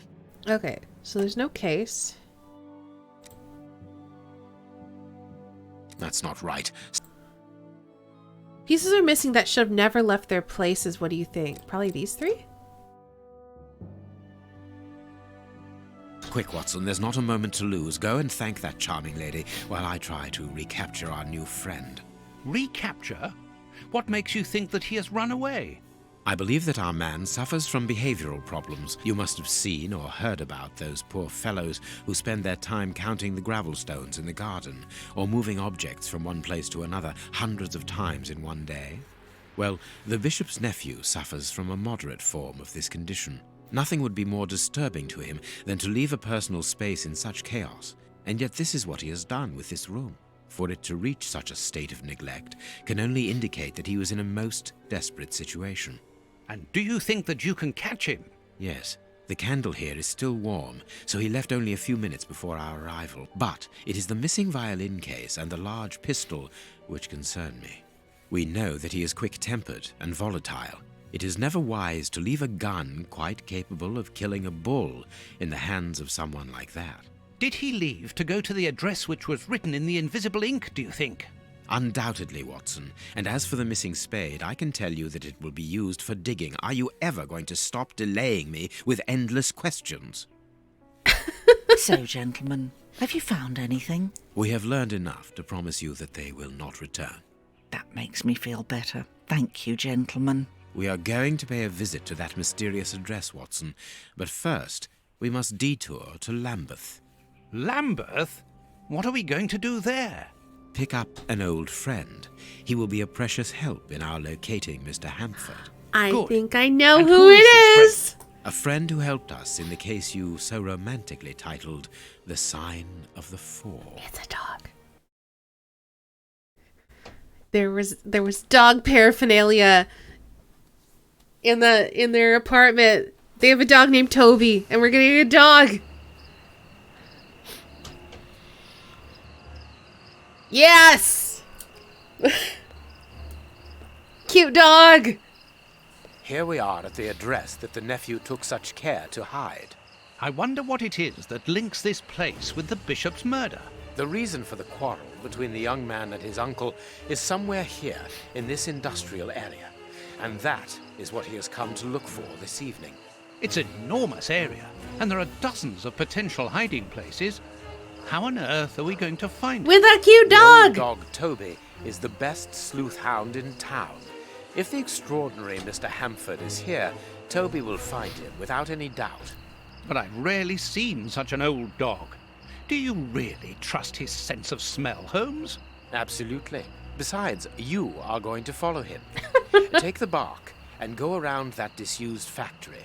If the nephew wishes to run away, he can do so only through there. Probably If so, you find him, Spaceballs. Hold on to him until I rejoin you. Very well. Bark! Get Bark! ready, Watson. Let the battle commence. Bark! Toby's sense of smell is legendary, but he needs to know what he is looking for. Search, Toby. Search. There's a good dog. We control Toby! Best game ever! Oh, we're so cute.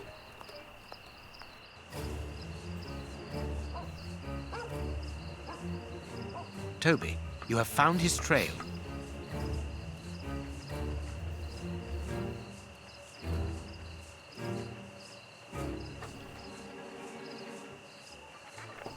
Oh, wait. Okay, so the footprints are going this way. So, where would he have gone from there? I guess we go up this. Basset hounds are awesome. I've never met one in person, but we are a cute dog and I am all for it. Dog obstacle course, yes! This is great. Our man came this way.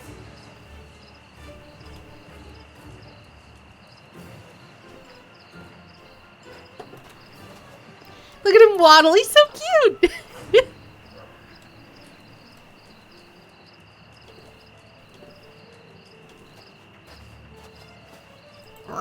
Woof!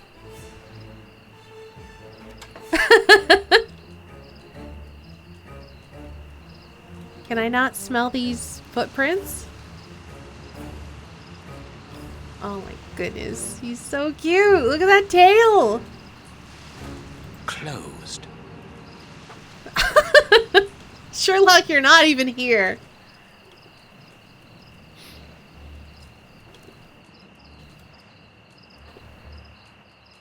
The lever is stuck. Sherlock, you're not even here.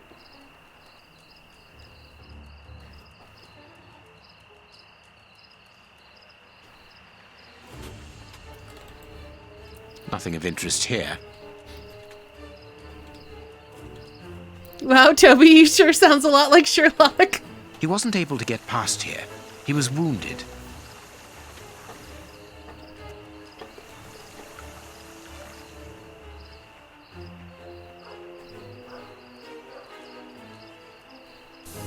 It bugs me that I can't analyze these footprints.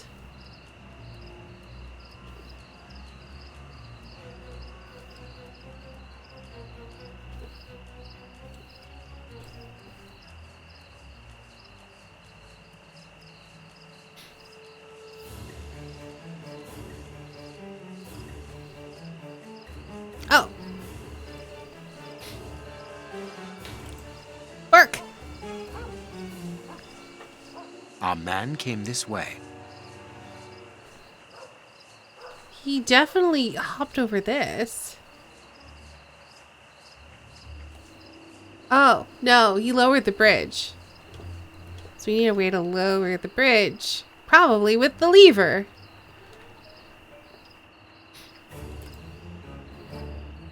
Grease. Aha! Don't worry. Toby knows where this goes. It's so silly that we're still being Toby right now.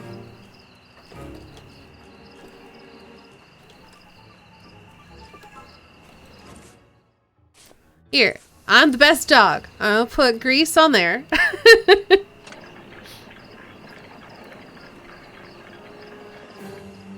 Our man did some sick parkour on those logs, Karate Kid style. That was my first thought.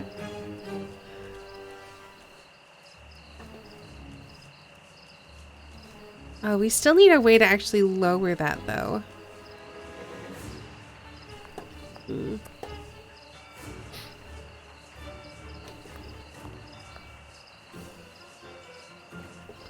Like, we have a way to... Oh, wait, what?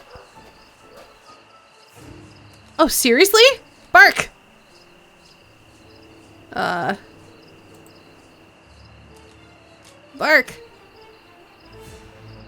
Ninja dog! Best dog!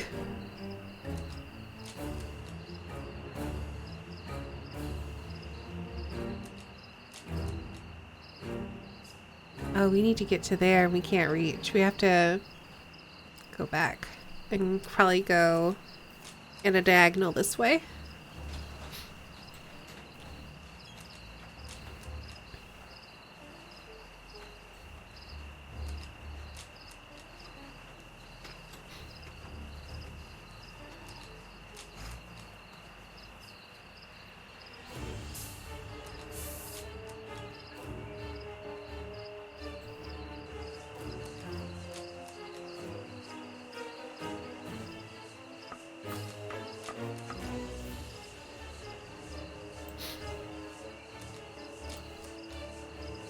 Toby is, like, seriously the best dog detective I have ever seen. Bark!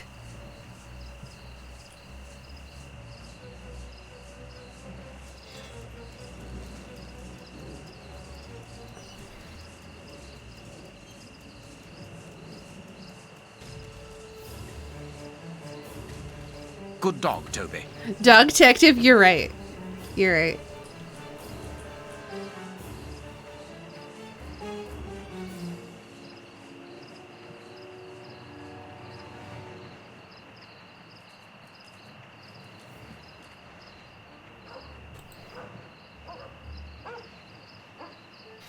He left by this door.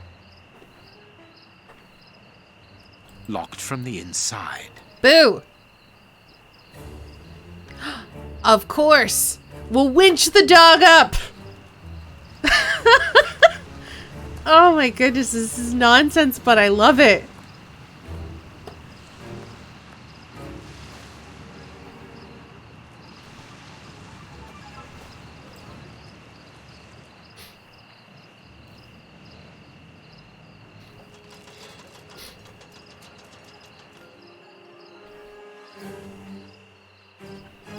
Favorite movies as a kid was The Great Mouse Detective, and Toby was always my favorite.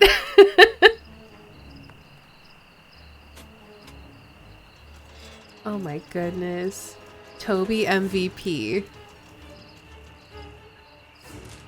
This is still ridiculous.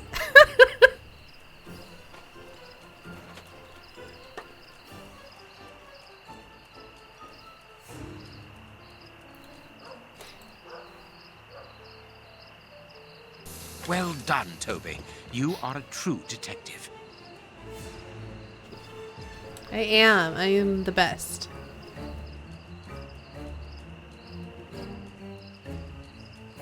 Some ice picks are missing.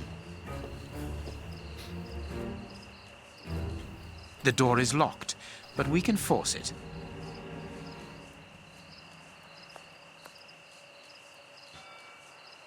He also went this way. It's over here. Oh. He used ice picks to climb through the window. Well, we won't be doing that. We're gonna force the door. Is locked. Oh, we have to force it with something? Maybe we have to find something to force it. Don't worry, Sherlock. I got this.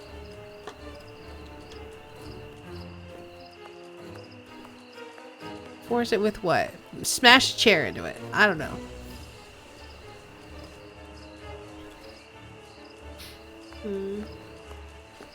Maybe there's... Oh! Can we use the stick? Use the stick! Oh my goodness, we're so cute!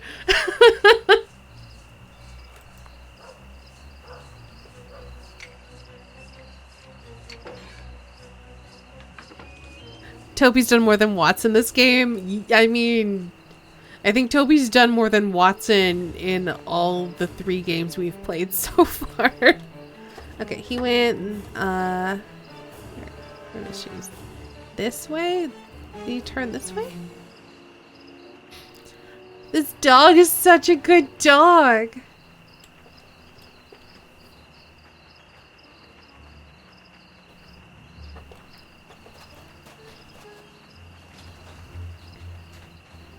Maybe he went this way.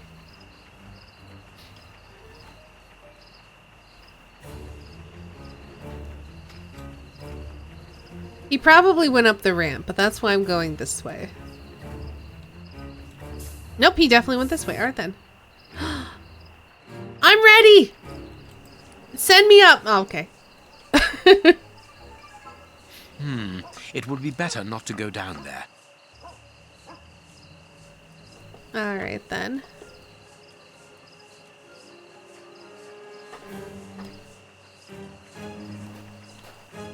Oh. Our man must be on the other side of the gate. Okay. Well then. I still feel like it's gonna involve this and like these switches.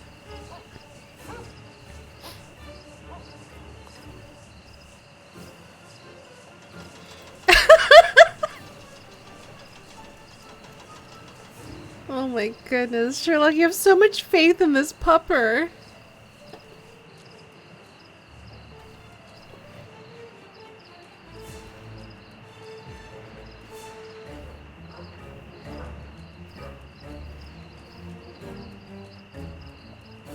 How do I get Sherlock across, though?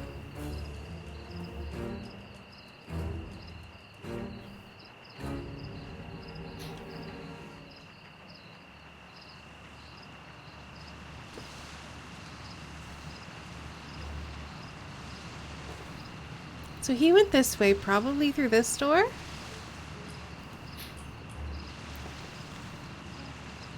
We don't need that loser. We have Toby, but he's got opposable thumbs.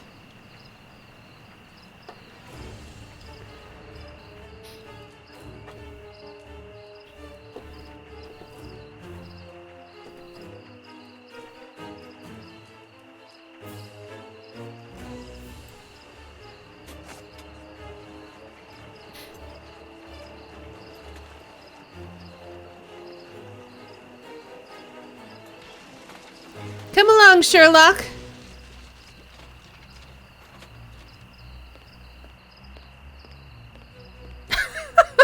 Just walking on it like it's nothing. Alright. You went this way, Sherlock. I'm finding him. Oh. No, then he went out. So he went this way.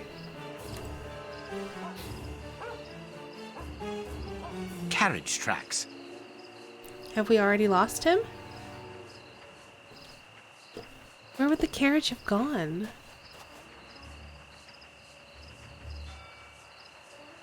There's no place it could have gone, though. What? So there's footprints here. They're leading here.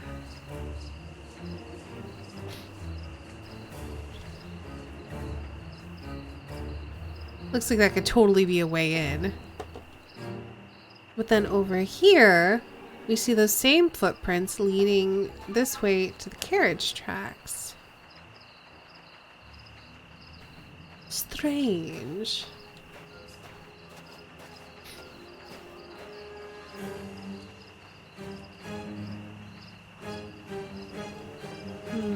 I can't go that way.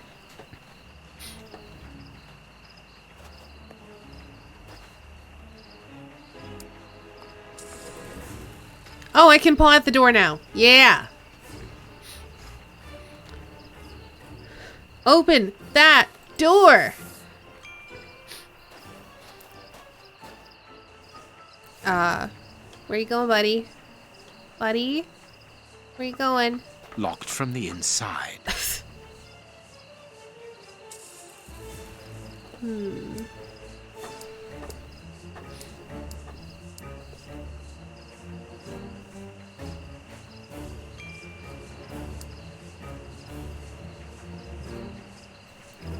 Where else can I send this dog? Oh, up here. Okay, there we go. I didn't think I could climb on that because it was so uneven. Toby, don't jump. Let us find another way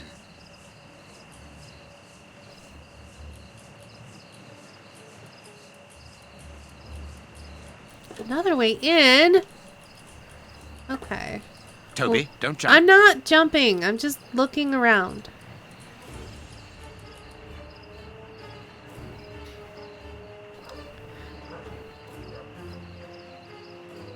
There we go. Now I can look at this. I know he is super cute. And his little waddle. I love it. Search, Toby. Search. Here's a good dog.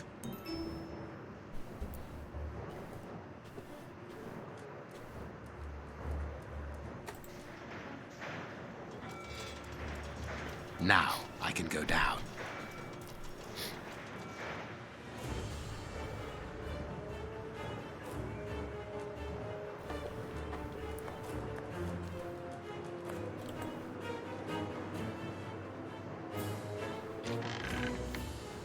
We're so good at opening doors, too. We're just like the best dog.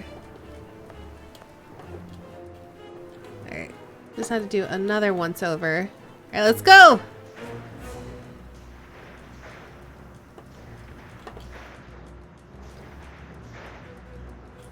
Ooh. Now I'm up here! Bye, Sherlock! I got this! Oh. Oh, I can go down this way.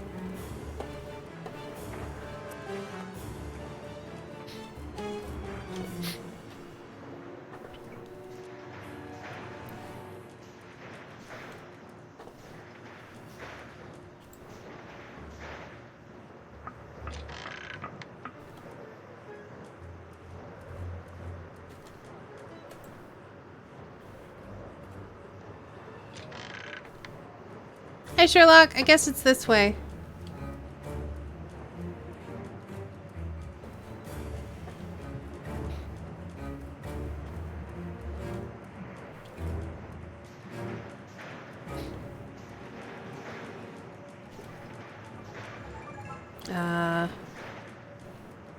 Well, shoot. Now what?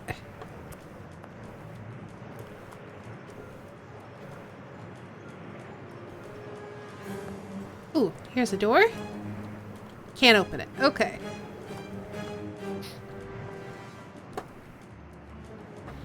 Can't climb that stuff. There's just a bucket there. We came down from there, so it's probably not up there. So we went through here to get Sherlock, so that means Sherlock hasn't been in here yet? Oh! Wait, no, what? No, we've just done a big circle! Toby! Alright, so he went this way.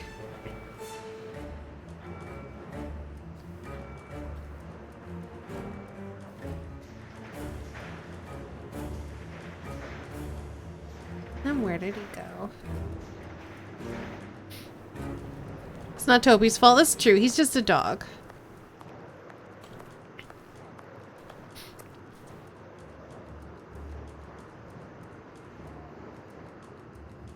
So we've been up there. Sherlock went this way.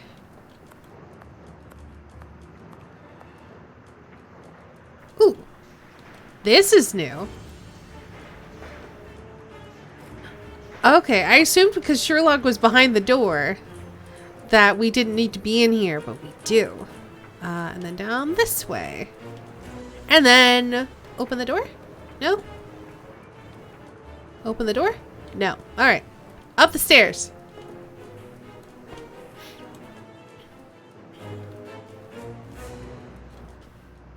Open the door. No. Toby tries very hard. Toby is a great dog. Ooh! Cat! Aren't you too old for this, Toby? Nope!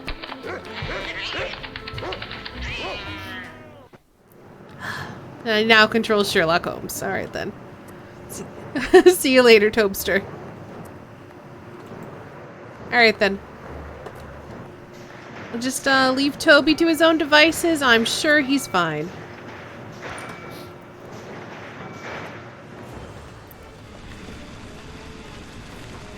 Oh. Alright, we're in a foundry. Okay. Best part of the game right there. It was really good. Toby was great. I loved it.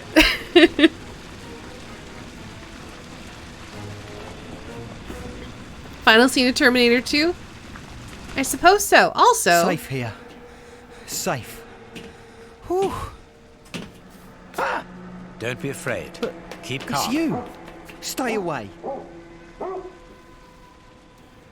I want to talk to you. Don't be hysterical. Aw, Drop Toby. your gun. I don't trust you. You're out to get me. Don't come any closer. Do not shoot the dog. Oh no! Welp.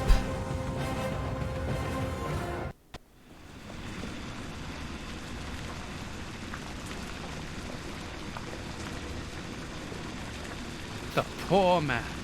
What a dreadful end. He has definitely gone. But why was he afraid of you? He was terrified when he saw you. He must have mistaken me for someone else. Let's go. We have nothing more to do here. We have been running around all night, Holmes, and I've had enough. And that poor young man. Let's find a police station and... There's no question of calling the police, is that understood? Instead, let us see how we might continue our investigation.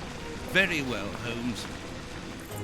We definitely don't need to inform the police, is what we've decided.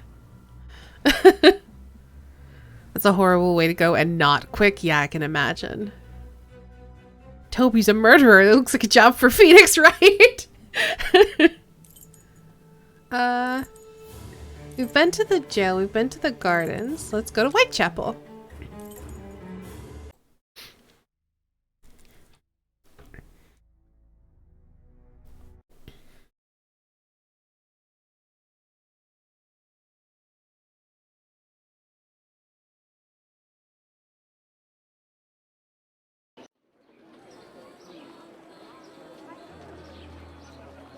Here we are in the heart of Whitechapel.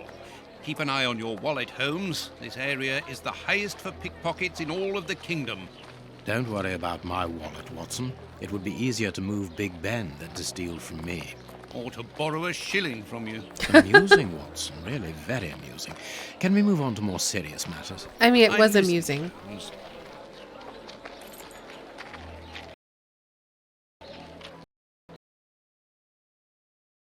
Oh, please autosave, please. Oh, well, it just crashed, so that's fun.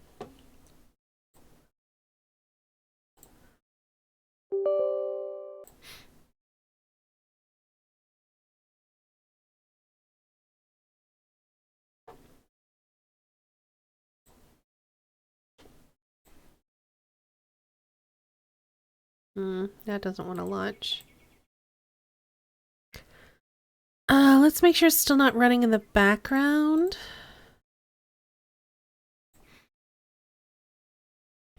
I don't know what the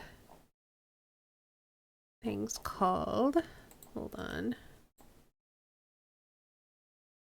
Game.exe, apparently. Let's make sure it's not running in the background. I think we're good. All right, let's try again. Cat is using my hand as a pillow. That's very cute.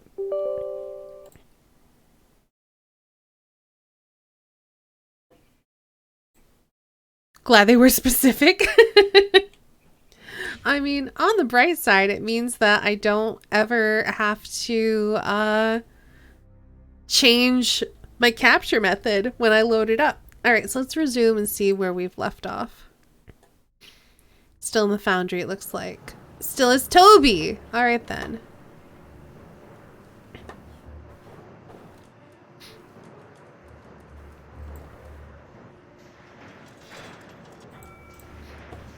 Okay. Barkity, bark, bark.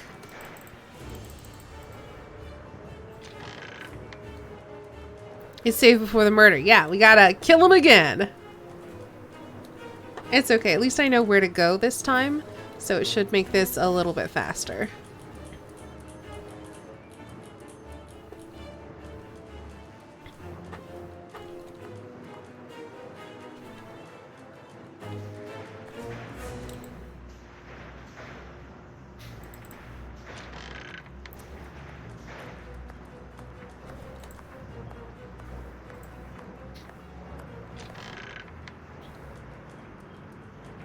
But yeah, Holmes was behind this door when we opened it last, so it makes sense why I would think I didn't need to go there.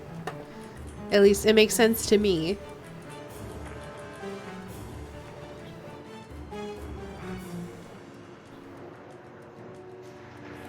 Oh, he's not going to jump any farther, Spaceballs. We all know this.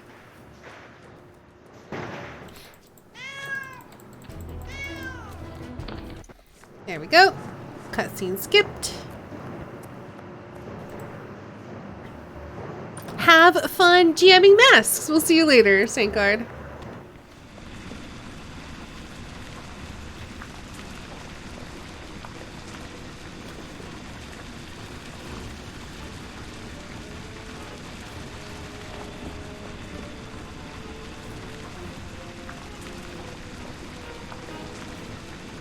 Alright. Now we're gonna frighten this poor man. And yes, he's met a terrible end. The poor man. And What I a can't skip dreadful this end. at all. He is definitely gone. But why was he afraid of you? He was terrified when he saw you. He must have mistaken me for someone else. Let's go. We have nothing more to do here. We have been running around all... There's no... very... Alright, let's save it here, just in case something happens. Aw, Toby, I'm gonna miss being you. Alright, let's try heading to Whitechapel again.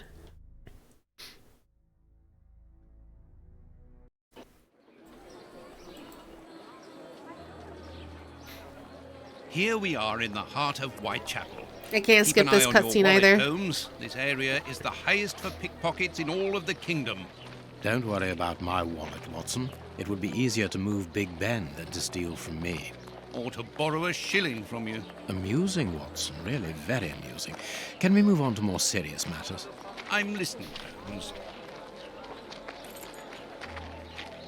I'm worried. Okay, this time it worked. Okay, nice.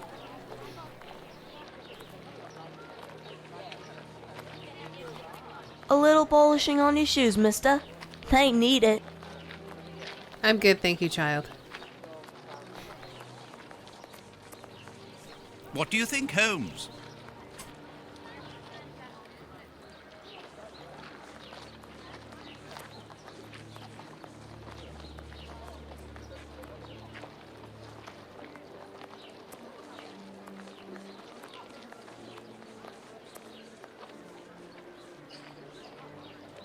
Sorry, I had to sneeze.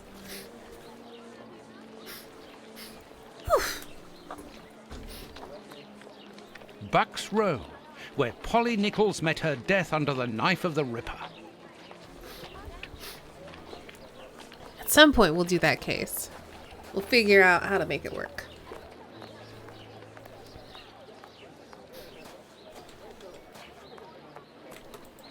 No, it is unnecessary. Then why make them options to talk to?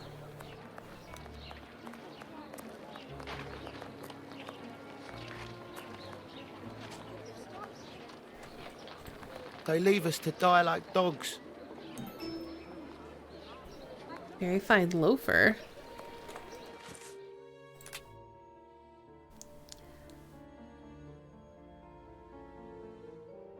are any of the makings of a very fine loafer? I guess for talking to people?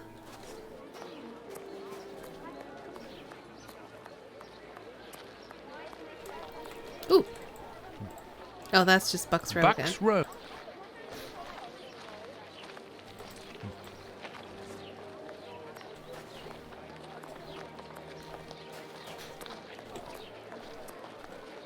Buck.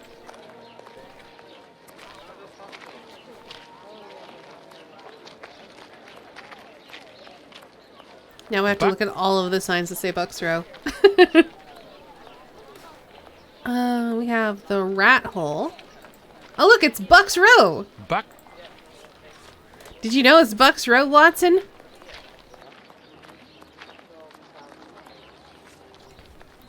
I'm certainly surprised. Can we look at this one? Yep. Buck's. What about this one? What does this one say, Watson? Buck's Row. Thank you.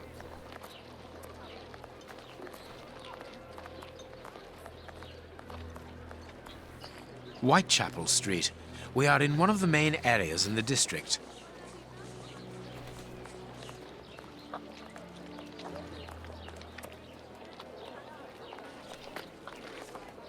You ain't from round here. You shouldn't stay here. It ain't healthy. White... Nothing of interest here. So I guess I can't go past that gate. That's fine. Sherlock, what does this say? Whitechapel Street. Thank you.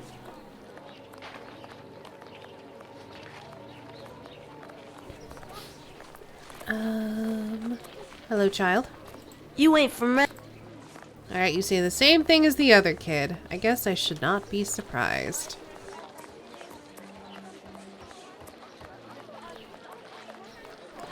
So... we're looking for the cemetery, I believe. Here's the public dispensary that we're looking for. Or I suppose the public dispensary by the cemetery.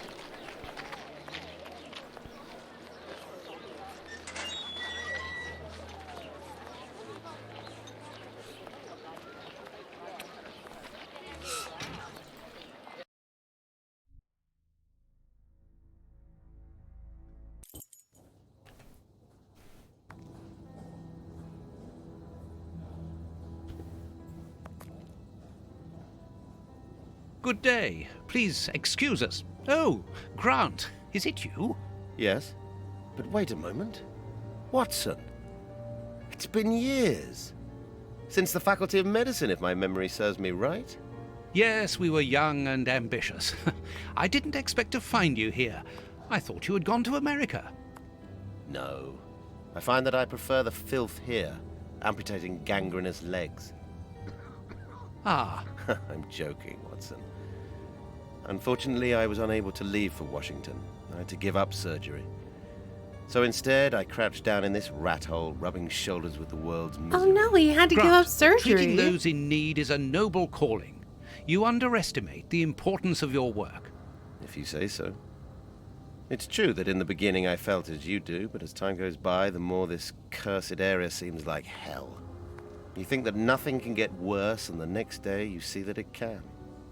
Now famine has hit these poor wretches. One can't always do as one might prefer when one is a doctor. Grant, I'd like to introduce you to Sherlock Holmes. Pleased to meet you. Well, no one comes here by chance, therefore I imagine that you need something in particular. How can I help you? Dr. Grant, we are in possession of a scalpel which was found in an unusual location. Does it come from your dispensary, as we believe? From its mark, I'd say it was stolen from us. A lot of things disappear from here, you understand. Life is hard in Whitechapel. When the staff find a way of adding to their salary, they rarely hesitate to do so. Thank you, Doctor. Goodbye. Farewell, Doctor. See you soon, perhaps. And take care of yourself. What else is there to... because we... I guess we'll just look around. This stove is hardly working. That would explain the damp around here. Incredible. My colleague could at least keep a good fire going for his patients.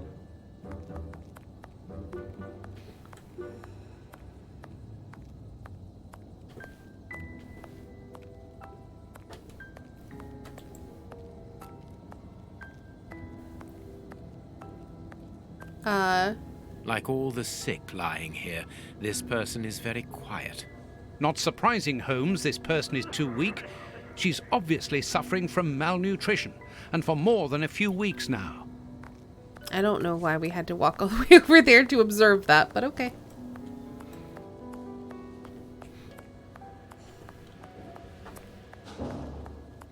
Closed. Is there anything else to see in here? Oh, how far are we going to walk to observe this person? Like all the... Not so...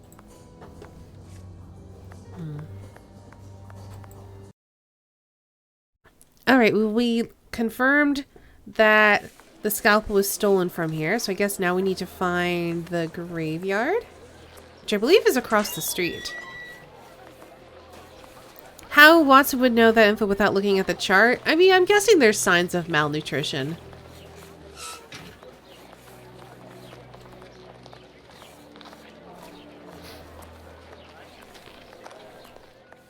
Closed. Even here, decidedly the poor people have been abandoned to their fate. Indeed.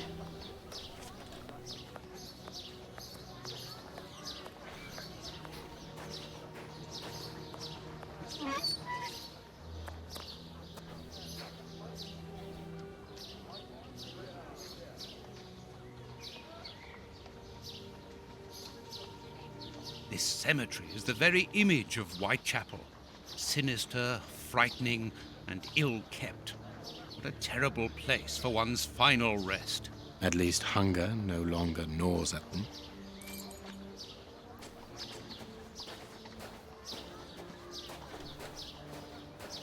Ooh.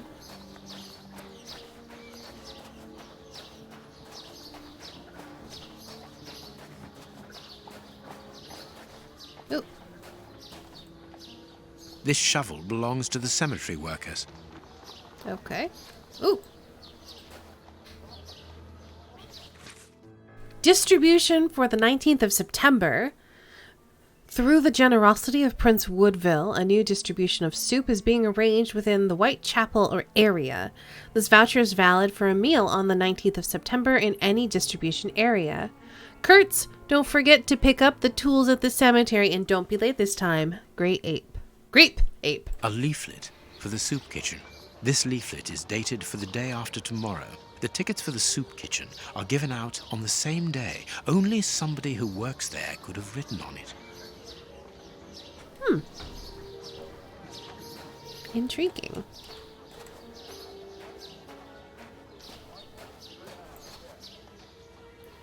Let us see if the elements analyzed in Baker Street and this cemetery have something in common. This rope is only worn on one side. The rope used to tie up the Bishop of Knightsbridge came from this cemetery. It is only worn on the one side because it is used to lower coffins into graves. Well then. Closed. I was going to say closed. The answer is yes, closed.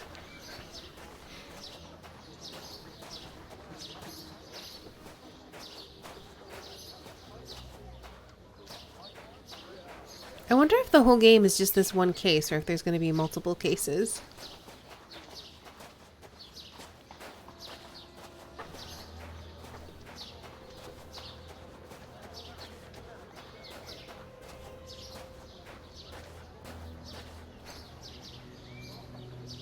Let us see if the elements analyzed in Baker Street and this cemetery have something in common. Granite. These stones are of the same granite. These stones are... Okay. Black paint. These stones... The same. This black painted stone is identical to the fragments found in the rope which we analysed at Baker Street and in the footprints of the Bishop of Knightsbridge's murderers. All right, then. This must be the gravedigger's cabin. Well, judging by the state of this place, they don't work very often. All right, what else do I need here, then? Ooh! Soil, of course. Let us see if the elements analysed in Baker's... Earth, freshly turned over, still damp. Black and damp earth. This dark, damp earth is the same type as that which was found at the Bishop of Knightsbridge's home. It came from a grave, then. What a lovely thought. Everything coincides, Watson. The fragments of granite at the bishop's home came from the tombstones of this cemetery. As well as the rope that was used to restrain the poor man. One of those used to lower the coffins. I can think of only two reasons why anyone should happen to spend a great deal of time in a cemetery. Either he is at rest here, or he works here. At least one of the bishop's murderers is employed here. A shame. If he was at rest here, it would have made our job easier. Watson, if he was at rest here, then we'd have to deal with zombies. You even listen to yourself, come on.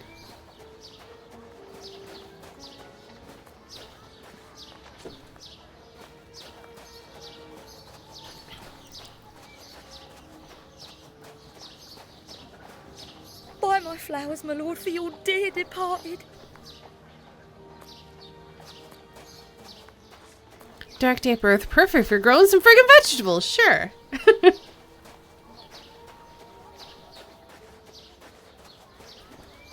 Do you have anything to force the lock? Closed. No.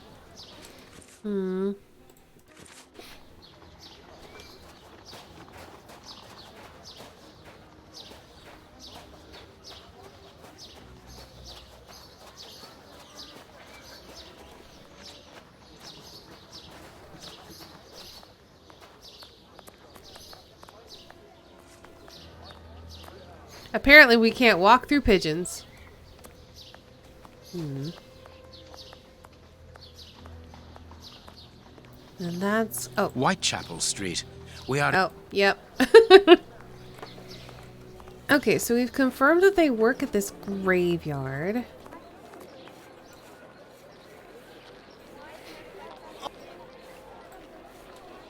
Let's look for a mobile soup kitchen. Oh, yeah, that's a good idea.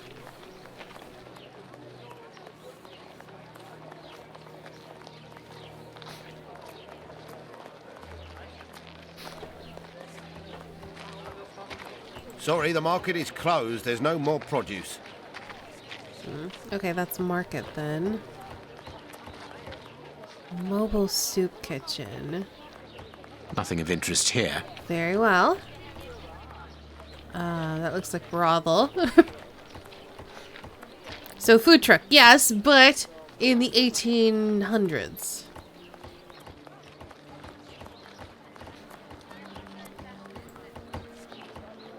Batty Street. Indeed.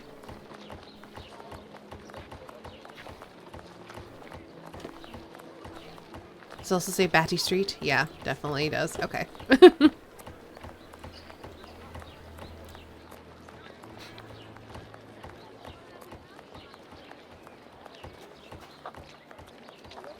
You sell burritos? In the soup kitchen? I think it's just soup.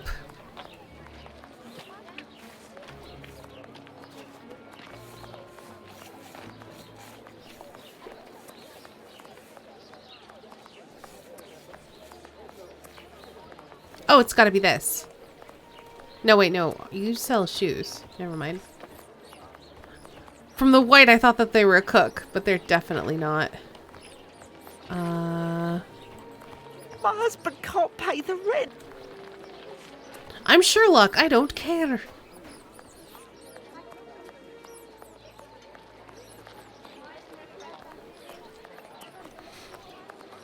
Actually, there is, what is it? There's like either a type of dumpling or something that's filled with soup. Which apparently are delicious. I've never had them, but I want to try them.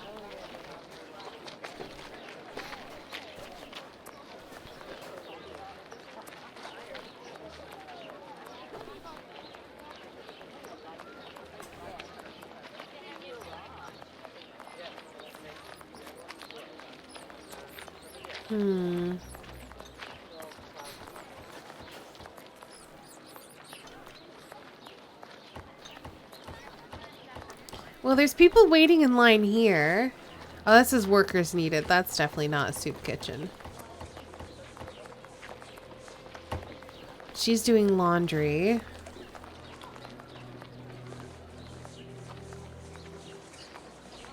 We can't go any further that way. We've been down this street.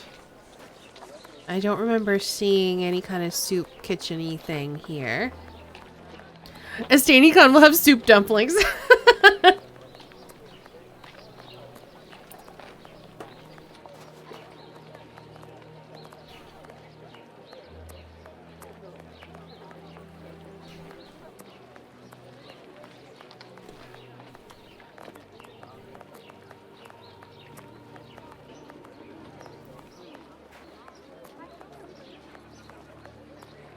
So much wandering.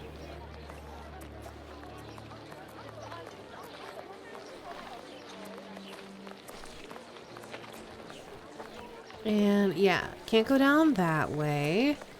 You're just a cabbie. They leave us to die like dogs.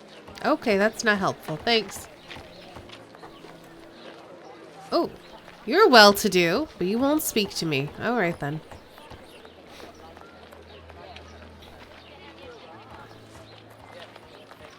Is it on the map, maybe? Whitechapel Dispensary. No. Okay. I'm pretty sure I've gone down whatever street this is. I don't recall seeing anything.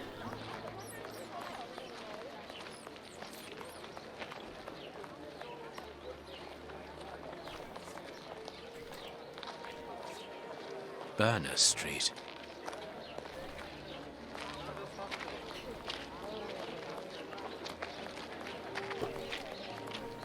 Yeah, I've been down here. What the heck am I looking for? I know it's like a mobile soup kitchen. But like... where is that supposed to be? Leave us to die like Sherlock. No one cares! Which is true. And it is exactly the problem. Maybe we could talk... Oh! You've got soup. Where'd you get the soup? Where'd you get the soup?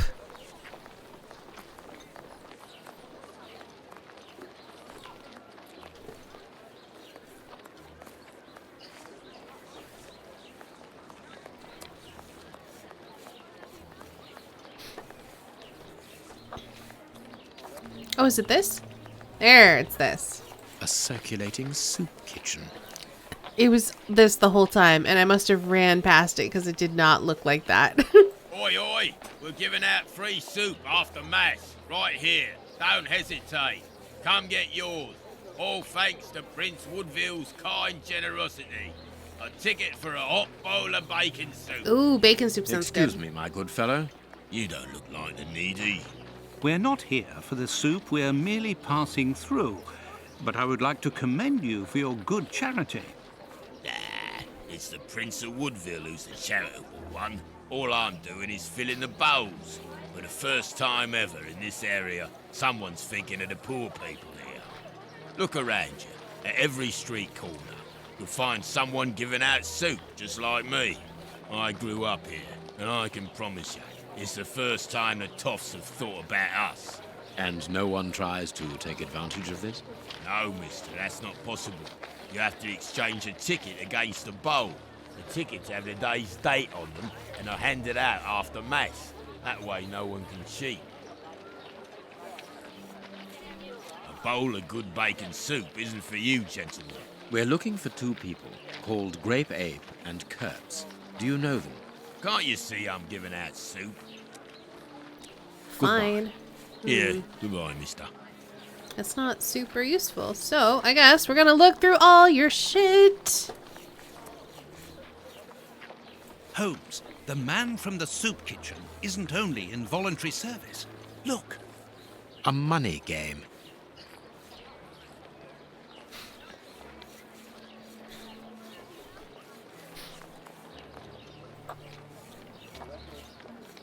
Are you good?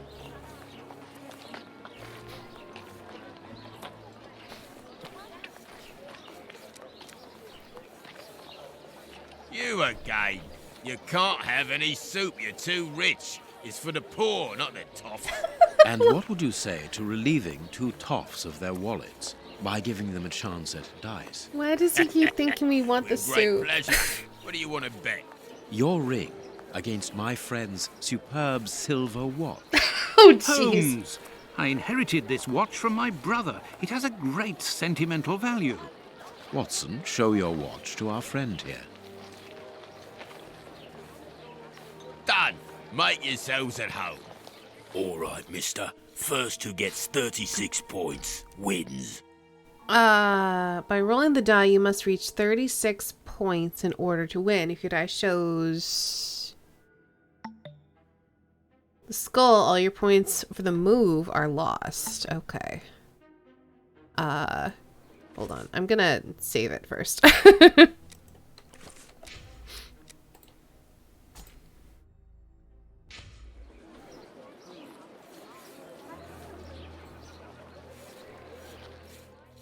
Alright, well, I guess we'll just roll.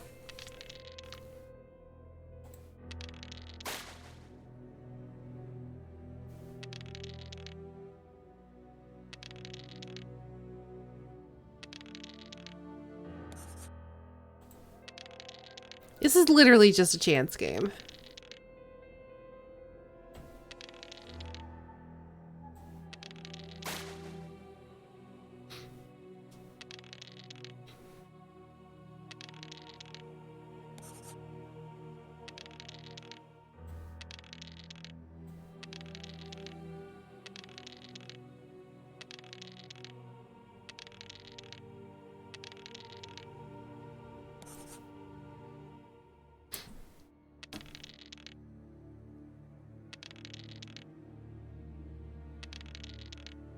And of course, he's not going to get a skull. Ever.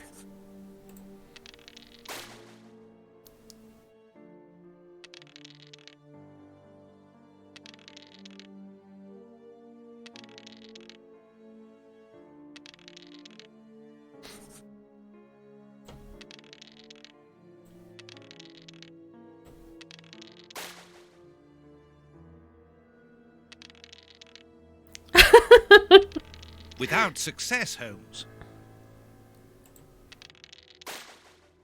This is dumb.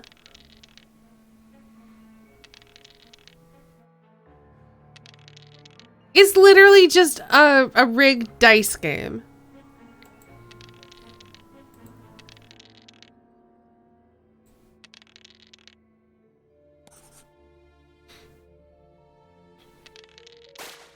Ooh, he actually got a skull. Are there a number of rolls you can get before the skull shows up?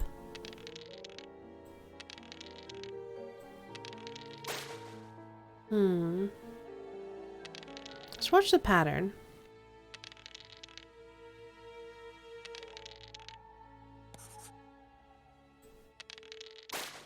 If it goes to the right-hand side of the screen, it seems like that's when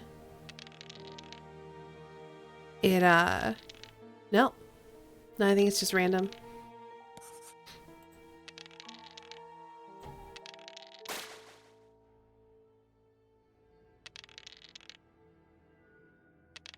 Without success, Holmes. Well, it looks like I can do this as many times as I need to. This is dumb, though. It's literally just random.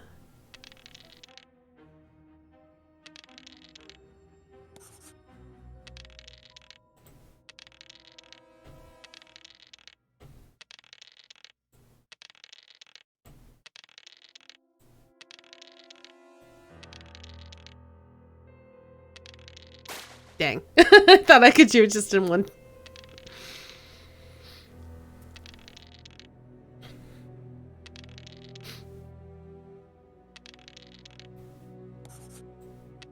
I probably should have stored that 18.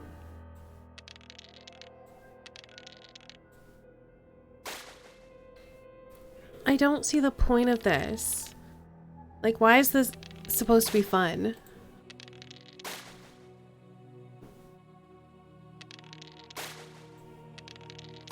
What the frick?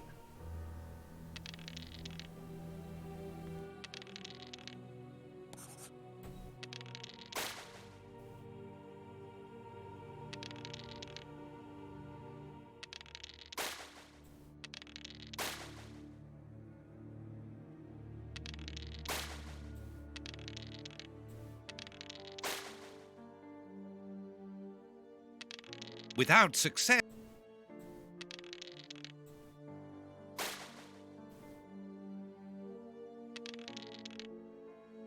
This is very stupid. You dark one's own luck.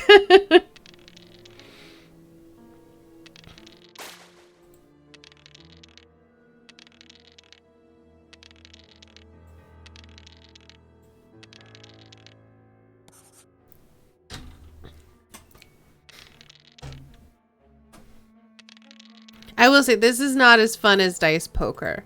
Dice Poker's fun, and this is dumb and frustrating.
Random luck, everyone's favorite game mechanic. I know, right?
All right, I need a 3.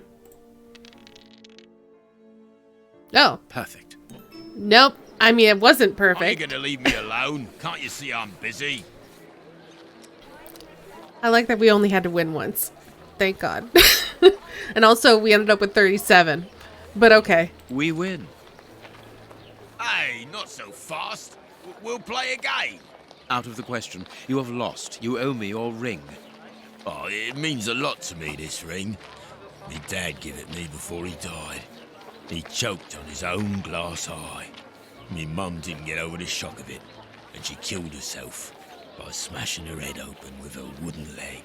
The and ring. she'd only just heard that my sister, who's a prostitute, had caught an embarrassing disease that made all her hair fall out. And worse, our dog got run over when he... As this ring holds such sentimental value for you, I will allow you to keep it. What would you say to exchanging that against some information about Grape Ape? That seems like a fair deal, don't you think? Yeah. Grape Ape works with us. He usually deals with the tickets, but we haven't seen him for a few days. Where is he usually to be found? Well, last time I saw him, he was with his mates from the dispensary, them that deal with the morgue. Now, that's all I know. It is quite good enough. Keep your ring, my good man, as a souvenir of your poor father. A souvenir of me dad, me mum, me sister, and me dog. Jeez. All right. One further thing. You said that Grape Ape's friends work at the morgue. Which morgue? The morgue at the dispensary. I must say, they got a funny job. They wash the dead, dress them, cut their hair. They clean the blood off the floor, chase the rats, stamp on the cockroaches. Mister, I can tell you, I prefer giving out soup. There isn't a certain Kurtz amongst the employees? Listen, we didn't play for info about the whole city. I'm not telling you anything else. The dispensary has got its own morgue. Interesting. Well, yeah, I've just told you so. It's the one that all the undertakers prefer. Think about it. It's just next to the cemetery. Thank you, my good man. Goodbye. Yeah, goodbye, mister. Let us head back to the dispensary. Yeah, he was laying it on super thick.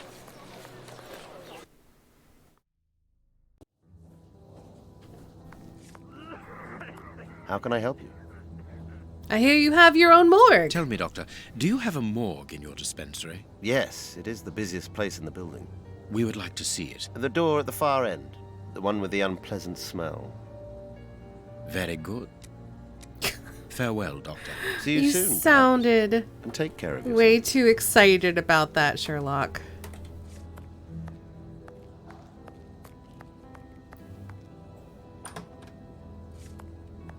Look, Holmes. A list of the recently dead. How sad.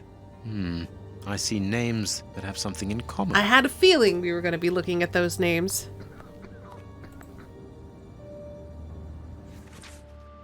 Okay, recent deaths from the morgue to the cemetery. We have Sarah Ferguson, 56 years old, died of malnutrition.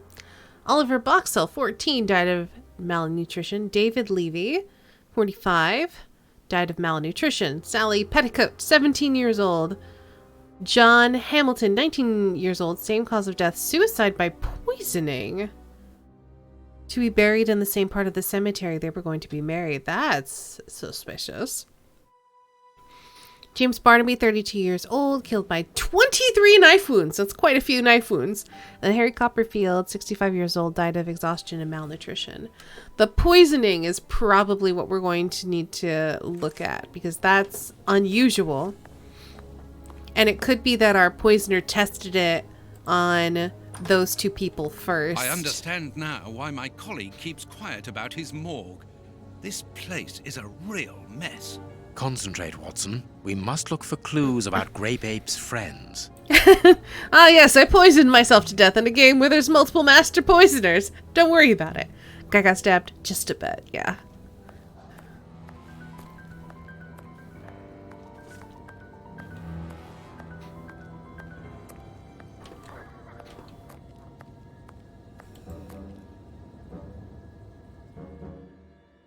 This is Kurtz's overall, so he really does work at the morgue. Strange that he left his overall here.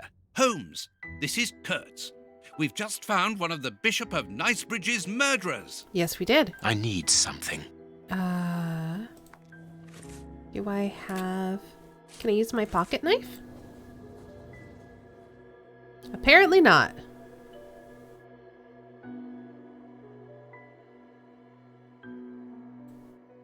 I need something.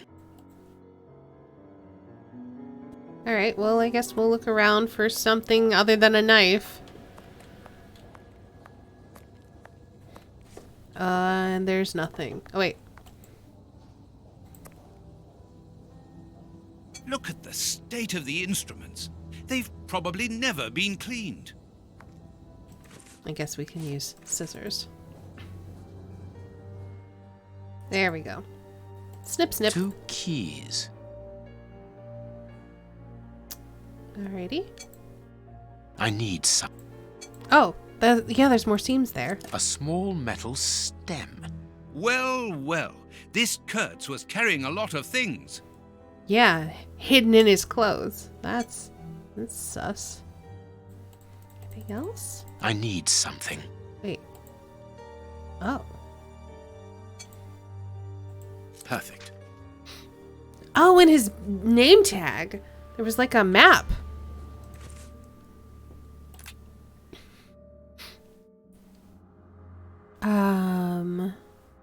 That's the graveyard, I think.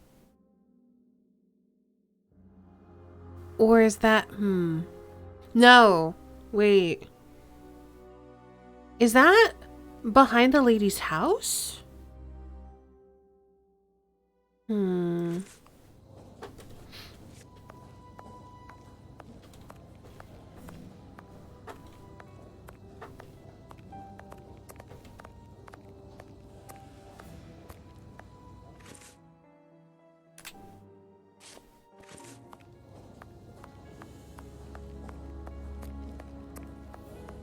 Holmes, your voice changed. It did. Hey, drummer boy. How can I help you? Oh, farewell. You can't.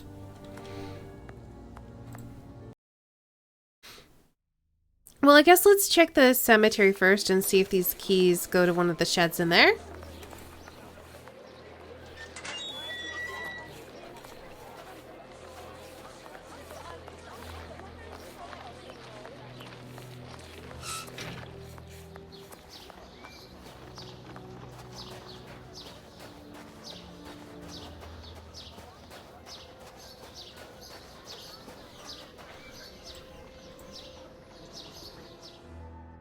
Oh, well then. Boop. Boop. Perfect.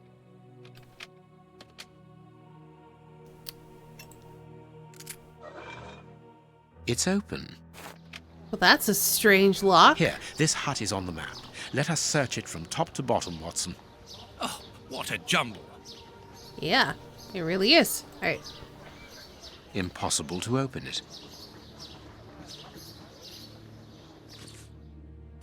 What about a knife? Impossible.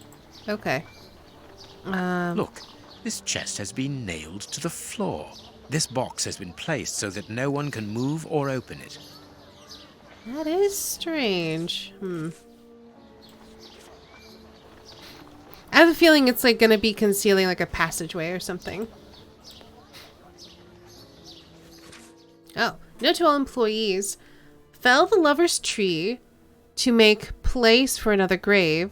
If the famine doesn't end, we can expect a lot of customers, Chief Pelong. How is it that there is no room in this cemetery? Lots of dead people. What do you think?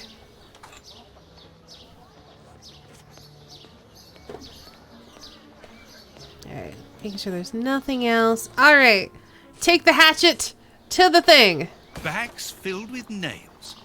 There are a lot of them. Well, really. That is strange. I can see a large crack. I'll need something thin. Like a knife? A hole was drilled a short while ago. There is a sack inside this hole. Let us see what is inside it. Always be chopping. A lot more polygons everywhere. Yeah, we had to unfortunately skip the Jack the Ripper game, which looked a lot more like the first two that we played. Because it was just like... It locked up to a point where I literally couldn't close out of the game or do anything. And so I was trying to see if I could find a way to play it in like windowed mode where it wasn't like trapping my cursor in the game, and I couldn't seem to find a way to do that. So yeah, I ended up having to log out of my current session of Windows to get it to force close the game. That was the only thing that worked, because I couldn't even access, I couldn't like click on Task Manager or anything. Valuable objects. But what are they doing here? Valuable. No, I'm trying to click on this, but you keep swaying. I wanted to do what you told me to do, but it didn't all fit in, so I've closed the chest and I've hidden the rest with Romeo and Juliet, the two newcomers. We are making headway. How do we know what this means? This message confirms that we are on the right track. Okay. I don't think there's anything else in there. So let's close out of that. So we're looking for Sally Petticoat and John Hamilton. Let's inspect the graves, I guess. They don't have names on them.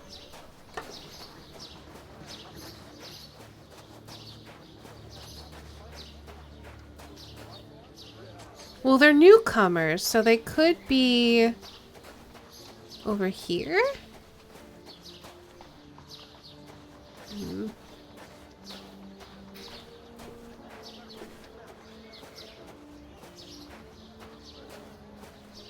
Jack the Ripstream, more like. A little bit. Let's see.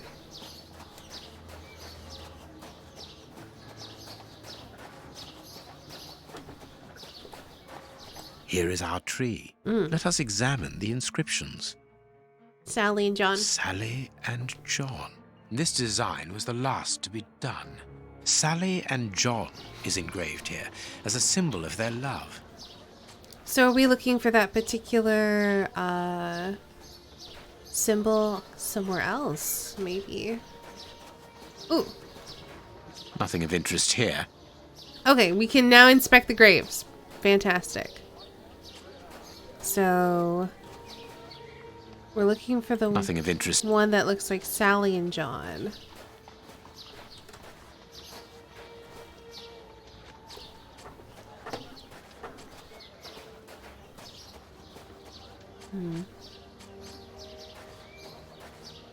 Nothing of interest.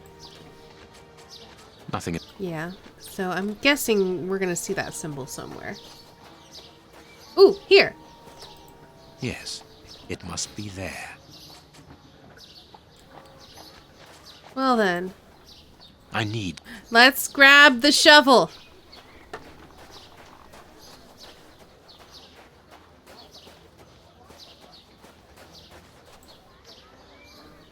This shovel belongs to the cemetery workers. You frighten me, Holmes. Don't worry, we're just digging up a grave. It's not a big deal.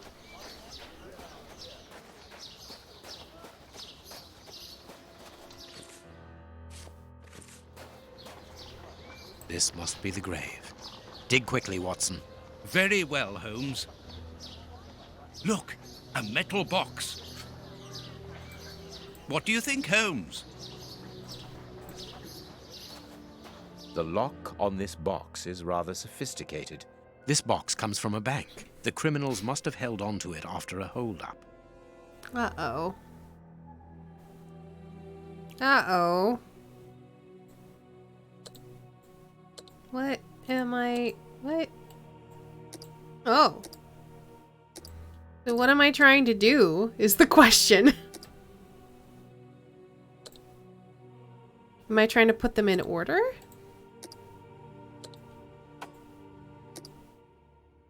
What?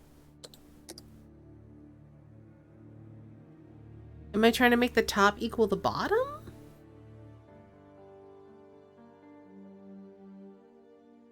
Such weird locks.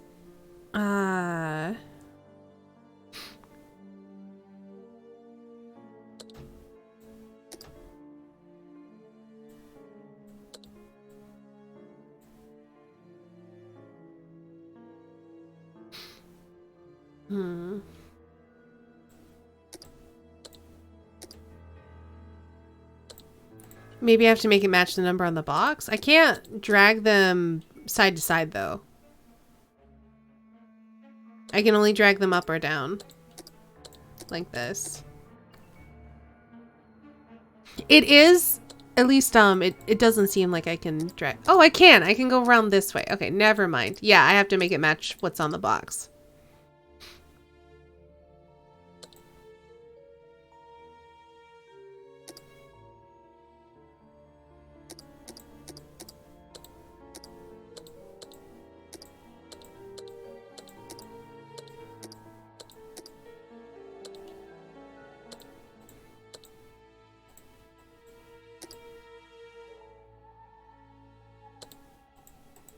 Oh, but I can only go in pairs of 2. Okay.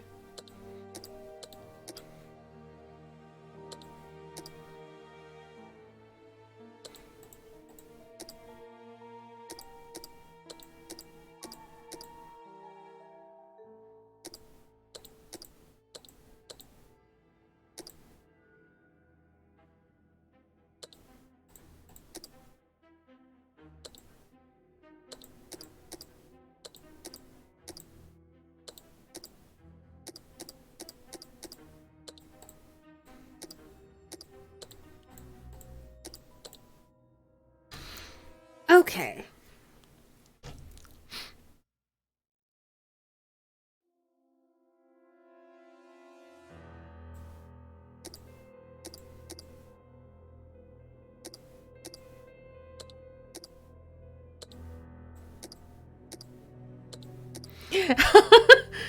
The skip thing just popped up. It's like, hey, you struggling? You want to skip this one? Shut up, game.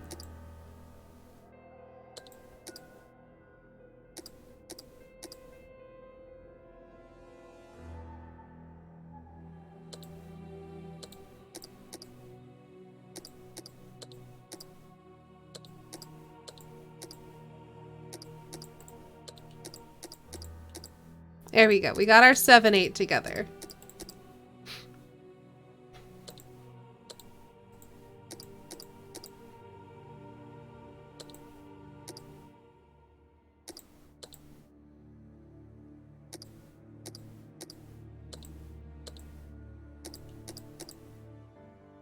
Alright, we got our 2-3 together. We got our 5-4, and we just need to move this around so it's 4-6 instead of 6-4. So I can just do that.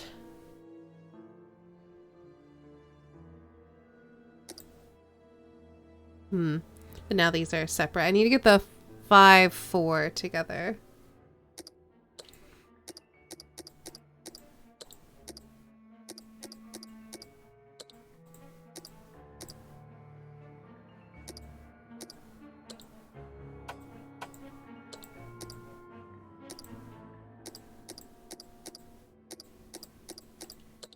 Let's get the 7-3 in front, or 7-8 in front. And we can throw the 2-3 in place.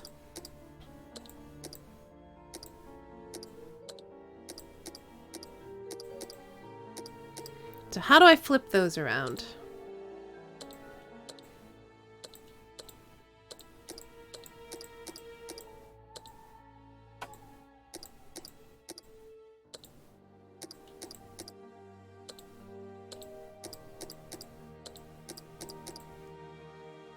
So I can move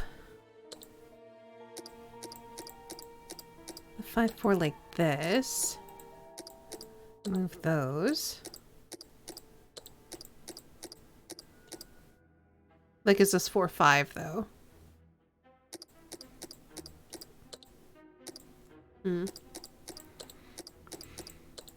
Oh, wait. No, that gives us 4-6, and we need it to be the other way around.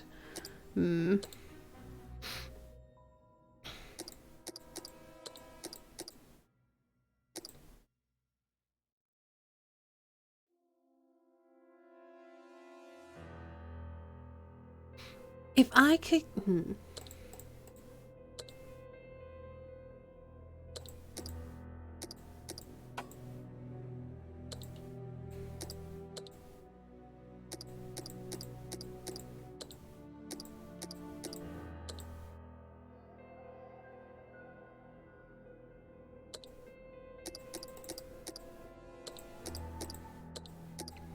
So I can do this. It's not super helpful though.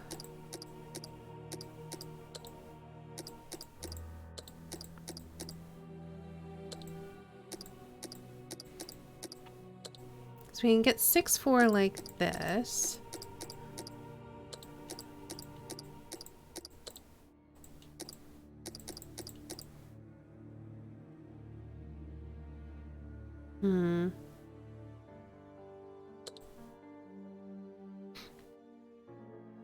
So yeah, let's see. I'm trying to get this number here. And I've got all the pieces in place, except for I need a way to swap around. Because we have 5, 4, and then we need 6, 4 at the end. Hold on. I can do this. But now I need to swap this around, is the issue.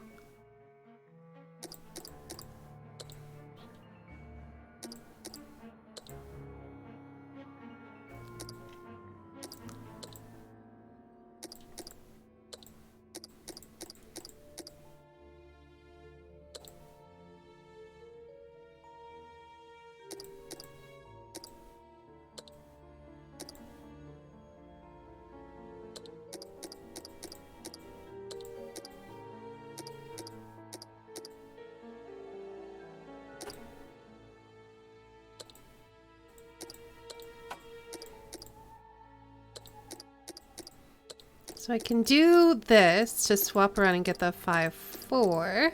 So I now have 5, 4, 6, 4. But now these are attached to the wrong ones and I have to swap around. Like I have to basically have 7, 8, 2, 3. But I have 7, 3, 2, 8. So I have to figure out a way to swap that around.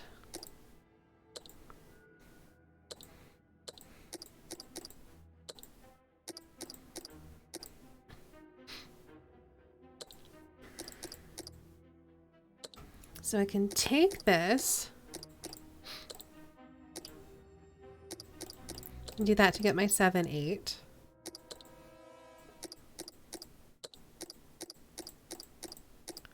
That gives me 2, 3.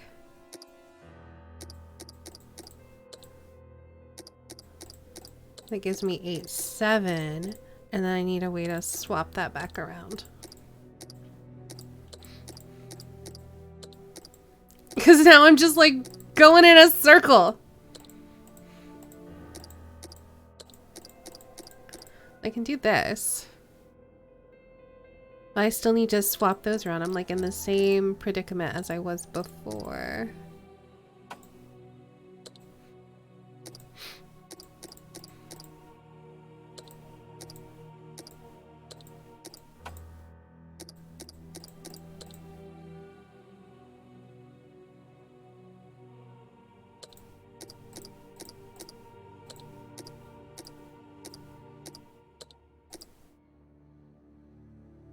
Because now I'm just undoing pretty much like all of my work.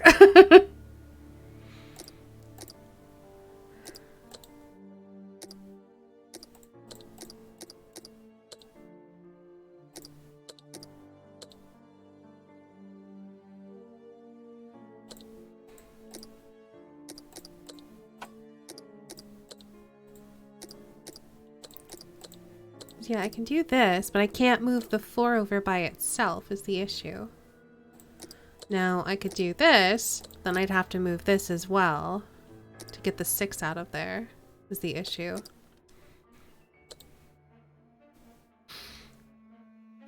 And then I don't know, I don't really have an easy way to just kind of switch these around without switching a whole bunch of other stuff around as well is the issue.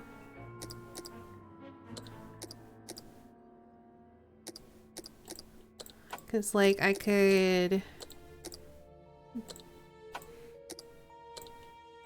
do this, I suppose.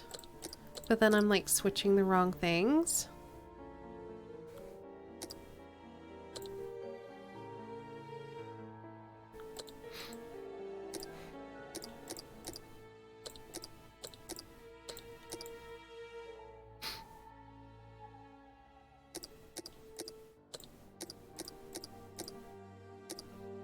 And this puts me in exactly the same position I was in before.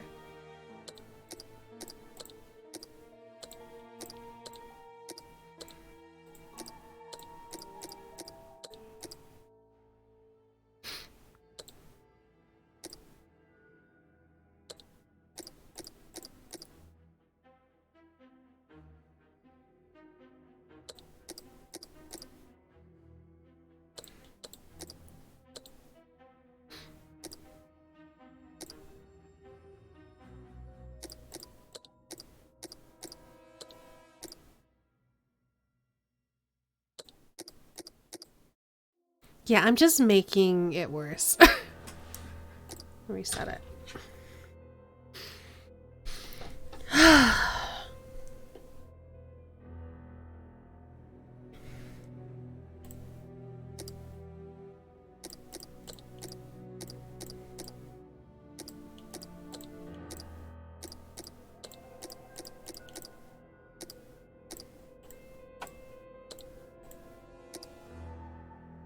Okay, so we have a 2-3. We have a 6-4.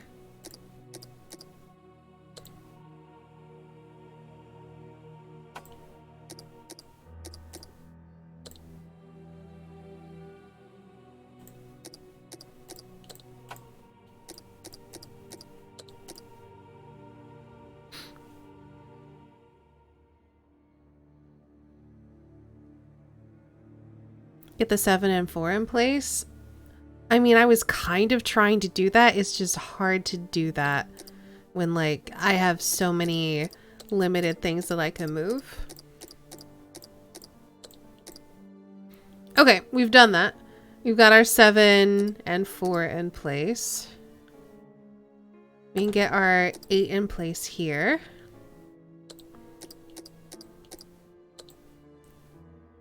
So now we need to get our 6 in place somehow.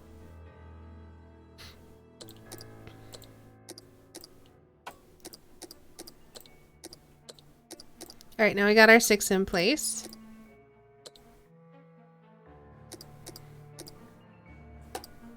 We got our 2 in place.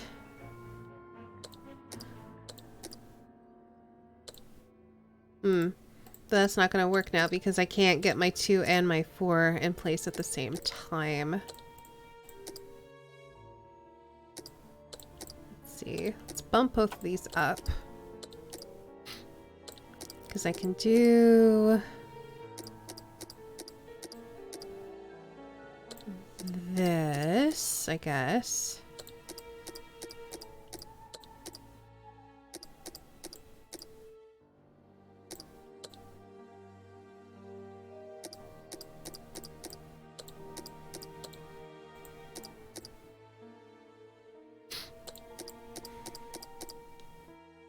That's not helping me. I'm trying to do that, Drummer Boy, right now as we're talking about it. Also, no backseat gaming.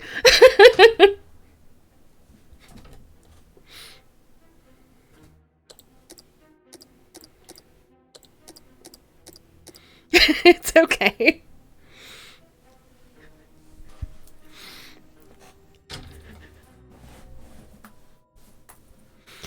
One of those puzzles where you need to make it wrong at first before it lines up. Yeah, probably.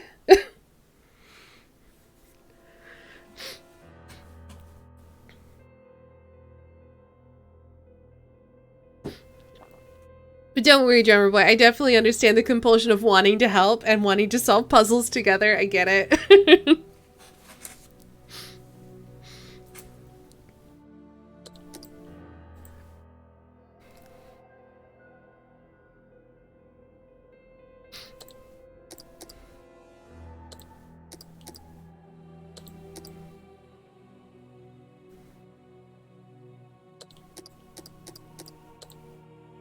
Oh, hey, look, we got it.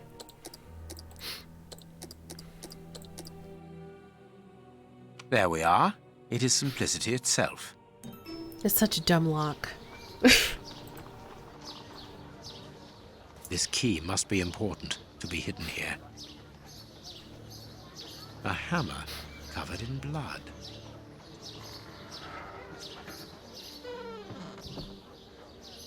Well, that's convenient. Holmes, there is someone in that hut. I saw, Watson. Come, and keep your revolver at the ready, just in case.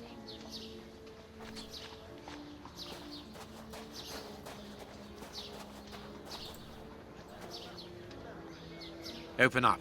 We're not the police. Do not be alarmed. That's a strange way of reassuring someone. They're criminals. How else would we reassure them?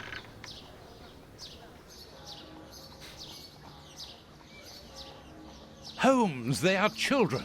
My God, one of them is hurt. What you want? Don't come any closer. Are you the police? Don't be afraid. I am a doctor. I'm going to look at your friend's wound. Wait, Watson. I've got some questions to ask these children. This is urgent, Holmes. In this filthy place, the risk of infection is very high, and the wound could get worse with every second lost. The immediate danger for these children is not so much the wound as Mr. Fletcher. Who? Look at the wound, Watson. It's thin and precise. It was made by a sharp, well-kept blade. Any other blade, less well-kept, would have torn the tissue around it, and its size would be irregular. So what does that imply? In this area, who would take such great care with a blade? A butcher, of course. And the only butcher in the area is Samuel Fletcher, who at this moment is replacing a window that has been forced open. He's a man to hold grudges, as anyone around here will tell you. The children are in danger. A man as skillful with a knife as a butcher, and with a bad reputation to match, could easily strike a fatal blow by cutting the child's jugular. If he hasn't done it, it's surely because these little thieves broke into his shop at night to steal a piece of meat. The poor lighting in this area saved them. I can assure you that Mr. Fletcher has spent the day trying to trace these children, and if he finds them, wounds will be the least of their problems. That's true. What do you want? Don't let the butcher find us. All right, then. Dr. Watson will see to your wound, but the treatment won't be free. I don't need to remind you that life is hard. You know that already. Give me the address of a certain Kurtz, and the doctor will dress your wound. No address, no treatment. I can't tell you, mister. Kurtz is a dangerous madman. Holmes, you go too far. You have frightened the poor child. I could give Mr. Fletcher a compensation for the damage to his property, and he would certainly give up trying to find you then. But for that, you'll have to cooperate. Or else? Or else he'll likely find a less agreeable way of repairing the damage. Wait, mister. I know everyone here. I'll help you. Only protect us from the butcher. I am looking for Kurtz. Tell me where I can find him, and I'll smooth things over with Mr. Fletcher. Everyone here knows Kurtz. He's the worst person in the area. We call him the Colonel because he fought against the Zulus in Africa. He got chucked out the army because he's completely crackers. He lives at number 8 Batty Street. Good. Watson, see to the wound. Then we will settle the problem between these young men and Mr. Fletcher. So for medical care, no. But for money, yes. Okay. Number 8 is on the right at the end of the blind alley. Okay. Batty Street. All right, then. We must protect these children from that butcher, Holmes. It won't be necessary. I've had dealings with Samuel Fletcher before now. He's not the monster I've made him out to be. If he had wanted to kill them, he would have done so, even in dim light. By wounding the little thief, he wanted to warn him never to set foot in his shop again. Forget Mr. Fletcher, Watson. You mean you lied to frighten those poor children? Exactly. Clever, wasn't it? Yep, Holmes is way much more of a dick in this version of the game. I wonder why they decided to do that. Well, mister, that's a mighty fine outfit you're wearing there. You stand out like a sore thumb, and that's no lie. Watch that you don't get it all dirtied up, but you'd be welcome to come back to my place. It's not far, and I'd sponge it down for you. Don't go back to Johnny's place. You'll get malaria. Thank you, madam. I'm certain that you would make a very good job of it. That will not be necessary, however. But your thought was a kind one. We'd best be leaving now, sir. Here, please accept this sovereign as a token of my gratitude for your concern. Well, I never. Thank you. That's right generous of you, my lordship. You are very welcome, madam. Madam, he calls me. Bless my garters. What a gent. If you're ready now, sir. Yes, let us go. What a remarkable man, the Prince Woodville, to talk to such a woman as though she was an equal. Yeah, she find Batty Street. Treated her like a human being. What crazy times we live in.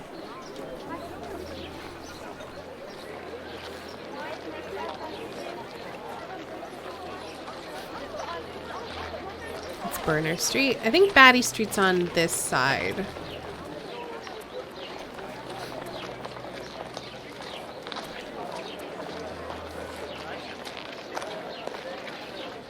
That's just a little alley.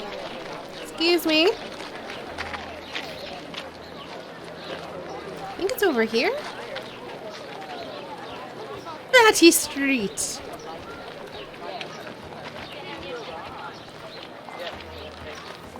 There's 7.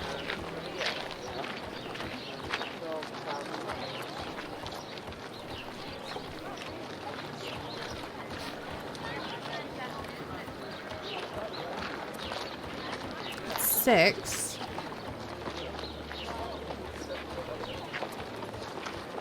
Oh, here's 8. Closed. Oh, right, we have a key. My God, Holmes, it's appalling. And the smell. But what can have happened here? Stay calm, Watson. Take note of every detail and be careful not to move anything. Very well, Holmes. Not familiar enough with the books to know if they were going for a more true depiction of Holmes. Like in the last games, he was only really a dick to Watson. And even then, he wasn't that bad to Watson. I don't know. Alright, well, let's look at other things first. The dog's bowl is empty. Ma.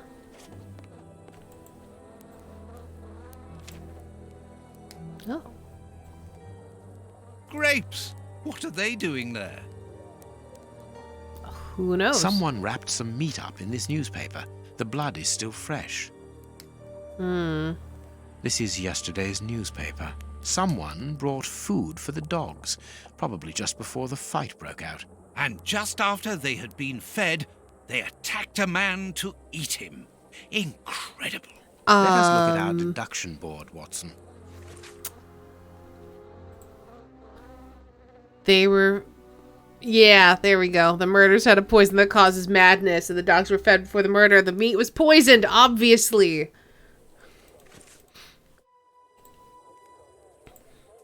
An old photo. It's written to our comrade Jeremy Kurtz from Commando J. Malan, Bloemfontein, 1883. Kurtz served as a Boer commando. He fought against his country. A military badge of the 58th Infantry Regiment of Her Majesty, and a letter stipulating Kurtz's exclusion from the unit. He served in 1881. At that time, the regiment served in South Africa. Kurtz was in the Boer War. A newspaper covering the war in South Africa. Kurtz must have been following the war with some interest. The Boer War is abominable, and it still rages.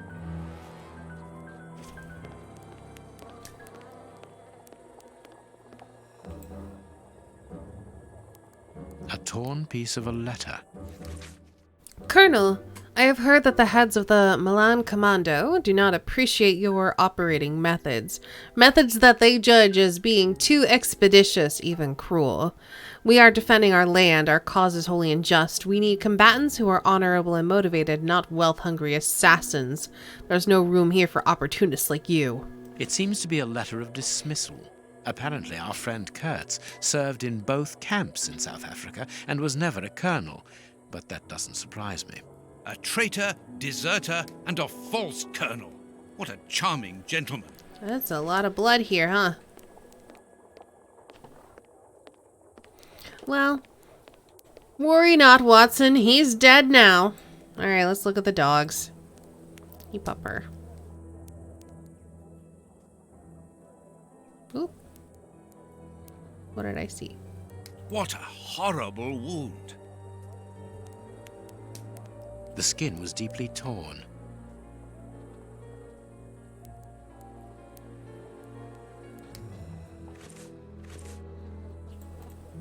Are we done with you? No, there's still more to see.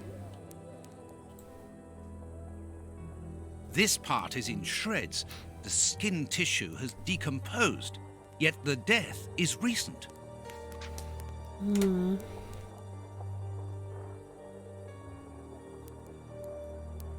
Yeah, I know, poor puppers.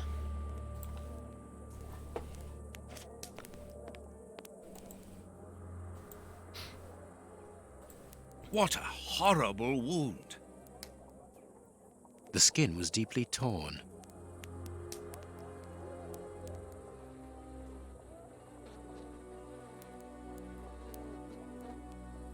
This part is in shreds. Yeah, I figured he would say the exact same things. Okay, we looked at both the dogs. Let's start with your feet. Ooh. Size 9. Hobnail boots like those worn by laborers. So... Size hobnail... Might be one of the guys who was part of the attack on the bishop. What a horrible wound. Okay. Anything else down here? I keep trying to right click to back out of that. Nope. Okay, we're done with the feet. All right, let's look at his horrible face. This bandage is a day or two old, no more. He's missing a finger! He's our guy! What terrible wounds. The dogs must have been rabid. It is a dog bite. I can see the tooth marks. Only a dog could inflict so deep a wound, but it appears that the wound was gnawed at afterwards.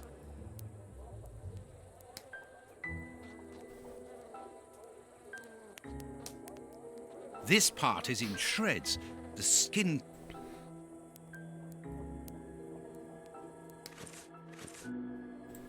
There's still more to see there. All right, what else? This band...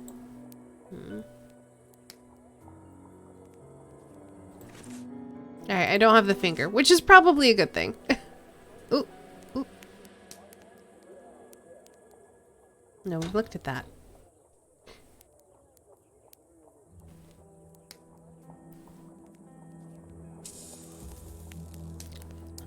No, it wants me to deal with the bandage still. Can I use scissors to cut it off, I guess? Please take note, Watson. The same finger that we found at the Bishop of Knightsbridge's house. Holmes! I already deduced that, Watson! Deduction board. Numerous bite wounds on the man's body. Numerous bite wounds on the dog's body. Man fought savagely against his dogs. The dogs were poisoned.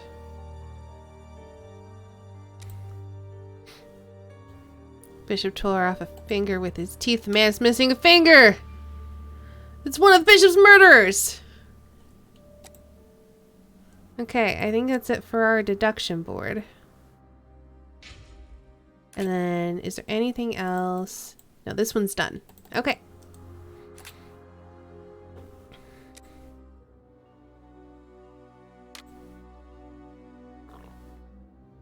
Yeah, it's definitely this one.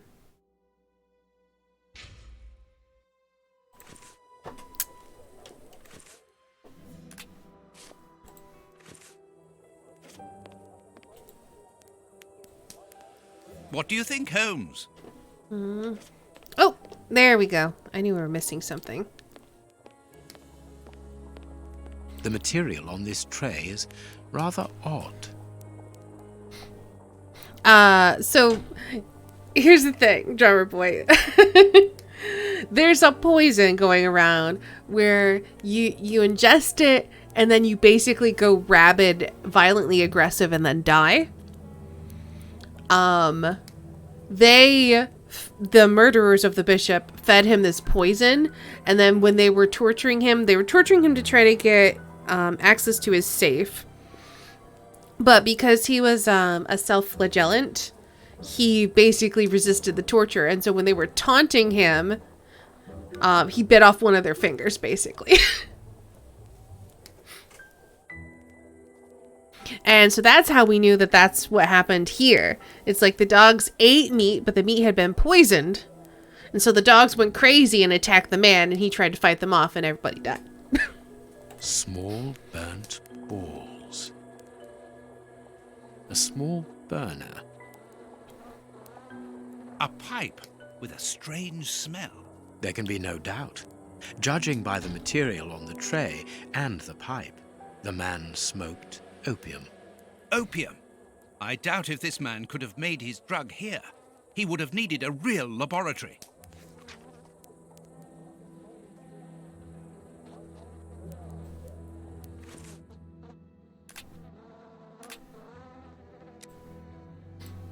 There are no available instruments here for preparing opium.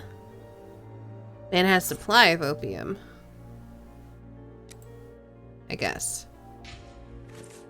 Alright, there's gotta be something else here.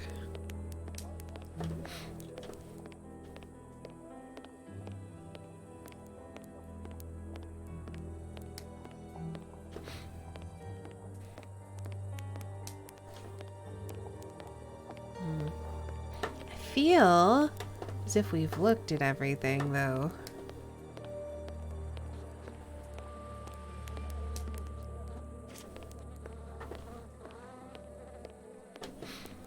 But nothing on the board is changing color to be like, hey, you solved it! So that worries me. I mean, my deduction chart is incomplete, Holmes. We are missing an important there detail. We go. Let's return to the clinic and ask if our friend might lend us his morgue for 2 hours. What are you going to do? I'm torn between a nap and a picnic. Oh, I've had enough, Holmes. The next step of our investigation, Watson, leads us inevitably to a post-mortem. As you're well aware, in the instance where a body's vital organs no longer function, every minute is vital. Be quick now and procure the room, while I arrange the transport. Very well. I will see you later.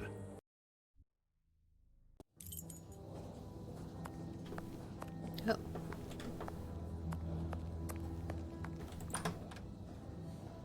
Ah, Grant, you are still here. I need to ask a favor from you.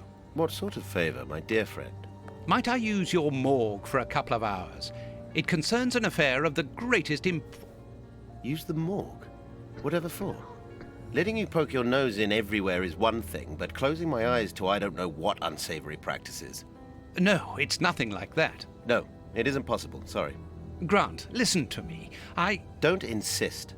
Where do you think you are? Perhaps because you come from the rich area, you think you are entitled to do whatever you like. But here in Whitechapel, it's the real world, you understand? The real world, where we have to take risks. Do you even know what that means? And this shabby health centre where I've been stagnating for years, it's a public establishment under my authority, for whatever that's worth. I am responsible for it. Responsible, do you understand? Of course I understand, Grant. Good. I understand, first and foremost, that you are a coward. Oh, damn. What? A coward, I said, sitting on your backside behind a desk for years, complaining about your fate without even trying to change a single thing about it. I won't allow you. And you dare to talk to me about risks? I, who was wounded in Afghanistan while in Her Majesty's service, and who, for a great many years, has taken part in some of the most dangerous criminal investigations the country has ever known. But as for being responsible, as you call it, it begins with doing your job properly, particularly when one is a doctor and caring for the poorest people within our society. The real life? Ha ha! Don't make me laugh. I am a doctor too, Grant, don't forget. And I'm ashamed of my profession when I see the state of this centre. It's not my... So, your disgusting morgue, you are going to allow me to use it, dear friend, because I urgently need it for a vitally important affair that is way over your head, and whether it pleases you or not. Understood? If you want to be like that about it, do whatever you like. I wash my hands of the entire thing. That doesn't surprise me. Dang! He just ripped into him! This is a dismal place. Have you ever carried out a post-mortem, Holmes? It requires a great deal of precision. Don't worry, I learn quickly. Hand me a bone saw. Oh, jeez. Also, where's my bone saw?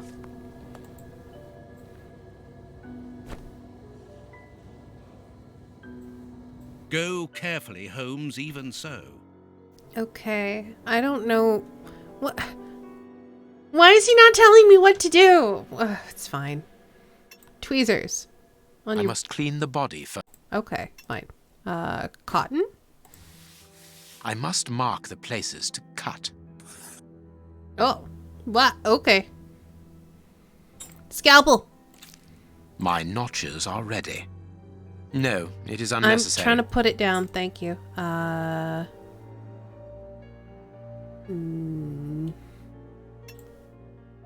can't do that. What are my notches can't for? do that. What are they for? I can't do that. Do I use the rib spreader on his skin? Yep, apparently so. Alright, great. I can't do that. What am I looking at? Why do I care? I can't. Pipette. This liquid found in the lungs should be able to tell us something. Okay, great. Oof. Oof. A ball of paper swallowed recently. Alright. Great.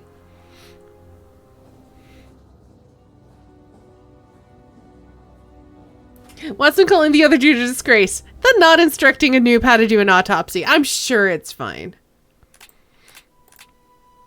So something about 15 Burner Street, so I guess we'll be going there next. Anything new on our deduction board?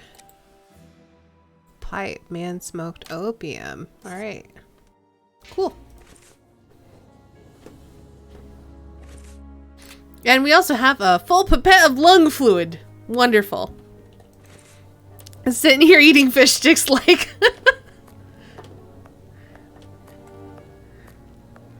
It's fine. I am missing some information. Are we? Oh, can we use his lab? No. Can we talk to Watson? What should we do next, Holmes? No. I must analyze the contents of my pipette. Where?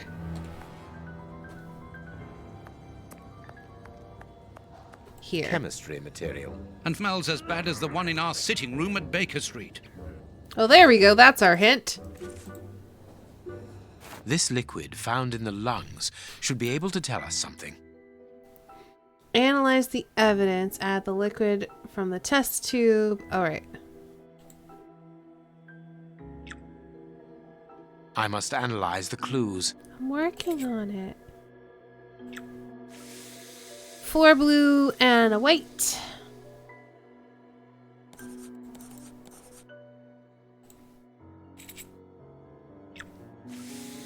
Oh gosh, 3, 4, 5, and then 2 and 2. Okay. Oh no. It was... Was that green? Yeah. Okay.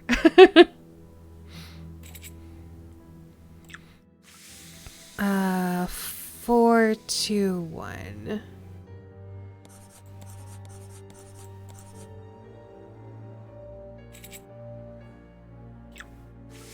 All right, 2 and 2. Easy, easy.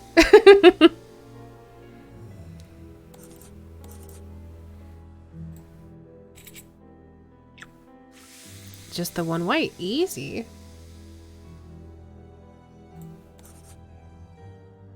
Poison, and apparently very virulent.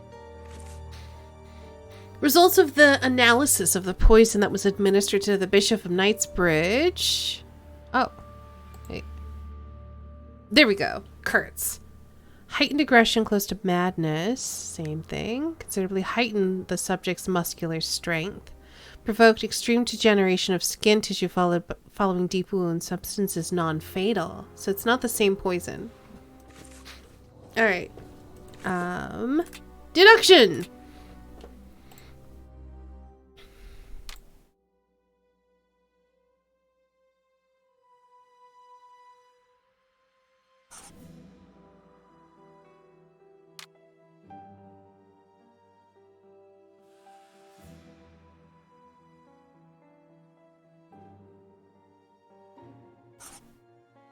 Uh-oh.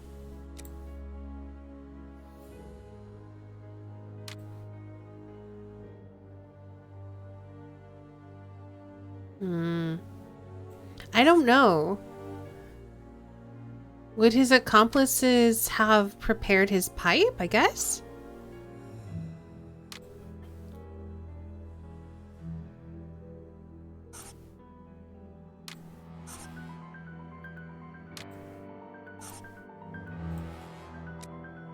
It wasn't the same poison, though. And he definitely wasn't murdered by the bishop. Like, it's definitely not that. It was poisoned opium. Maybe...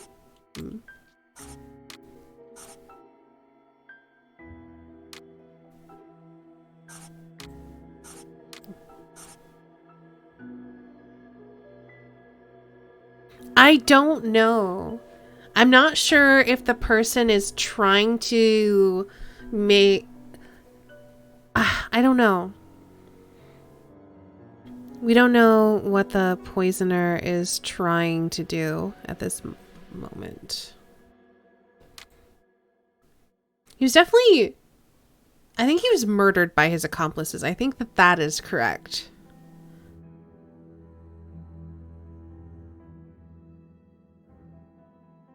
Why is this red? I don't think that that's right, though. Because, hold on. If we go back to... Where is it? This. It's heightened aggression close to madness. That's the same. But this one caused... this one was fatal and this one was non-fatal. So it can't be the same poison, right?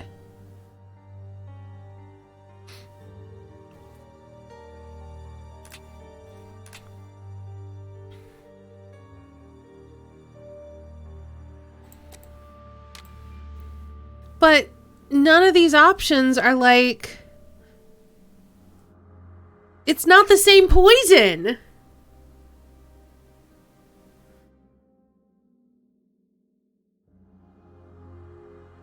Don't know if it's a little so complicated for this game to say the poisoner is adjusting the poison. I don't know. Like, we know that the poison has to be prepared by a master poisoner. It seems like maybe it was the same poison, but it had degraded. It's possible. Because we know that the poison is very effective, but it doesn't keep for very long because the ingredients to make the poison are pretty volatile. Is Hans on the run? I don't even remember who Hans is. Oh, right. Hans is the guy that we broke out of prison. I think we put him somewhere. I don't know.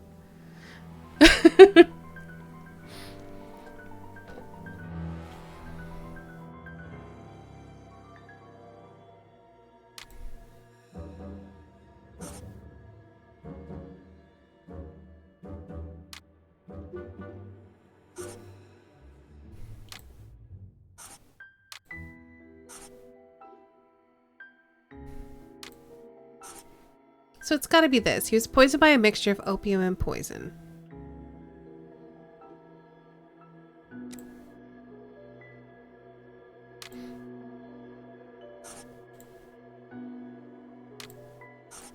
What do we have wrong?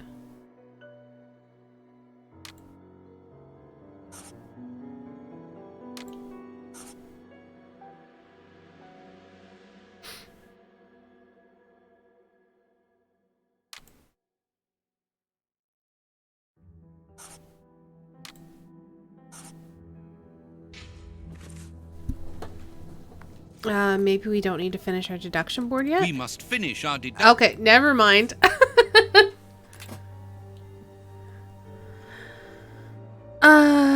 Okay, we know that that is correct. So this has to be correct.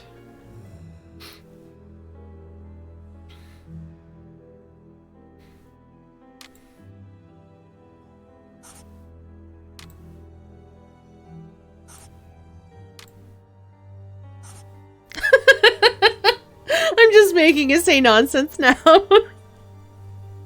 Don't think I've ever had an NPC answer me that fast. I appreciate it.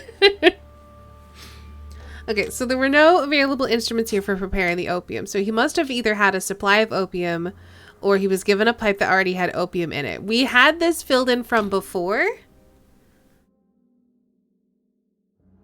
And that progressed the story. So that's probably correct. So his accomplices either brought him his pipe or they prepared his pipe for him.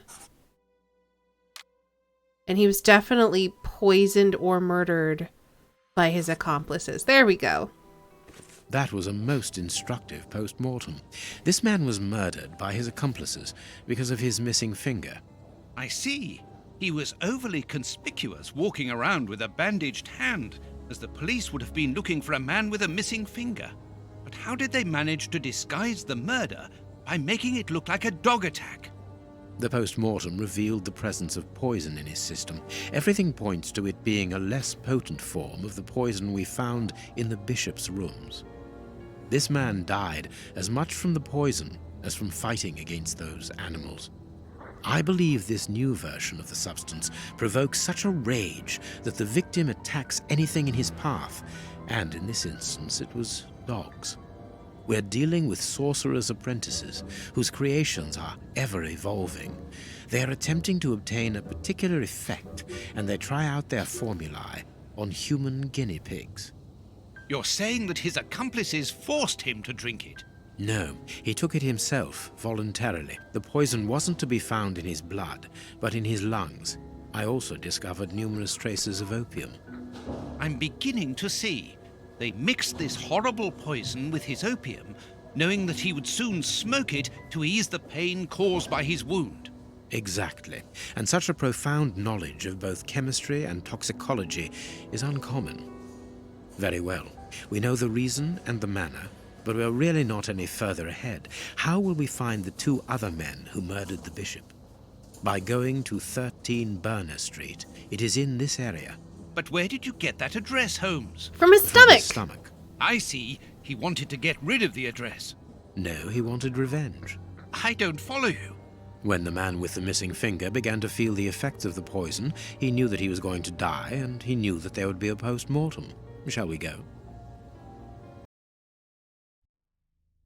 Oh, jeez. We will deal with this another time. So I'm going to save the game.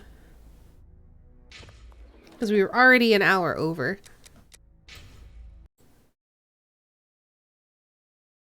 So weird to see the characters with eyelids. It is a little weird. All right, that brings us to the end of the stream. And you can save at any point so far, yes. And it's only crashed like twice, so it's not been too bad. All right. Let's get some music going. Thank you all so much for hanging out and watching. We'll be continuing more of the Testament of Sherlock Holmes next week. Let's go ahead and roll credits.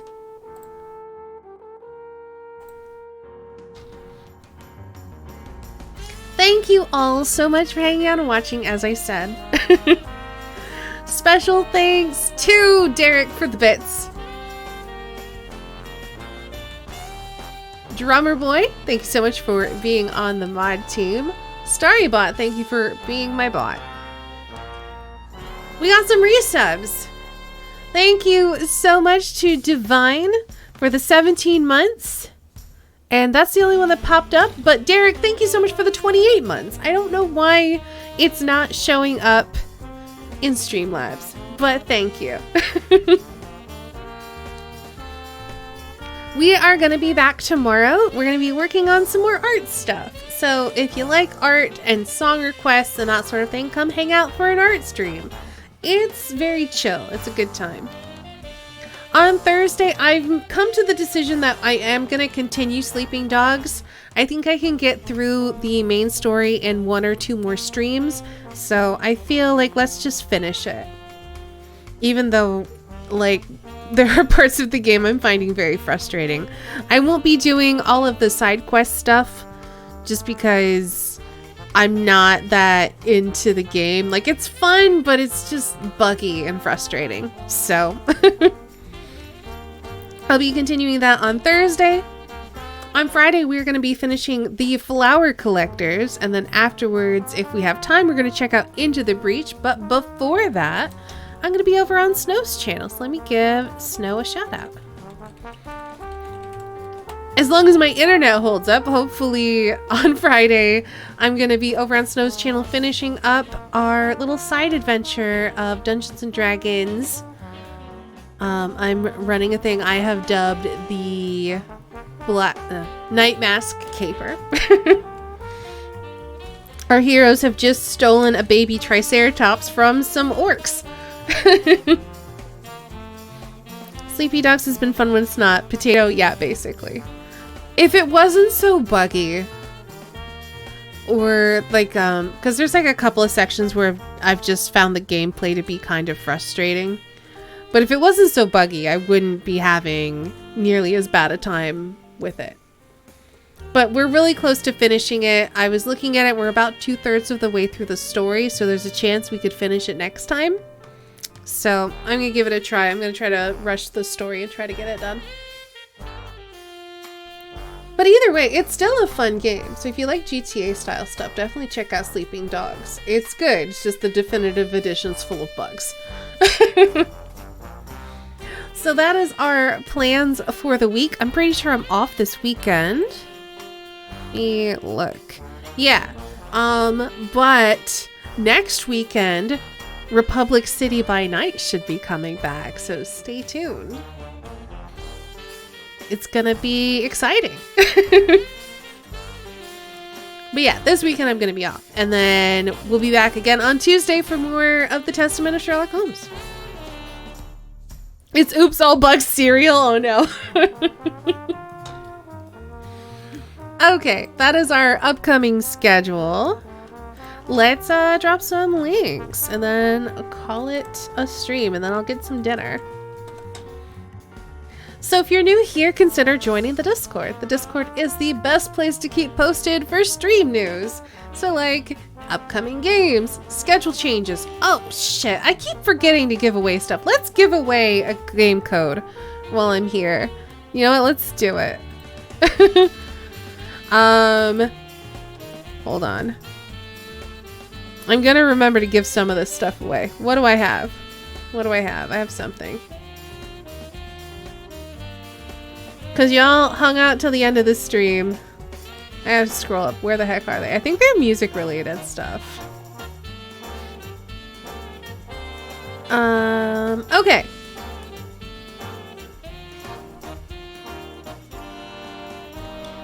I'm gonna give away a couple of things. If anyone wants it.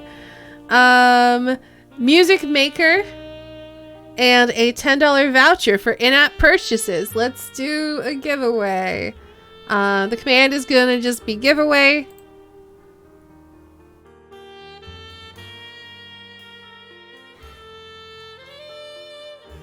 You can just type in giveaway.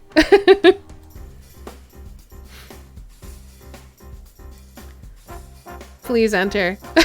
Somebody enter, otherwise I'm just gonna dump it in chat and hopefully someone picks up on it.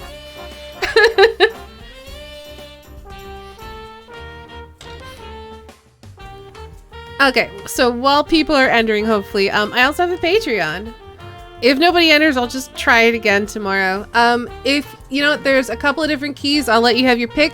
I have Stick Fight, I have Psychonauts, I have Music Maker, and I have a Music Maker voucher. So I have those 4 things.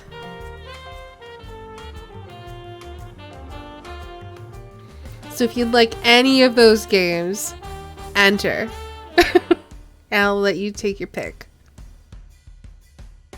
Otherwise, I'll just do it tomorrow during my art stream. But y'all have to remind me because I keep forgetting I have these freaking keys.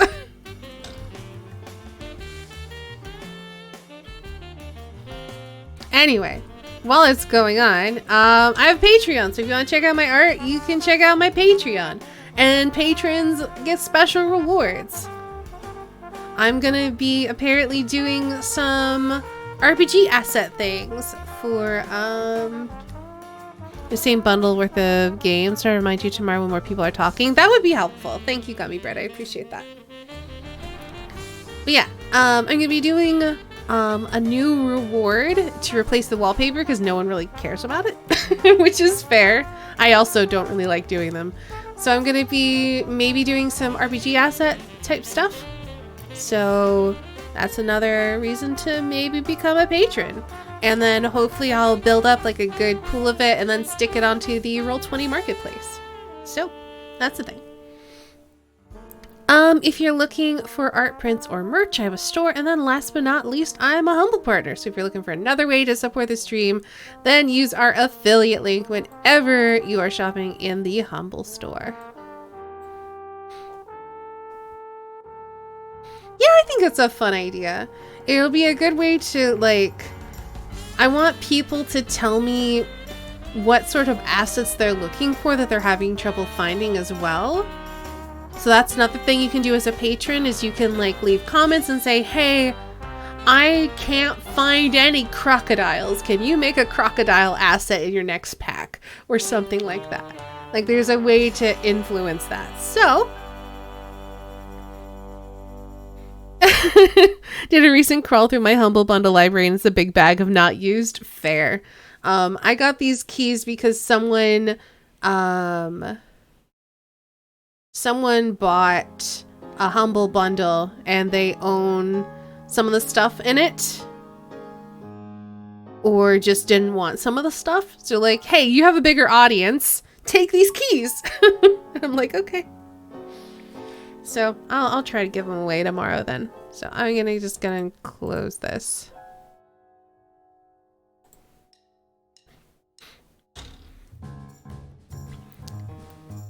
It's a mood, but with your Steam library and Twitch launcher, fair. All right, I'm done shilling my stuff, and I need to get dinner. So I'm gonna leave you all with some tunes and an ad. Thank you all so much for hanging out and watching. I hope you all have an excellent night. For any of you curious, my headache is mostly gone, and I'll see you guys next time.